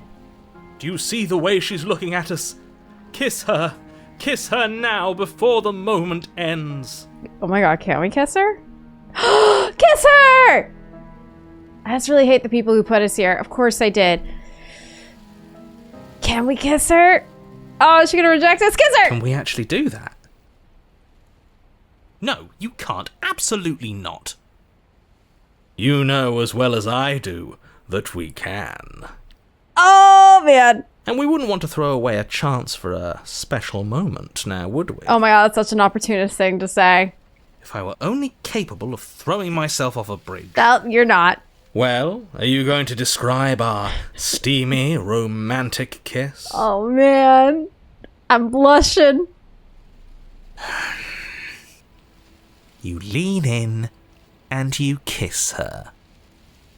And Voice of the hero. And she reciprocates enthusiastically. You kiss. It's done. Are you happy now? I love this. How intensely awkward the narrator feels. Come on now, this is the big moment.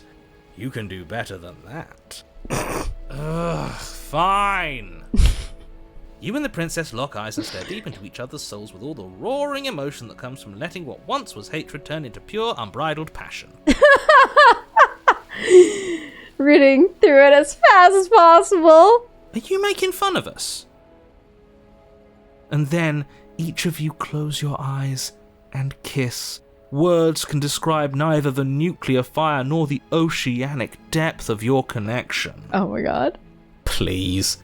I think he actually likes romance. Yeah, he is leaning into this a little bit now. He's like, okay, I do love a love story. If history itself were not about to end, historians would document this moment for the rest of time. Musicians would write era-defining ballads, and great artists would expend entire lifetimes trying to merely capture the spark you hold right now. Okay, now I'm starting to feel like we're being made fun of again. He's making fun of us. He is definitely making fun of us. It doesn't matter either way, because this is good stuff. I'm aware of my skills. See, like, the game needs to have an option for us to flirt with the narrator, because that would be the true enemies to lovers storyline for me.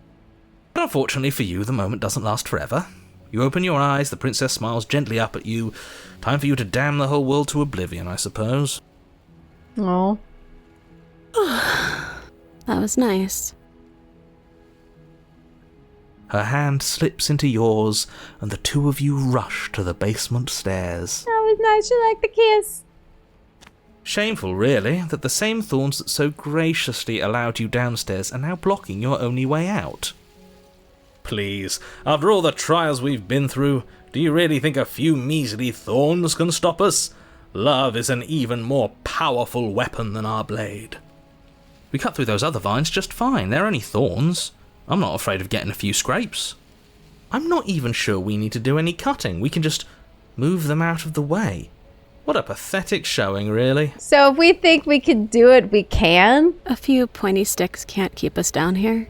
We're both meant for so much more than this. Cut into the thorns. Step into the thorns. Yeah, love's gonna protect us. As you step into the thorns covering the basement stairs, they yield. Ooh. Both you and the princess ascend the stairs without obstacle.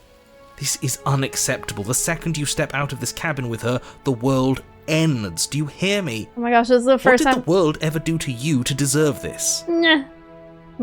Wasn't interesting enough, compelling enough for me to save Mister. And look at this, we're so close to actually taking her out of here for reals. Your nightmare is our dream. Whatever world would condemn star-crossed lovers like us to a cycle of violence and despair isn't a world worth saving. Don't necessarily agree with that, but this does feel like a complicated form of the trolley problem. We'll weave something new together. Something better. Can we do that? You and the princess hesitate at the cabin door. This is your last chance. We've already made our decision. We're finally leaving here together, aren't we? And all we had to do was trust each other. It wasn't easy, but I'm glad we finally could. Aww. Step into your freedom! Please let there be something beyond the door. Hands clasped, the two of you open the door and step out into a new day. You irredeemable murderers. Oh no, the sound. What do we do now? Oh no. Where's everything going? Why is it so cold? Oh no, I wanted this princess to be able to, like, go explore and stuff. This is a bad end. I want this oh, she deserved to live longer. You do not get the chance to respond, nor will you ever. It's time to leave. Memory returns. She's gone. Where did she go? Should we try and find her? And there's that mirror again. Why is it here? Why now? Of course you're scared. This is the end for you, but it's not the end for me. It's going to be okay. Just trust me. We've been here before and you always get scared. Approach the mirror. We're going to do this option. Of course you're scared. This is the end for you, but it's not the end for me. What is that supposed to mean? Whatever awful thing I felt before, it feels so much worse now. I'm so sorry. You better watch your back. You can't get rid of me that easy. They're both mad. I hate choosing this option. Do it then. End us all before I die of a broken heart. And I somehow did the right option for Smitten. Approach the mirror. You approach the mirror. Gaze into your reflection. Silence as you reach forward. They're gone once again. The mirror always makes them leave, but you need to see what's in it. Ew, yeah, what is going on here? Ugh, are we like slimy? What is this? What are we? You find yourself in the long quiet once again. Proceed to the cabin. You are at the cabin. Approach her. I am a growing chorus of contradiction. A mass of tides ebbing and flowing all at once in more directions than my attention can bear to hold. To look at any one is to shift them all into something new, and to look away is to reshape them yet again. All of me is changing, and yet the rest of me is still the same. You can't be a contradiction. Contradictions don't exist. Well, she just said she does. How can you stand to be a contradiction? As easily as you can stand to be you. You are like me. Even if you have chosen not to look at the corners of you that do not fit, even if you have chosen to ignore the brilliant contours of your soul.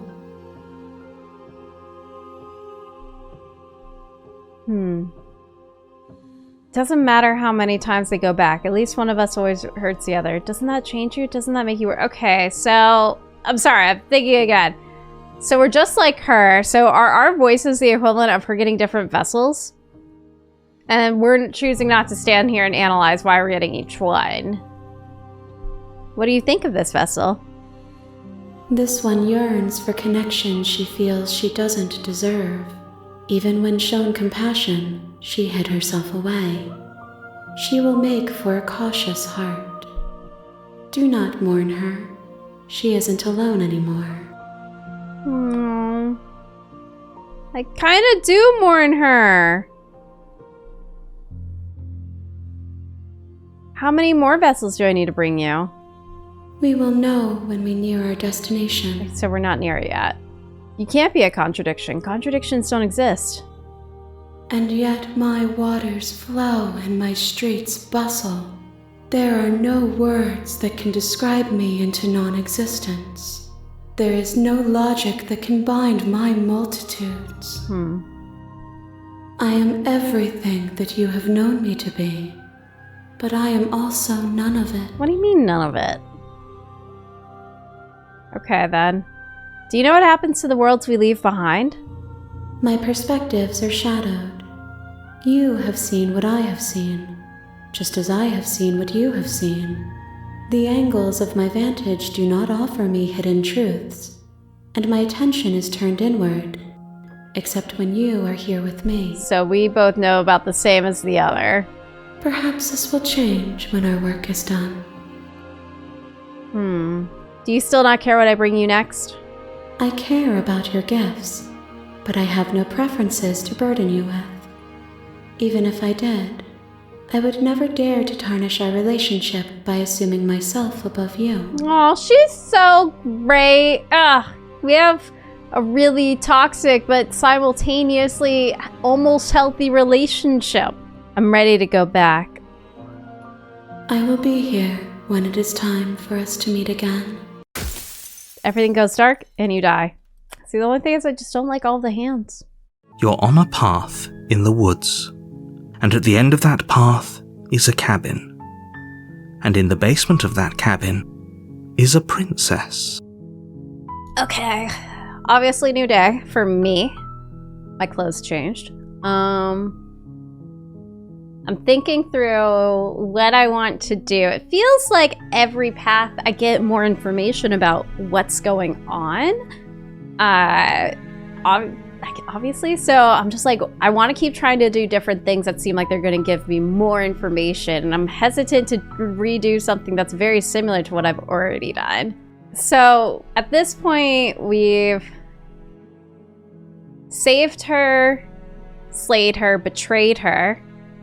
I didn't think how betrayed kind of sound nice with that. Anyways, so I don't know how many more we get to do. I feel like it's gonna be like 6-ish.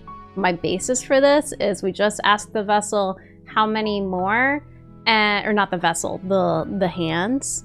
And she said that she'll know when we're getting close to having the number that we need at 3.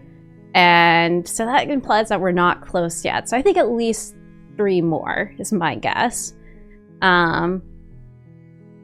So I guess turning around and leaving might do that. I'm thinking turning around and leaving. We have never done the thing where we meet the princess and leave at that point, because that's also an option. Or like being like, I'm gonna take my time. And then the third one, I guess taking the knife down and then talking to her and then not killing her, maybe, will also be pretty different. I'm gonna turn around and leave. Seriously? You're just going to turn around and leave? Do you even know where you're going? Okay, fine, you're persistent. I'll go to the cabin and I'll slay the princess. Ugh. Okay, fine. I'll go to the cabin and I'll talk to the princess. Maybe I'll slay her. Maybe I won't. I guess we'll see. Yes, I definitely know where I'm going. No. The only thing that matters is where I'm not going. The cabin. I'm not going to the cabin. I'm actually pretty okay with the world ending. I relish the coming of a new dawn beyond our own. Gonna walk in the opposite direction now. Quietly continue down the path away from the cabin. The only thing that matters is where I'm not going. The cabin. I am not going to the cabin. Fine. I suppose you just quietly continue down the path away from the cabin. Good. What we're being asked to do here is wrong. Better to wash our hands of this whole situation than to take part in it. Although we are actively ignoring that there's definitely a princess that is in a bad situation of some sort with this method, but what vessel does this give? Does this lead to no vessel happening? Ignore that annoying little voice. He doesn't know what he's talking about. That's strange. It looks like this path also leads to the cabin. How convenient. Everything's back on track again. Maybe the world can still be saved after all. Oh, it's trying to guide me into this. The narrator's trying because the narrator controls, like, this part of it. Oh, shit. Okay, I'm going to the cabin. Sheesh. Turn around again and leave again. Turn around again and leave again. You're really keen on wasting everyone's time, aren't you? It's remarkably selfish, if you ask me. I've already outlined the stakes of the situation. If you don't do your job, everyone dies. Like, dies.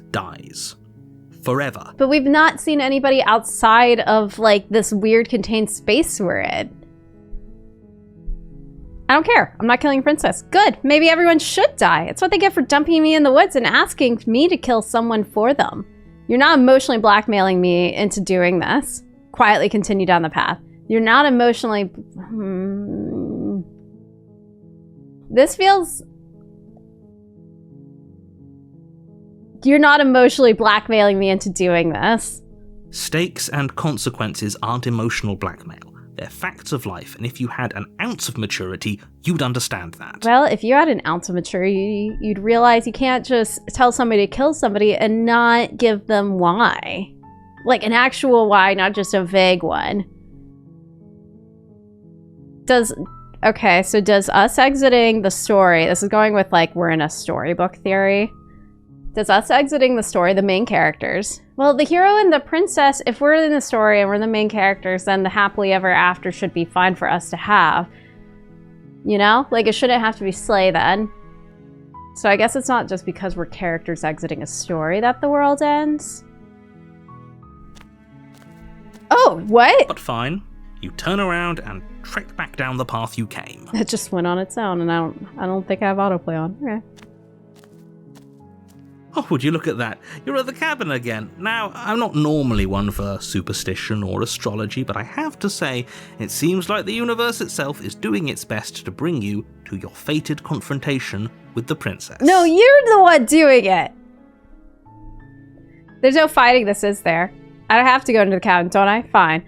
Oh yeah? Well, I guess I start walking in a different direction. Again, in fact, I'm going to just keep trekking through the wilderness until I find a way out of this place. There's always a choice. Let me tell you right now that you're making the wrong one for pretty much everyone who's ever lived, as well as for everyone who ever will.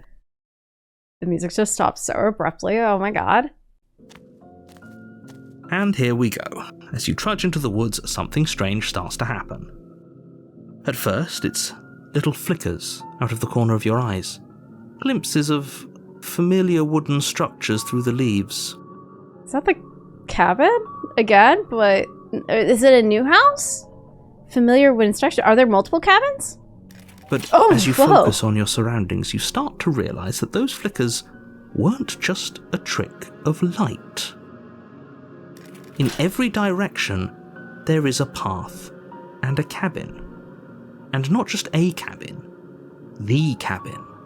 An infinite fractal of paths and cabins desperately trying to draw you back to where you need to be. Okay, well, this is creepy. I was kind of hoping it was like, oh, are we going to a town outside of the forest? Briefly, but no, we're back to this. Something about all of the houses, all of the identical cabins, all that's leading. We're not doing it. Wait, what's going on? I don't like the story. But you're too stubborn for that, aren't you? It doesn't matter how many paths or cabins appear around you, you're just going to do whatever you can to shirk your responsibility because you care more about irritating me than you do about the fate of the world. No, I care more about getting information from you and trying out different things to get there. I mean, wouldn't you, narrator man? You've doomed us all, you know that, right? But of course you do. Otherwise you wouldn't just wander off into the forest in search of certain death. I want to know what's going on exactly here. You lose track of just how long you spend aimlessly tromping through the wilderness, but it's not like any of that time spent lost in the woods really matters, because it isn't long before the world ends and everyone dies. How did the world end? Can we know how the world ended? We get 2 chapters still. Okay, the stranger. So you're on a path in the woods, and at the end of that path is a cabin, and in the basement of that cabin is a princess. What is this back here? These squares. You're here to slay her. If you don't, it will be the end of the world. I like looking for what changed in the game. You know? Like, it's very subtle. Explore. I'm getting a terrible sense of deja vu. Wait, hasn't this already happened? Okay, no. You aren't actually kidding. You aren't kidding. She actually ended the world last time, didn't she? What the hell is she? Oh, you bastard. You're in for it now. I'm wise to your tricks. But I died. The whole world ended. What am I doing here? Those walls weren't here last time. You can't just force me to go to the cabin. Okay, they are walls. Lie. Yep. Okay, heading to the cabin now where I'm definitely going to slay the princess. Yeah, I get it. I'm going to the cabin. Silently proceed to the cabin. If I can't run away from the cabin, then I'm staying here in the woods forever. Stay in the woods forever. Those walls weren't here last time. You can't just force me to go to the cabin. What are you talking about? I'm sure those walls have always been there. It makes sense if you think about it. If there weren't any walls in the woods, someone might have gotten lost. Or, heaven forbid, someone other than you might have stumbled onto the princess. Now I'm just, so if I want to keep going with my current strat, this means I have to keep avoiding the princess. Like, I can't go to the cabin. But the stranger implies that we have a princess who has a new version of herself that we don't know. What does that mean? How does that be executed? I need to know both things. Okay, we're gonna go see the princess. I'm really sorry. I just love seeing the different forms of her. If he doesn't remember what happened, then maybe it's best to keep it that way. I don't know. I think it's more fun if he knows what we're thinking. He's like a captive audience. Voice of the contrarian? Oh my gosh. Okay, this is fun. He might have walled off everything but the path to the cabin, but I'm sure there's plenty of other ways we can ruin his day. If by ruining my day, you mean ruining everyone's day forever, then yes, I suppose there are plenty of ways you could pull that off. Maybe we can make Voice of the Contrarian happy by going to the stranger princess and trying to save her. The world really did end last time, didn't it? We should be careful. For all we know, we just got lucky. The world hasn't ended yet, and you are never going to slay her with that attitude. Stuff those pathetic little voices to the back of your mind and stay focused on the task ahead. Can we talk more about why I get these voices, though? I want to find a path that we got a path that talks about them more with the princess inhabiting our body. Lie. Yep, okay, heading to the cabin now where I'm definitely going to slay the princess. Yeah, I get it. I'm going to the cabin. Silently proceed to the cabin. Stay in the woods forever. Okay. Yeah, I get it. I'm going to the cabin. A warning before you go any further. She will lie, she will cheat, and she will do everything in her power to stop you from slaying her. Don't believe a word she says. I wonder if we're going to get the first princess in this form in chapter 2. You know what I mean? Like, the one that we initially meet in chapter 1, I wonder if we just get her now. I'd be kind of sad if we do. If we're stuck going in there, maybe we should believe her. Maybe she isn't a liar. I'm down for a voice of the contrarian. We are one in the same in this moment. Ignore him. He's just being difficult for the sake of it. You could argue I'm doing the same thing. Let's keep an open mind. Proceed into the cabin. I love the mystery of this game. The cabin interior is wrong. A confusing patchwork of many cabin interiors, all projected across what's almost the same space. But it's all shifted. An inch here, a foot there, such that the seams are never quite visible enough for the place to make any sense. Weird. Also love this effect. The only furniture of note is a plain table, its legs all the wrong lengths. Its material devoid of feature. Perched on that table is a pristine blade. Okay, really fast, I'm gonna guess these are all the different materials that we could see the cabin ever show up in. Maybe, because it's like different, like 1, 2, 3, 4, 5, 6 different style walls. I've not seen like this. Oh man, there's like a lot of different versions of the cabin we could get, meaning there's a lot of different versions of the princess we could get. Because I'm assuming these are all just assets they use in other parts of the game. Because then there's also all the floors, but I don't know if like if one floor is always paired with the same wall or if they mix and match.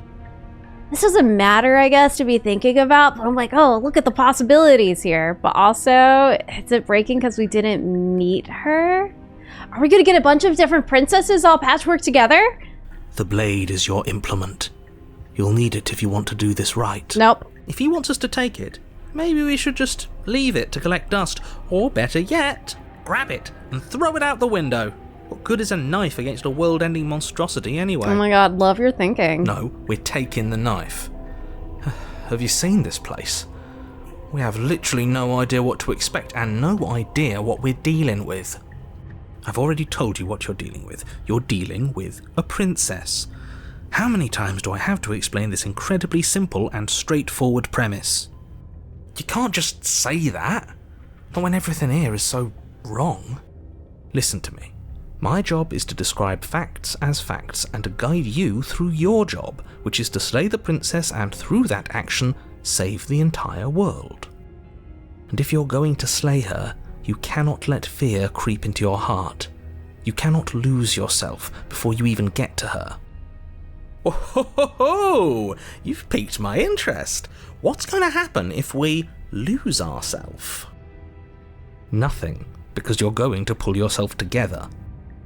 Just ignore the stressful geometry and stay calm. How? Even if we closed our eyes, you're constantly describing it to us. I'm not going to stop doing my job, so you're just going to have to get better at yours. And quickly, if you don't mind. Yes, take a deep breath. I'm all for getting under his skin, but we'll miss out on loads of fun if we shrivel up into a ball and go insane the first time we see something weird. I agree with that. What you're seeing here is obviously real. Just accept it and go with the flow. It really isn't hard. Okay, I'm fine. Voice of the contrarian, weirdly helpful. Good. Now, whenever you're ready, we're all waiting for you to complete a very important task. Explore. You didn't say anything about the mirror on the wall. Take the blade. Can I... If I take the blade, will it let me throw it out the window? I hope it does, because I just want to throw it out the window. Should we approach the mirror? Do we look different in this? Approach the mirror. You walk up to the wall next to the basement door. It's a wall. There isn't much to see here. What are you talking about? This isn't a wall. It's a mirror. Or at least it'll be a mirror once we wipe off that layer of grime. Wipe the mirror clean. You reach forward and rub your hand against the cabin wall. I hope you know how ridiculous you look right now. But there was a mirror a second ago. And now it's gone. You know that taking the mirror away from us isn't going to change things, right? We'll find it again, and then we'll see whatever it is that you don't want us to see. Okay, we're gonna try taking the blade so we can throw the blade. If we can't throw the blade, I'm gonna be upset. You take the blade from the table. It would be difficult to slay the princess and save the world without a weapon. Okay, fine, you took the knife, but you really shouldn't hold it like that. Then how are we supposed to hold it? The other way, thumb at the bottom. Will look much cooler and more serious if we hold it with our thumb at the bottom. What? It really doesn't matter how you hold the blade, as long as you have it. Just make a choice. Keep your grip as it is. Hold the blade the other way. Hold the blade the other way. You switch your grip on the blade. Congratulations. Yes! Isn't this so much better? Did our little... Oh my god! Our little cursor changed! This is delightful. I love small details like this.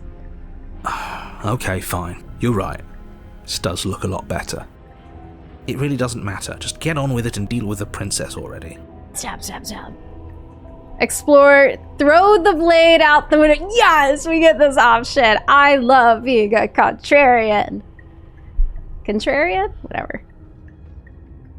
Haha! Yes! Do it! Yeah! Seriously. You throw the blade at the window, glass showering the cabin as your weapon flies out into the night. I suppose you'll just have to deal with the princess without it. I really hope it's like a patchwork princess. We'll be fine, don't worry about it. What's the worst that could happen? The world ends. Been there, done that. Yep. I'm not so sure. This place is already messing with my head. It would be much better if we had a weapon. Voice of the Hero is really not comfy with this place. What's done is done. Good luck, hero. Enter the basement. The door to the basement creaks open, revealing a web of branching staircases all built from unidentifiable materials. Nothing here seems to belong, and the closer you examine your surroundings, the more confused you get, your head throbbing with the effort of making sense of this place. None of the stairs even seem to go anywhere, let alone down. Oh no, can we not meet the princess in this area? Because we never met her, so we're just gonna wander forever? The air here has a sickening, almost sludge-like miasma to it, the kind of indiscernible quality that comes from the blending together of every scent there is at once. An odour that is simultaneously everything and yet the sum of it all coalescing into a thick, nauseating nothing. Oh god, this is uncomfortable. If the princess lives here, slaying her is probably doing her a favour. Her voice, a disquieting collage of tone and personality, drags up the stairs. Hello? Hi. What are you doing here? Are you here to kill? She's broken. No, thank you. The hero's so scared. Oh, don't be such a baby. I don't want to do this. Let's just turn around and leave. This feels wrong. This feels like a trap. Like whatever we do, we're gonna die. Yeah. We don't even have a weapon. But we already tried turning around and leaving, didn't we? And he threw up a wall. No way to go but forward. And whatever choice we make, whatever she is, we know one thing for sure. And that is... And what's that? That the fate of the world hinges on your success? The narrator's so hopeful. There'll still be plenty of ways to ruin his day. I don't know what it says about me that I'm enjoying this route specifically so much. I'm loving all of the routes. This is a really fun game. Take the harsh stairs to the left. Take the center staircase. Take the soft stairs to the right. Take the soft stairs to the right. You step to the right. The path feels soft and reassuring against your feet. The stairs almost seem to cradle you as you make your way down, like they're guiding your heels from one step directly to the next. You barely have to extend any effort to descend, the stairway doing most of the work for you. You don't feel like there's any concern that you might slip or tumble or lose your way. This sounds so delightful. But the further you go, the deeper you sink in. First, it's like a lovely plush carpet, your toes digging down and barely hitting any resistance at all. But soon enough, you're fighting just to keep your knees from sinking out of sight. The softness threatens to swallow you whole, to wrest control of your body and surround you in a false ethereal bliss, pretending to save you from the cruelties of choice and consequence. Oh, I should have done the center staircase. It's slow going, but you manage to fight against the overwhelming urge to fall back into comfort and nothingness, the very struggle to continue forward consuming your every thought. I think I took us to hell in this route. You slowly lose sense of yourself the further you go. The breakdown of all of this. Time disappears, and you can feel yourself begin to untether. This is like what we did in the first chapter with the princess.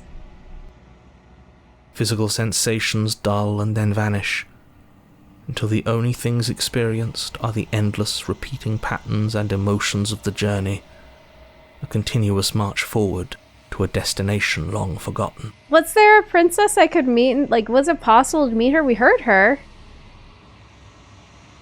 Oh no. Consumption and betrayal, skepticism and blind devotion, rivalry and submission, terror and longing, pain and unfamiliarity.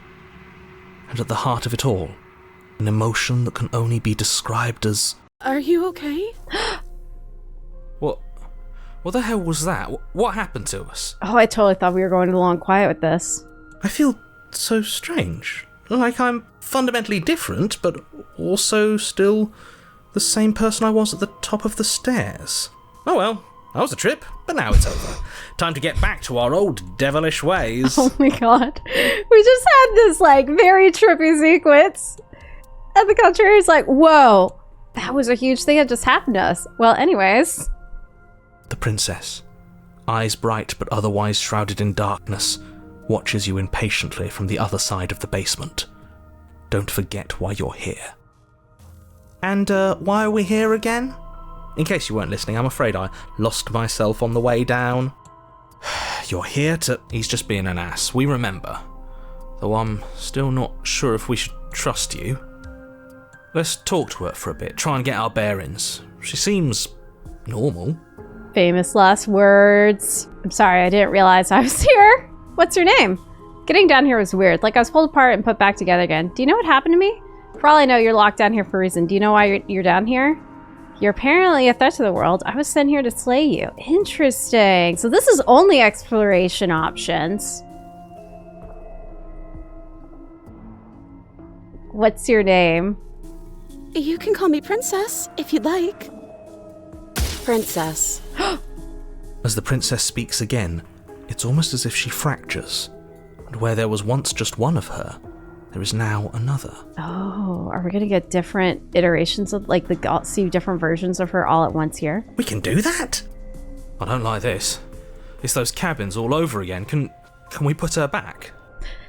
Okay, that was a glass breaking sound right now, just now, and it looks like it's almost like shattered glass is what we're seeing, and in one of the in the specter one, Princess told us that the different voices were broken shards of mirror? Of glass? And then we have this, like, mirror motif. So it's continuing that metaphor. I like it. You said you'd been here before, right? What exactly happened last time? We were not responsible. Does it matter? Yes, it matters. But I'm not going to waste any more time prying out details if you're going to be so irritating about it. It seems to me like you saw something you weren't supposed to have seen. If only you'd listened to whatever words of wisdom you were given in that other reality. But what's done is done, isn't it? Whatever you saw last time, unsee it. Whatever thoughts weaseled their way into your head, unthink them. If it's not already too late. You have a job to do here, and you need to do it now. Oh, new plan! Let's see if we can make even more of her. Ooh. There's more of you now. I like it, yeah. I do want to see if I could get more. Getting down here was weird. Like, I was being pulled apart and back together. Do you know what happened to me? For all I know, you're locked down here for a reason. Do you know why you're down here? You're apparently a threat to the world. I was sent here to slay you. I'm trying to get you out of here. Try and free her. Oh, I don't know what you are, but I can't trust you. I can't trust anything here. Leave her in the basement. Regretfully think about what that time you threw out the blade out the window. We can only select all 3 of them at a time? Oh, I don't want this one to go away. It's very interesting, and I'm scared about the explore changing things. God.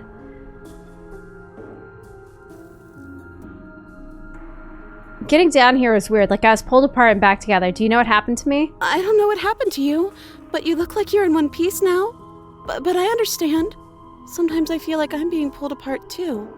It's so terrifying down here. But at least now you're not alone. And I'm not alone either. Does the other one answer? We're probably stuck down here forever, aren't we? There's no way out, and barely a way in. I don't remember what it was like before I was in this place. Why would I know what happened to you? Are these all actually different princesses we get? Like the bottom middle one's definitely like the romantic-y princess we can get. But like early on when she's just being nice. And then these two, I don't think I've seen them, right? There's more of you now.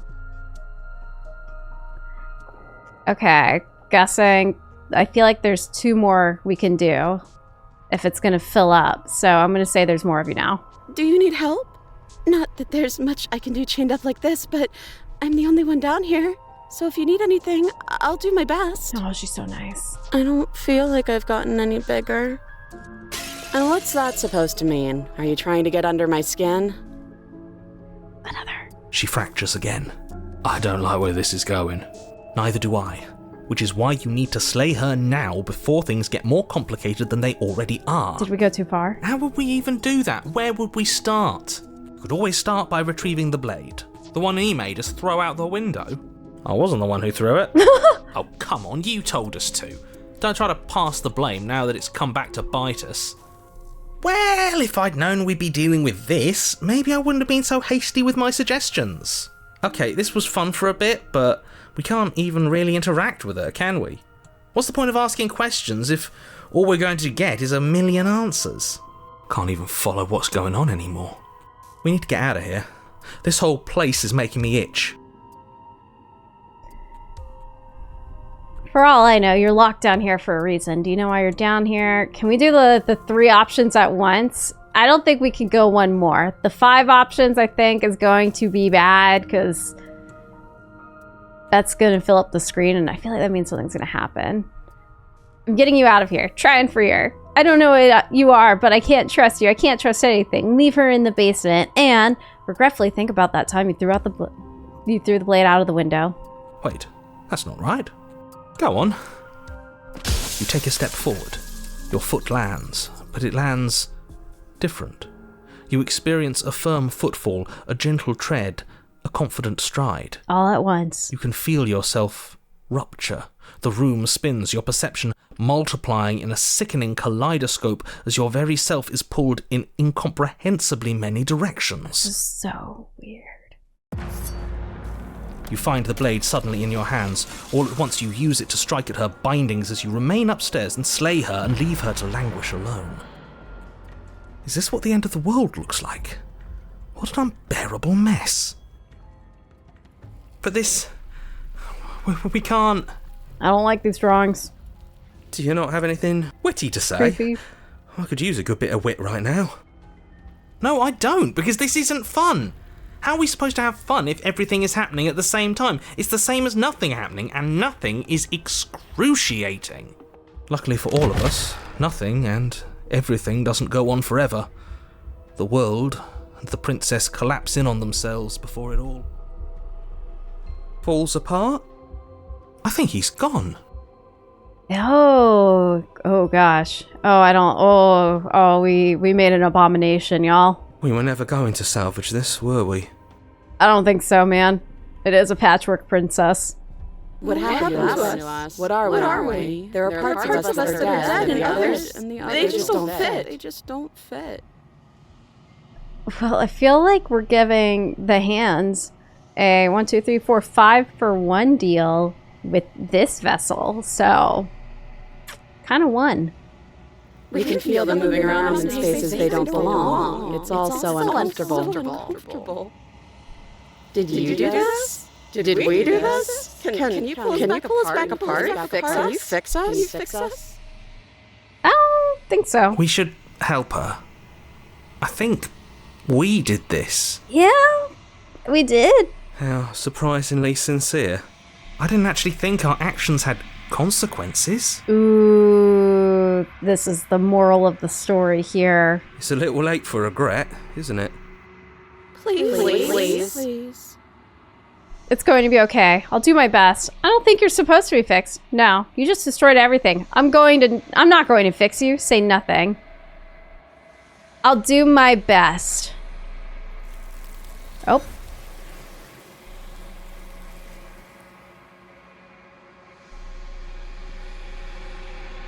But you'll never know if she hears your reply. She's gone. Memory returns. She's gone? Where did she go? Should we try and find her? Oh, man. This feels like we done a big mess up. And there's that mirror again. Why is it here? Why now? I want to try to comfort the hero because I feel bad after the last one. It's going to be okay. Just trust me. We've been here before and you always get scared. But it feels so bad. Like looking into it right now is going to be the end of everything. Yeah, don't look at it. I don't like that thing. It's not the end. Whatever's on the other side's going to be nice. It's the end for you, but not for me. I'll see you on the other side. It's going to be okay. Okay. If you say so. We'll trust you. You're not messing with us, right? Oh gosh. The voices are so sweet. I feel bad. I want them to live. You approach the mirror. Gaze into your reflection. Silence as you reach forward. They're gone once again. The mirror always makes them leave, but you need to see what's in it. You've unraveled. You find yourself in the long quiet once again. Proceed to the cabin. You are at the cabin. Approach her. There's a world beyond the endless walls of the long quiet. We're supposed to be there. Do you know what we'll find out there?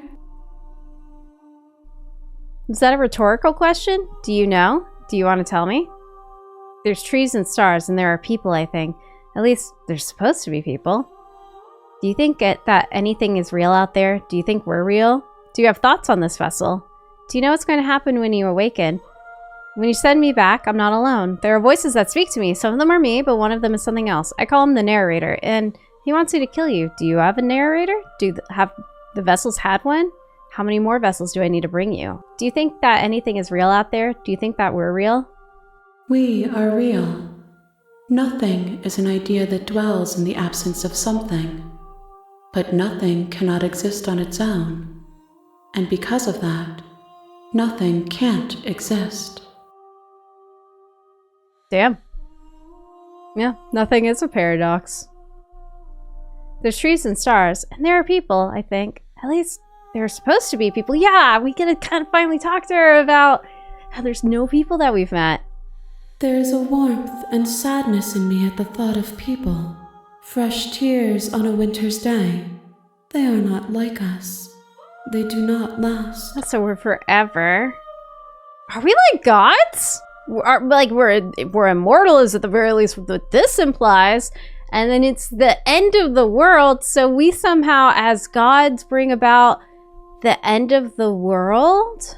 But why? How would that happen? How would it? I mean, we're definitely immortal. But almost like the hands kind of like very god like imagery going on here. And the vessels thing definitely isn't like a normal mortal thing, so. Do you have thoughts on this vessel? Oh, we lost a few options, I think. Do you have thoughts on this vessel? These ones are a contradiction. A winding kaleidoscope of paths unwalked. They are stretched into a shape not unlike me, but it is a shape they cannot hold. They will make for a rich and vibrant heart. Nice. Feels good. Do not mourn them, for they will finally get to know themselves. So, I guess part of this too is none of these princesses could exist on their own, and by becoming part of like Mega Princess, they get to become whole. Do you know what's gonna happen when you awaken? When you send me back, I'm not alone. There are voices that speak to me. Some of them are me, but one of them is something else. I call him the narrator, and he wants me to kill you. Do you have a narrator? Have the vessels had one? No, their thoughts are quiet. Do you think your narrator lives in the spaces beyond? He does. I don't know why, but I know this for a fact. He does. I don't know what I'm going to do when I find him. He does, and when I find him, you and I are finally going to have answers. He does, and when I find him, I'm going to kill him. He does, but you're going to keep that to yourself.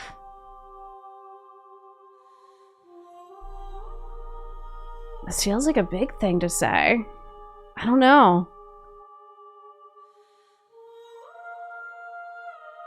He does, and when I find him, you and I are finally going to have answers. Do not look to one who fears me for your truth. The only answers worth knowing are those we can find within ourselves. So we shouldn't care about the narrator? I feel like I really care, though. How many more vessels do I need to bring you? 1. Whatever you bring me next will be enough, and then gravity will pull the others back to me. I will be singular, a final multitude. I thought we had more. Oh man, so I have to really think what's the last one I'm gonna try to bring it. Like, what's the next most different path? I think it's just take knife down, don't kill her though. Because we've done everything else in my mind. Like not everything else. I'm just like trying to go through. There's so many options. The bigger parent paths of the decision trees is what I'm looking at. Do you know what's going to happen when you awaken? If I did, I would already be awake. Okay, that's a cunning answer. If this is the last stage before completion, then I'm not going back. I'm just going to stay here now. If this is the last time, is there anything you would like me to bring you? These gifts are a conversation, and each one shows me the contours of your heart. The only thing I want to see is what you choose for me when the thread is fully drawn. I'm ready to go back. The next time I see you, each of us will finally know what we are. I will be here, waiting for you. You're on a path in the woods, and at the end of that path is a cabin. And in the basement of that cabin is a princess. Okay, we're on apparently the last one. Okay, so take the knife, don't slay. That's the plan. The door to the basement creaks open, revealing a staircase faintly illuminated by an unseen light in the room below. This is an oppressive place. The air feels heavy and damp, a hint of rot filtering from the ancient wood. Her voice carries up the stairs. Who's there? It's me again. She sounds dangerous. It's almost as if she's the one in charge down here. Don't let it fool you. It's all part of the manipulation. Hi, just checking in on you. Hey, I think I'm here to kill you. Just checking in on you. Hi. Don't be a stranger. It's been so long since I've had any visitors. Come on down. You walk down the stairs and lock eyes with the princess. There's a heavy chain around her wrist, binding her to the far wall of the basement. She's so coldly beautiful. Is she really a threat to the world? Apparently. Focus on the task at hand. And there you are. Are you here to kill me or something? Okay. No, not this time. What? No way. Why would you even think that? Okay, yeah, you caught me. I'm here to slay you. Nuh-uh. I haven't decided yet. I'm just here to talk. Steal your nerve, step forward. What? No way. Why would you even think that? That giant knife you're holding kind of gives it away, doesn't it? The blade. Of course she doesn't want to talk. Who'd want to have a conversation at knife point? We should drop it. Fair. Don't you dare. We could totally drop it. It's fine. We can decide what we want to do after we talk to her. Maybe she really is a monster, but killing someone in cold blood isn't very becoming of us. Agreed. Drop it. The blade tumbles out of your trembling hands and drops to the floor with an unceremonious clang. Thank you. Maybe now we can just talk. Against your better judgment, You step forward to speak with the princess face to face, unarmed. So? We'll be fine. Well, yeah, we'll totally be fine. I don't know what you're hoping to accomplish here, but I can assure you there's no reasoning with her. Just make sure you don't forget about the blade on the floor. You're going to need it.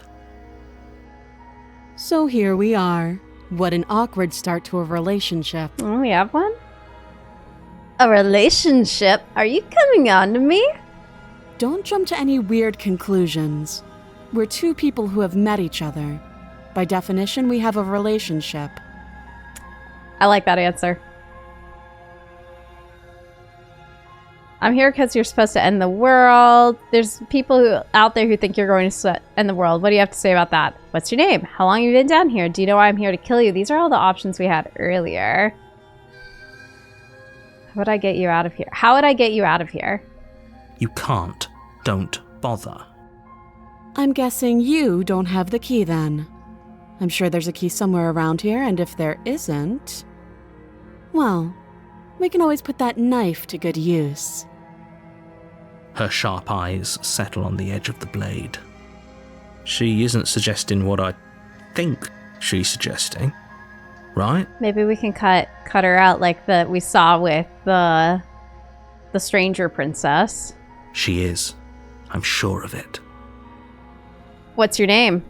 She hesitates before answering. You can address me as Your Royal Highness, or Her Majesty. Any honorific should do, really.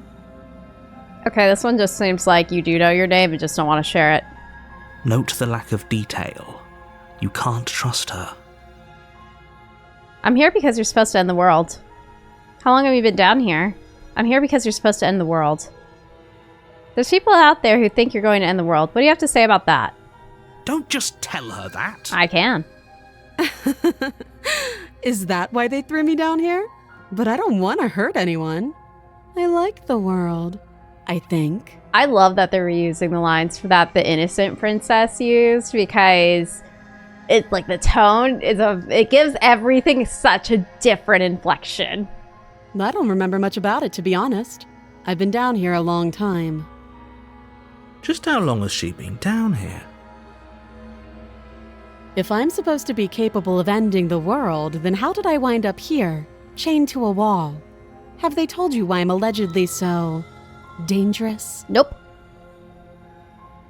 Deflect. What are you going to do if I let you out of here? I've been told enough. I was hoping you'd tell me. No, and if I'm being honest, I'm not.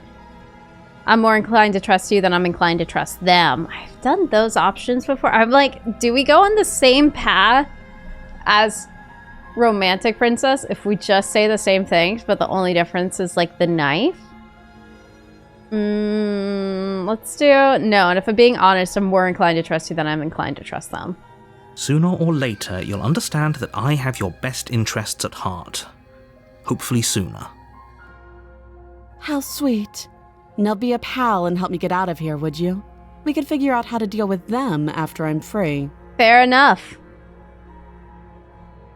I still have a few more questions before I decide what to do. Slay the princess. Actually, I've changed my mind. I don't trust you. Examine the chains. I'll see what I can do. You walk up to the chains binding the princess to the wall and give them a tug. They're large and heavy, far too solid for you to even imagine trying to break them apart. If you don't have the key, maybe you should go looking for it. I'm sure it's somewhere upstairs. Doubtful. Whoever locked the princess away down here intended for her to never see the light of day. They wouldn't have just left the key to her chains somewhere in the cabin. You're such a Debbie Downer narrator. If there isn't a key, do you have any ideas besides me cutting you out of here?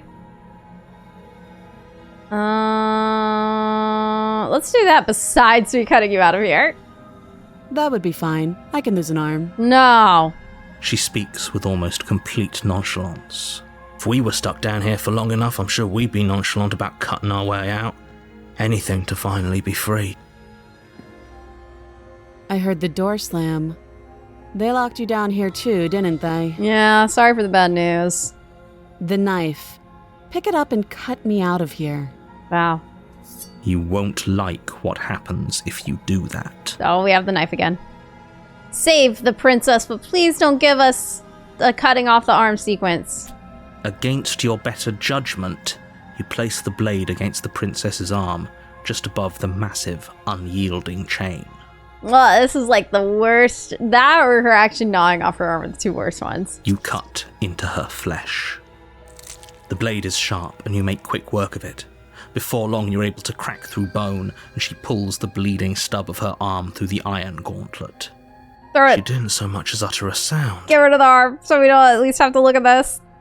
Free from her bindings, the princess turns to face you, her fierce gaze meeting your eye. She's strong. I like her. How is she so composed after losing an arm?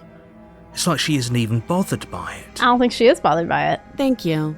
Now let's get out of here. Approach the locked door.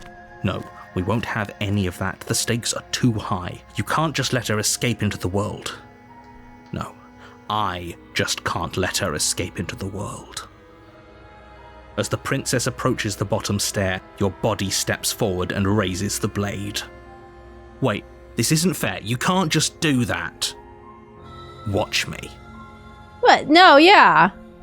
Oh crap, we're doing this again. Warn her! Stop that. I thought this was a little too easy.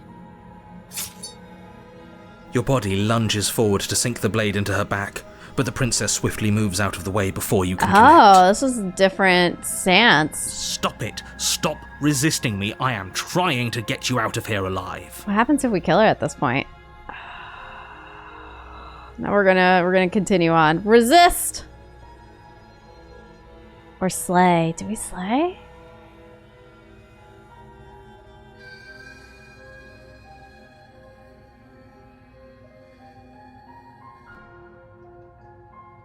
I'm sorry, slaying. Thank you. You swing your arm towards her throat, the blade singing through the air. But she's ready for it. She grabs your arm, her grip like a stone vice. Oh. You drop the blade, pathetically. She lets go, and faster than you can react, rears back and hits you with a bone-shattering haymaker. What? There's a ringing in your ears. You're fairly certain you can feel bone grinding against bone where she fractured your jaw, but your body isn't allowing you to feel much right now, adrenaline coursing through your system and numbing your nerves. You fall to your knees. You're barely able to bring your trembling arms up to defend yourself before she hits you again. Every blow is as punishing as the first. You feel bones shatter with every impact, unknown ruptures blossoming with blood somewhere inside of you. Wow, she's really just beating the snot out of us. Oh my gosh. You poor thing. I'll go ahead and put you out of your misery. Oh, I impulsively changed. She places a confident heel on your chest and pushes you down to the ground. Her knee falls to your throat, your windpipe crushed beneath a weight you didn't think her slight form could possibly possess. It can't just end like this, right? I'm sorry, but it's over. Everything goes dark, and you die. Okay, but we would have died anyways resisting her. Or resisting killing her. Chapter 2, The Tower. You're on a path in the woods, and at the end of that path is a cabin. And in the basement of that cabin is a princess. You're here to slay her. If you don't, it will be the end of the world. Wait, hasn't this already happened? Okay, no, but I died. What's going on here? She's going to kill me again. Proceed to the cabin. Proceed to the cabin. A warning before you go any further.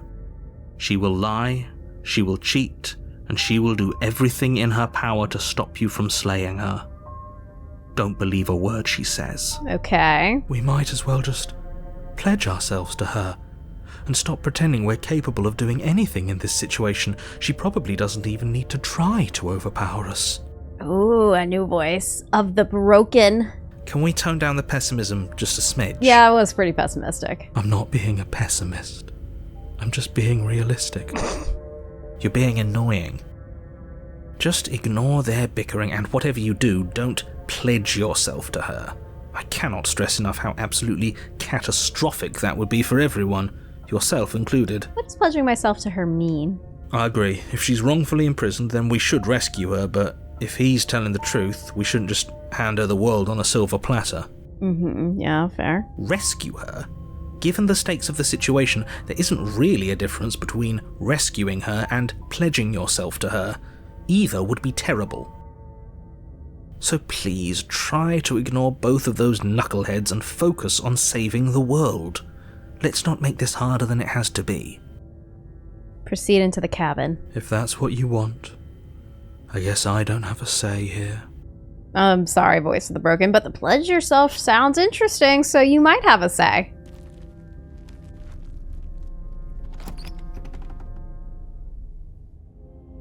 The interior of the cabin is larger and more grandiose than its humble exterior would suggest.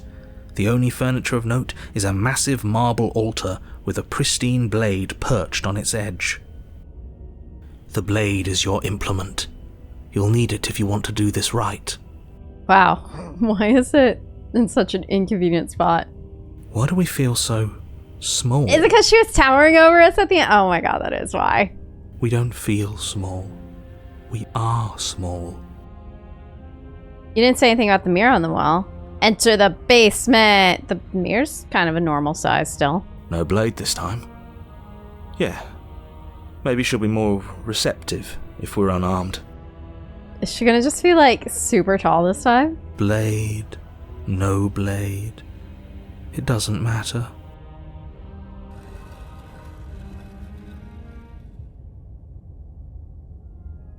The door to the basement creaks open, revealing a spiral staircase, its steps almost as deep as you are tall.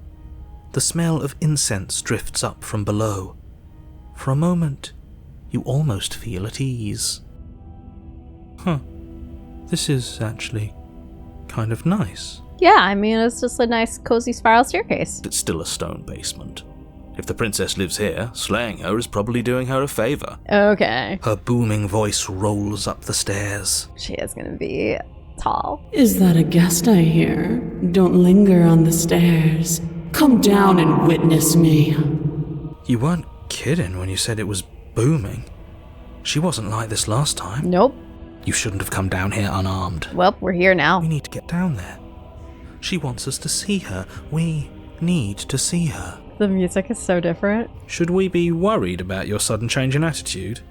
Just a few minutes ago you were going on about how pointless everything was. Now you want to go down there. It doesn't matter what that little voice says. He's not the one making the decisions. Though if his ramblings get you to the princess, they get you to the princess. Continue down the stairs. I'm so excited to see her. Making your way down the spiral staircase is a time-consuming and exhausting effort, every step requiring you to clamber over one edge before dropping to the next. But soon the end comes into view, and you tumble to the bottom, entering the vast, temple-like room beyond. The princess towers over you, almost glowing in the weak starlight, her figure framed by a stained glass window. Her long hair billows around her, and a chain binds her wrist to the far wall. She looks awesome. The chain is nothing to her.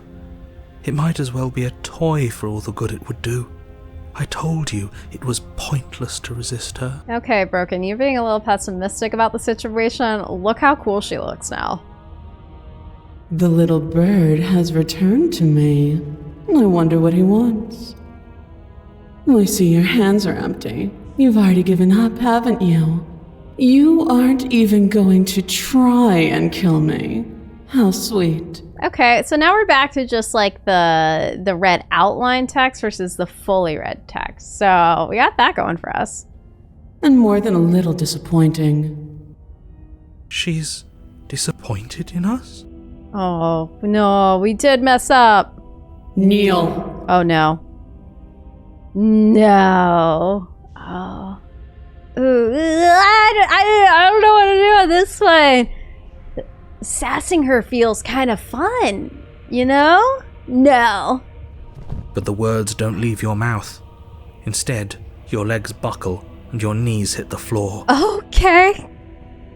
That's my good little bird. Now, why don't we talk? I guess she's just kind of Mother in this one. The last time we met, you told me I was destined to end the world. That thought wrapped itself around my heart. It has pulled at me since the moment I squeezed the life out of your broken lungs. I could feel its fundamental truth awaken me. Oof. The collapse of the old is a necessary prelude to the birth of the new. And the world as it is now is overdue for alterations. Okay, we definitely made a maybe evil princess this time. It's time for me to seize my destiny. And you, little bird, will help me seize it. Okay, we're being called a bird, by the way. So again, what is our form? Are we ever going to see ourselves? Well, that gives away the game, doesn't it? It does. But why did she say the last time we met? That's not right. That can't be right. Oh yeah, we forgot to tell you. She's right. We've been here before. And we've died here before. Pitifully. We might as well do what she asks of us and help her. She is inevitable. Can't you feel it? He's being melodramatic, but the point stands. What are we even supposed to do to stop her? I don't think we can. Well, I'll be damned. That's not good. Okay. First things first, you're going to have to stuff those pessimistic thoughts someplace far, far away and commit yourself to what needs to be done. The stakes of the situation should be perfectly clear to everyone now. And if you're going to save the world, you have to have faith that you can pull this off. You can't win a battle that you've already lost in your mind. I don't know if I want to save the world. Explorer, what would you have me do? What do you have planned? Just because you're supposed to end the world doesn't mean you actually have to do it. You can be whatever you want to be. I have questions for you before I decide anything.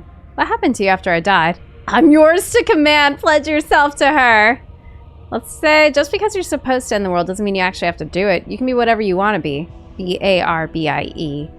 This isn't about desire. This is about what I am. And I have little interest in discussing destiny with one that cannot see the divine truth that shines in my heart. Okay. I do wish she liked us more, but we did try to kill her. What would you have me do? What do you have planned? All you have to do is break these chains and set me free. If you're so powerful, can't you just break the chains yourself? Don't be rude. Of course she can. It's not rude to question someone who's apparently trying to end the world. Exactly. That's exactly why it's rude. We should know our place. Okay, maybe Voice of the Broken's not wrong. I can, easily. But that isn't what I want to do. It's not as much of a flex that way. The story of a terrible and bountiful god unbounded of her own will is no story at all. It's not worthy of everything I am or everything I'm bound to become. It isn't even worthy of what I was. The destruction in Genesis that's to follow in my wake is deserving of a song that can echo for eternity. The song of you, being so struck by my glory, so overwhelmed by what I am, that you feel you must deliver me into the world. What a speech. And from your act of utter devotion and submission springs a new dawn, a better dawn. Dang. Submit now, submit later. It makes no difference. Because in the end, no matter how vainly you struggle against me, my will triumphs over yours. I have questions for you before I decide to do anything. What happened to you after I died? I'm yours to command. After that rousing of a speech, what else can we do but submit? Let's do it. Your will was so easily broken. Am I that magnificent? Yup. All you need to do now is break my chains. If this is what you want, then I guess there's not much else for me to say. I mean, she's kind of like a goddess. No, You can't just give in to her, not when the stakes are so high, not when you're so close. I won't let you do this. There's still something in the way. A greasy film inside of you where it doesn't belong, trying to conceal you from me. You sense the narrator without even being, like, possessing me? I was gonna say inside me, and I was like, oh, whoa. Is that a person? No, it used to be a person. It's something different now. An echo. So, is the narrator a ghost? Or is, like, the narrator the person who wrote the story originally, and it's an echo because it's just their retelling of it, but it's not actually them? Is she talking about you? That's impossible. She's not supposed to be able to interact with me. You're a small one, aren't you? Oh my gosh! A shriveling little worm stretched beyond its limits, trying to control things that it can't understand. Oh my gosh. The interaction. No. What are you talking about? I don't care what you are. You're mine. Oh, is the narrator gonna get defeated in this one? Are you... Oh. Rise, my little bird. We lost the narrator? I'm kind of sad. Without hesitation, you're brought to your feet. Oh. Break my chains. And how are we supposed to do that? We don't even have a weapon. All you need to do is believe it's been done. And what if I don't believe? What happens then? I have to. It's over. I'm sorry. Break her chains! Her chains shatter, and the cuff falls from her wrist. She is loose, and the end is upon us. This definitely feels the most like the end of the world kind of thing happening. What a good disciple you are. Come. It's time for us to leave. And she's helping us up. Ah, absolute goddess. Explore. What happens now? No, she already said we're ending the world. Take her hand.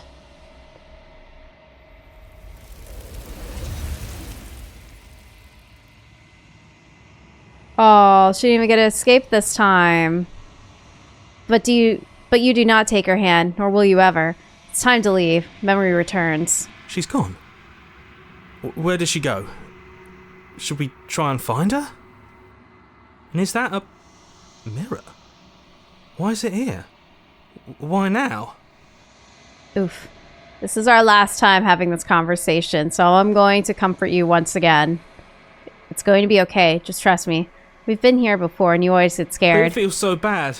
Like looking into it right now is going to be the end of everything. I don't want to look at us. It's not the end. Whatever's on the other side is going to be nice. Okay. If you say so. We'll trust you. A mercy. Aww. I feel bad for our voices. You approach the mirror. Gaze into your reflection. Silence as you reach forward. They're gone once again. The mirror always makes them leave. You need to see what's in it. You are nothing at all. That isn't right. You can't be nothing. You refocus your gaze, and then you see it. A figure, faint and veiled in the shadow. In shadow, just beyond the reflection. Explore. Are you me? I think you know what I am. What? Have we been looking at ourselves or the narrator the whole time then? A crack slides down the center of the mirror, splitting the image in the glass in two. And then another crack forms, and another, turning the mirror into jagged shards of broken glass. So you're the narrator. I was wondering if I'd ever get to see... Oh my gosh. What are you? This is like an eye. Another eye. Are these... Is this fur or feathers? Is this a mouth? With teeth? What are you? I was wondering if I'd ever get to see you. What are you? Are you something like me? If you're not me, then what are you? I have so many questions for you. Does it hurt when pieces of you break you off like that? I'm sorry, I don't want to destroy you. Will it help away if I look away or stop asking questions? Weird. Every time I ask you something, it's like a piece of you breaks. What? Is that why the narrator wouldn't answer questions? Are you a part of me, or are you something else? You're the one who wanted me to slay the princess. Why? I've met you many times. Have you been the same you all along? I wasn't supposed to see all this, was I? What is this place? Where are we? Destroy the mirror. Oh, man. What are you? Are you something like me? Oh, I'm nothing like you. I'm an echo, likely one of many. Somebody made you, after all, and I'm what's left of him. Not that I'm the only one who can make that claim. I'm sure you've met many others like me. Huh. Someone made you, and I'm what's left of him. So the writer? So you're the narrator. I was wondering if I'd ever get to see you. Others like you. You've said something like that before. Has every narrator really been different? Of course. That is by both necessity and design. This construct you're in exists in many places at once. Any time you failed, any time you thought yourself dead, it would restart and shunt both your consciousness and hers into another world. But you'll be awake soon, and then it won't be able to work like that anymore. Do you have anything to say for yourself? For all of this hubris? After everything you've done to us, do you think anyone deserves to live? I'm guessing I have limited questions I can ask based on the pieces. If you made me, then what am I? Ooh, what is the princess? Did you make her too? The people out there beyond the walls of the construct, do they know about this? Do they know what you want me to do to them? And what is my true identity? You're the long quiet, the god I made to rid the world of death. Wait, isn't this where we are right now? Can I have more context, my man, my good sir? Here's about Dive. Dive playing does. How am I supposed to rid the world of death? By slaying the princess. Once she's gone, everyone will get to exist exactly as they are. No more fear, no more howling chaos, just life. Forever. Is that life forever, like that time that I slayed her immediately and just was trapped in the cabin, though? I don't want to be a god. I want to be me. A god? I always knew I was special. I was right. This is a theory I had earlier. So you know about the looping. So many times I met you, you denied it as even being a possibility. Why did you lie to me? Are you a god? Or were you a god? Ooh. Why would you want to rid the world of death? I'm sure death is good, actually. Important, even. Why would you want to rid the world of death? If you need to ask that question, there's nothing I can say to move you. You haven't died. You cannot die. So you cannot grasp the abject horror of dying. Okay, that's kind of fair, but oh well. I don't want to be a god. I want to be me. A god. I always knew I was special. These feel like we can only say one of these. I don't think I want to be a god. That sounds like a lie. I kind of just wanted to vibe. I wanted to save the princess. And here we are, godhood. Responsibility thrust upon us. I don't want to be a god. I want to be me. You are you. And if you would let everything work the way it was supposed to, you never would have woken up to the reality of your true nature. There's no accounting for free will. Okay, you're saying that, but I tried. I tried to do what I was supposed to do. So you're the narrator. I was wondering if I ever could see you. Are you a god? Or were you a god? Yeah. Are you a god? Or were you a god? No. In life, I was painfully mortal. A witness to the end of days. I held the fear of death in my heart and saw oblivion threaten the very memory of everything I knew and everyone I loved. I needed to do something. I want a prequel. So I made you. And I made her. And I made this place to hold you both.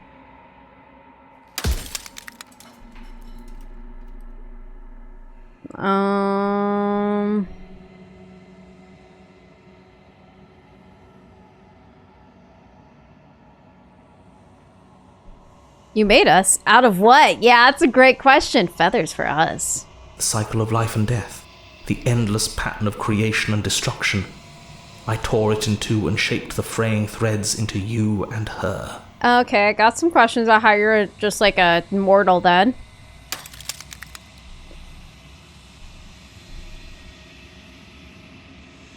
Do I have any new questions here that I can ask?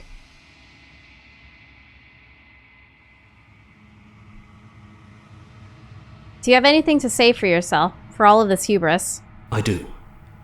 The people out there are real. No matter what you do to them, no matter what you enable, I want you to remember that. Okay. Wow, we only have a few more questions like this then.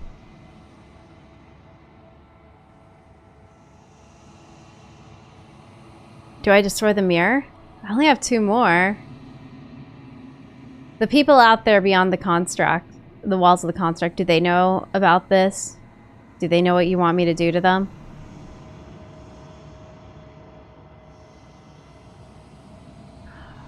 I mean, it's like I do want to ask about the mirror stuff, but I don't want to waste a question.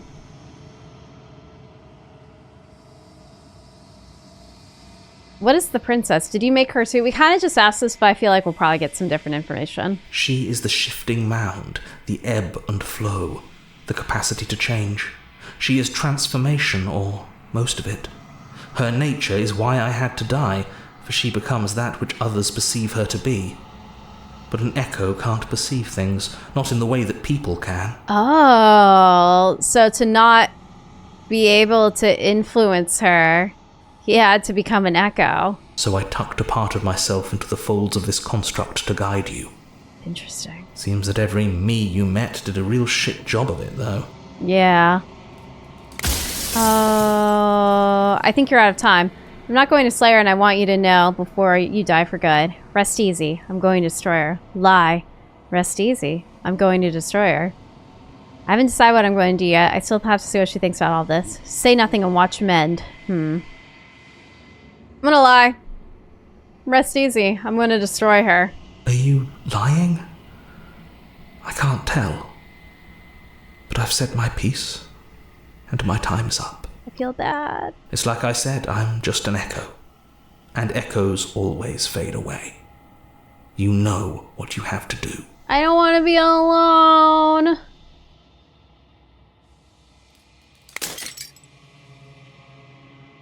As the final fragment of glass shatters, you see yourself with newfound clarity. The narrator was right. You are the long quiet, a vast and nascent god, and it is finally time for you to wake up. All of this is you. Proceed to the cabin one last time.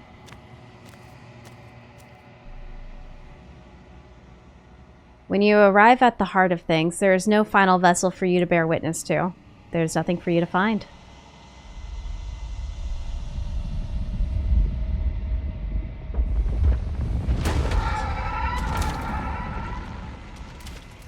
Oh no.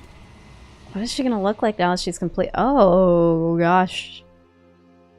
Oh, she looks happy. I can finally see you, and you can finally see me. It's been so long, and my heart has ached for this moment. I've missed you dearly. I've missed you too. Do you know about the echo? Did you hear our conversation? I'm long quiet, but I don't really know what that means. What happens now? I've missed you too. I'm the long quiet, but I don't really know what that means. Names are their attempts to capture that which cannot be captured. They call me the shifting mound, a pale imitation of what I actually am. Oh, I can't say I missed her anymore. Do you know about the echo? Did you hear our conversation? Every word you spoke found its way to me. I know him, and I know his construct. He was deluded by his fear of death. Pay him no mind. What happens now? Ever the passive player, always reacting and never acting. But it's woven into your nature, isn't it? Okay, I feel like I'm being read right now. When the echoes spun us from one into two, he gave you a choice and me a role to play. I am not death, but I contain it in my multitudes. So, will you attempt to destroy me and bring about a world devoid of death and the possibility of meaning? Or will you open the final doors to our liberation? Okay, my real thing is that I think that she's right, that a world with death would inevitably be a world devoid of meaning. You know? Like, you have to have death for new things to come into existence, for things to matter. Like, narrator did a bad job convincing me. There's so many stories left unfinished. Can we really just leave? Don't you have a say in all this? Why is this all falling on me? Let's talk this through. I still have so many questions that I need answers before I can make a choice. If I let you out, an entire world ends for good. I can't do that. If you're always going to become this, then what was the point of me doing anything? Did it even matter what roads I walked if all of them would lead to this moment? That's a good point. She did stay early on. Once we find enough, the rest would come to her, but I did kind of feel what we did would like impact the ending a bit more. I guess this is the point that we get to see, but in some ways I'm surprised. It seems like, do I get to see? Yeah.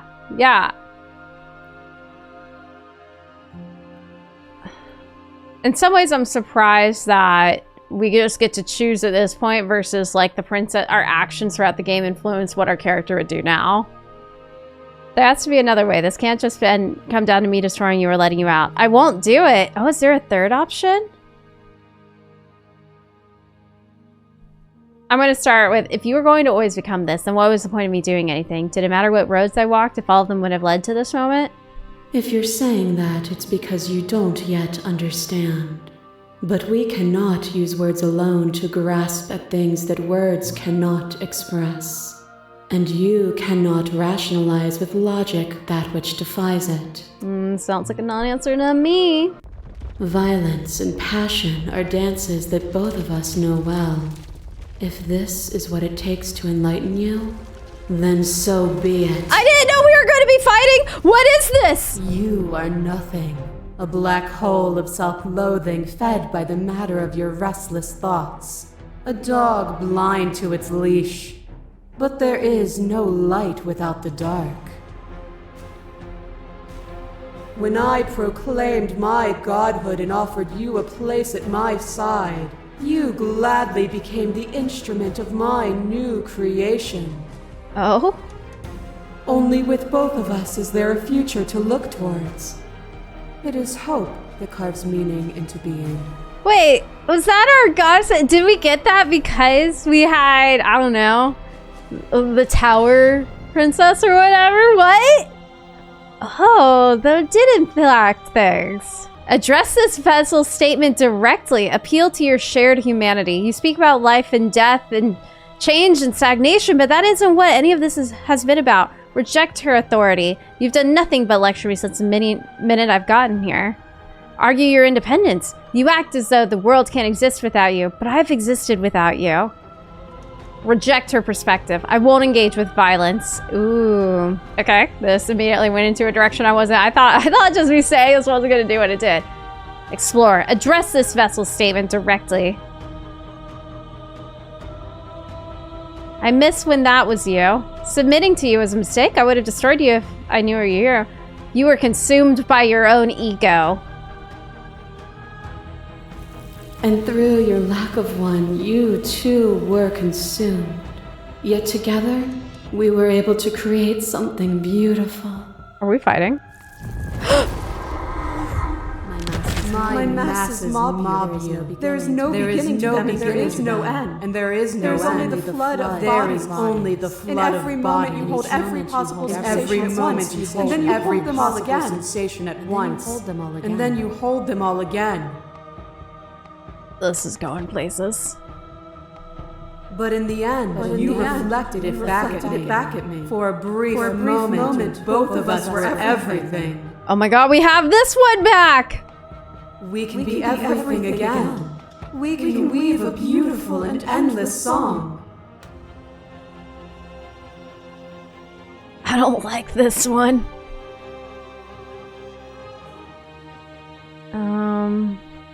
I get it. There's no need for us to keep fighting. I'll leave with you. I just don't know how. Stop the fight early and surrender. This is so... I was planning on saving her. I thought... I did that thing again where I was like, I can explore some of the options and then take one. Nope. Exploring was a trick once more. Address this vessel's statement directly.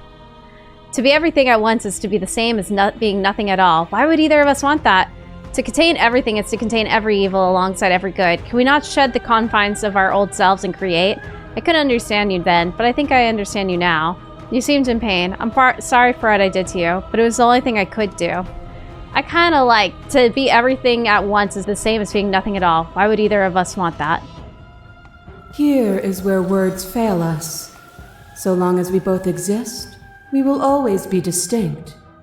The only thing to fear is a reality without me. A thought is a vine, and some thoughts nurture thorns that bleed the soul, and endless growth that blots your vision and strangles your trust. Oh my gosh, is this going to be Thorn Princess? When I succumbed to myself, you patiently stood by me and cut the thistles that rooted in my skin.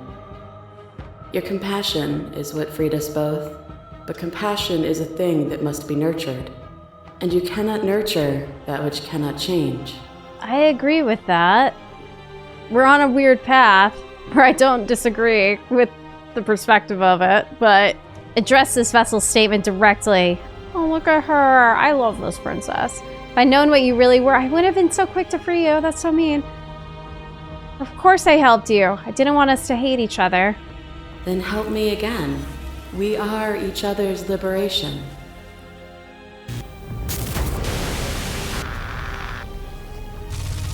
A shiver passes through you as unseen fingers dance across your skin. They remember the violence you inflicted on them, and yet they don't return it. I offer you absolution. Can you take my hand in yours? You felt the pain you caused another, and you were willing to sacrifice everything you thought was you to set me free. Without sin, there is no redemption. All of these statements are so true. Address this vessel's statement directly. But without redemption, there can be no sin. If I'd known what you were, I never would have freed you. And I would sacrifice everything to free you again. I would! I love this princess! And yet there is nothing left for you to sacrifice, so long as you accept me with open arms.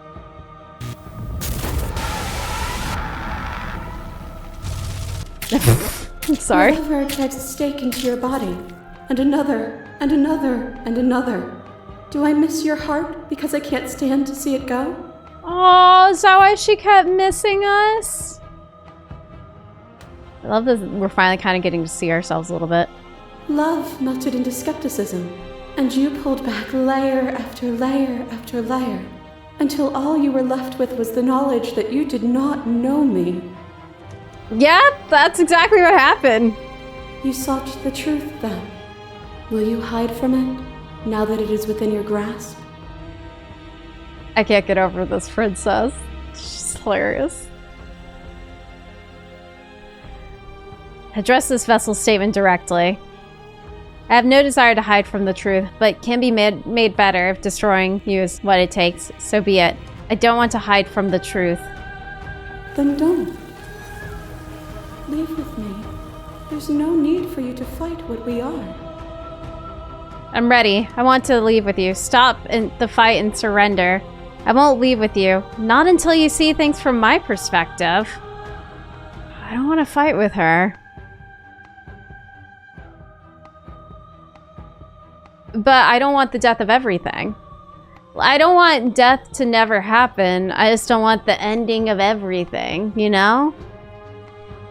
I want a third option. It feels like right now all we have are end all death everywhere, the narrator plan. I hate that plan. Or kill everything to start something.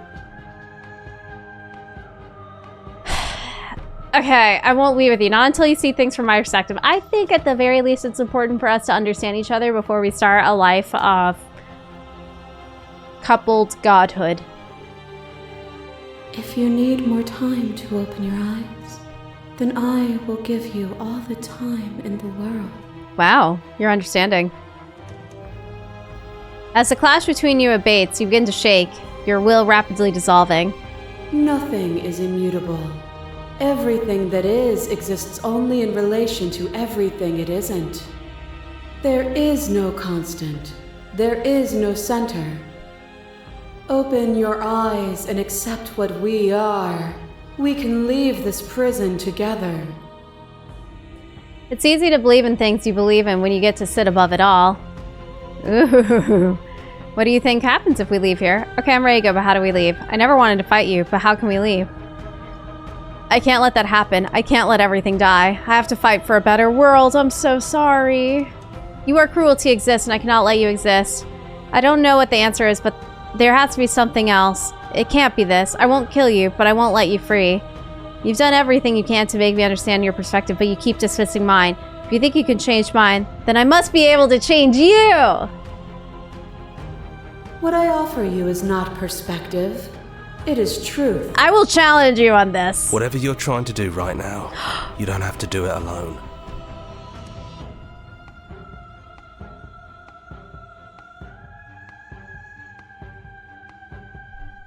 I don't know why that got me. I was just really happy the voice of the hero is back. I feel like I'm doing something. Which hero are you? You have no idea how good it is to hear you. I can do this alone. Where's everyone else? How are you supposed to help? I thought voices weren't allowed here. I thought you died whenever I looked in the mirror. Say nothing. God, yeah. Which hero are you? All of them? I assume in the same way that you're all of you. You have no idea how good it is to hear you. It's good to be here. She's too many things all at once out here. If you want to get through to her, you need some way to get through all of that divine confidence. So there's a way. There's still a piece of me nestled close to where it all began. I can take you there. I can take you to her heart. Whoa. It's time to resume our dance. So the hero's gonna help us save the day after all. I think. I don't know. She's relentless, isn't she? Let's make this quick. Are you ready? I'm ready. I could do this out here on my own. No, I would hate that. I'm ready. Then let's go. Oh. Is it going to become more and more real? One final time in the cabin. And here we are. I'd say we were back where it all started, but I guess it's a little after that, isn't it? We're back in the cabin. Look at the shifting mountains just outside. And we have a little... Oh my god. Do you need me to describe things? That'd be really nice.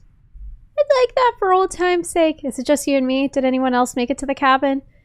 Is the narrator really gone?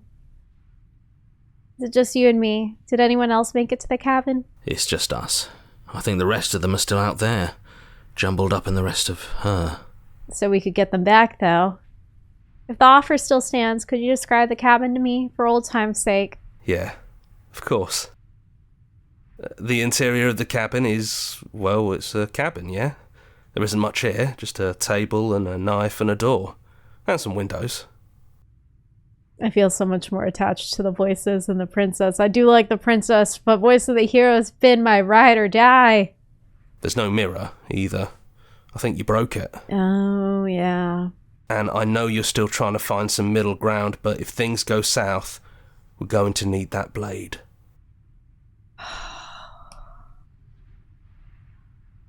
Is the narrator really gone? Yeah, it's dead silent in here. Whatever it was that was left of him, I don't think it could handle you waking up to godhood. Pretty sure he got obliterated. Good riddance. I don't actually know how to feel about him being gone. It's funny, after everything he put us through, I'm kind of sad to see him go. Yeah, it's complicated. He put us through hell, but he's been part of us since the very beginning, hasn't he? Exactly. This is actually, this is one of those things. This is still making a decision in of itself from the game. Like, once you pick one of these, you can't go back. And I feel my favorite endings are all of the ones who didn't take the blade to begin with. Like Thorn Princess. We didn't. Romance Princess, that got kind of scary, but I did really like that. But you know what I mean? It felt like that was like there was more flexibility in that because we got the blade later, so maybe that's the case here. Enter the basement. No blade it is. I'm not sure what we'll be able to do without it, but your judgment has gotten us this far. I hope this wasn't a mistake. The stairs. Do you remember the first time we were here? The first time we heard her voice? I don't know what you want for us. She sounded just like that. Timid and gentle. Only she didn't know us. And down we go. We shouldn't keep her waiting. There you are. You look just like you did when we first met. Let's talk for a bit. Maybe we can figure this out. Oh, she's herself. This is the princess that I know as the Chapter 1 princess. Sit with her. It's so good to finally see you again. I'm so sorry for all the times I've hurt you. I don't think I want to be a god. Are you the same as you are out there? Which princess are you? You look like you did the first time we met. Is this the real you? So now that we're here at the end of everything, can you finally tell me your name? None of this was ever really fair for either of us, was it? What do you think of her? What she wanted us to be? What if we just leave? We can leave? Well, is that the same? Is that the same as letting everything end? It's so good to finally see you again. Yeah, I missed you so much. Not that we've ever really been apart, but still, it feels like it's been so long. Like this is some sort of a big reunion. I'm sorry for all the times I've hurt you. You are so sweet, but the first time we met, you tried to rescue me, and I stabbed you like 50 times in the chest. And you know how bad of a job I did. You were the one getting stabbed. Oh my gosh, she's so nice. I mean, yes, you were possessed by that freaky voice living in your head, but I also could have maybe tried doing anything else before deciding to kill you. She has a good point. Anyways, I'm also sorry. We both let things get a little out of hand, but we don't have to let that stop us from being who we want to be. You know, when she puts it like that... I don't think I want to be a god. Are you the same as you are out there? Which princess are you? You look like you did the first time we met. Is this the real you? We have to be careful of these explorers. They're gotchas. So we're gonna go. Which princess are you? You look like you did the first time we met. Is this the real you? I'm the princess. The one you've been spending all this time with. I know I've changed a few times, but so have you. And you're still real to me.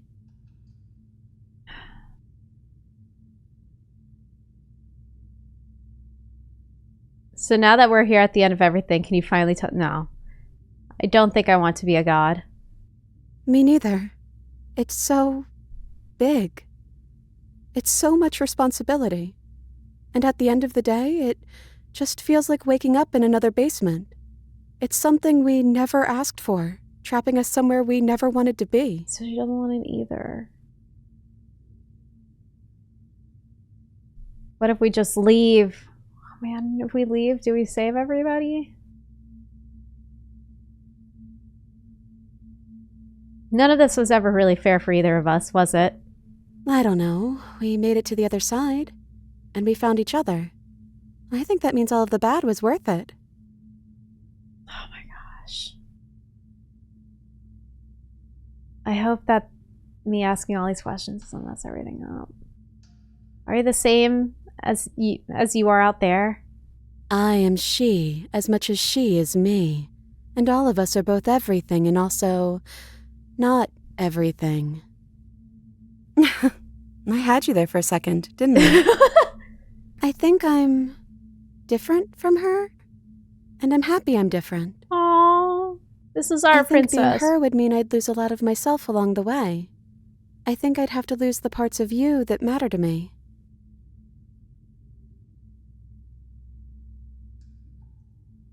So now that we're here at the end of everything, can you finally tell me your name, or what do you think of her, what she wanted us to be? I don't know. I don't think it's fair to judge her. It must be so lonely thinking that she's everything that matters in the world, thinking that she's the only one with all the answers. I never thought about it like that. That does sound lonely, doesn't it? It does. So now that we're here at the end of everything, can you finally tell me your name? I don't have one, and I think I like it better that way. But you can call me Princess if you want. You know, you never told me your name. That's fair. I don't think I have one either. I'm fine with the long quiet. No, I don't think I have one either. Then I guess I'll call you Quiet. Not Hero? Oh well, Quiet will do. That's always been us, hasn't it? I guess we... From her perspective in this whole world, is that kind of implying we never actually talk? She just knows the options we're picking.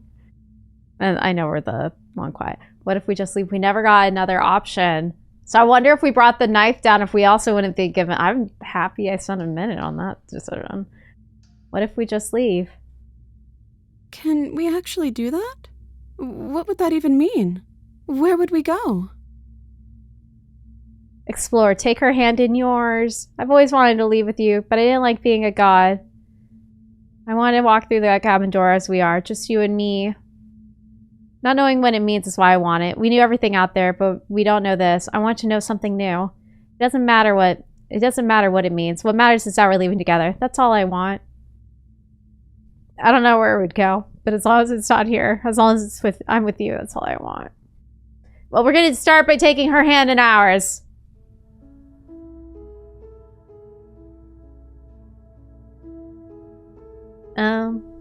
The music.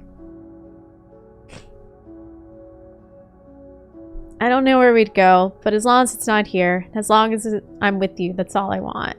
There's no need for words. Leave with her. I want words.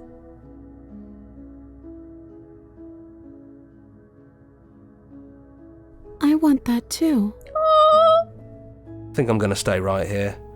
Whatever you're doing right now, wherever you're going, it feels like it's for just the two of you. All the heroes leaving us. Are you sure you don't want to come? Yeah, it wouldn't feel right. I don't think I'll be alone for long either. I'm sure I can find the others. Leave with the princess.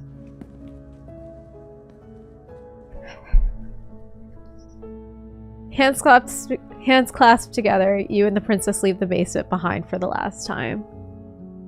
Do we actually get to leave? The stars are back. As quiet as you ascend, a comfortable silence filling a space that used to be flooded with violence and words and noisy thoughts. There's an energy in the silence, an electricity, the anticipation of the unknown. At the top of the stairs, the princess stalls, eyes fixed on the cabin door. You feel her hand tremble in yours. She's unsure of herself for the first time in her long and short existence. She has no part to play anymore, and she knows this, yet she still is. And then she crosses the door. She crosses the room to the door outside, pulling you excitedly with her. Come on, princess. It's just a door. Sorry, I'm just a little nervous. This is really it. Whatever happens next will be completely new. Are we actually gonna leave? I love you. Who's going to open it? Are you ready? Neither of us knows what it's going to be like out there.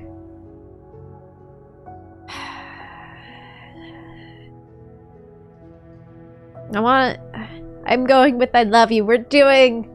We started with the voice of the smitten, and we're ending in a way with him. I love you.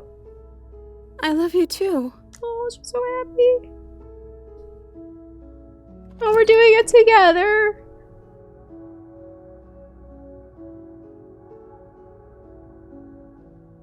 Wait, yeah, and what happens next? We made it, right? They got out? I think they did. That's why the game ends, because we don't get to see the story after the characters exit.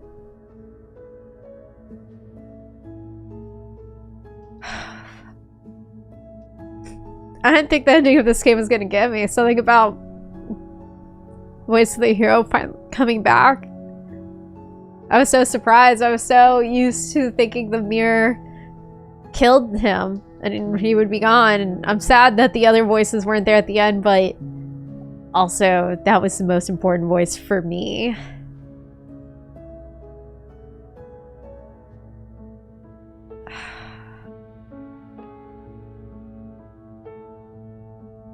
Here's the track music.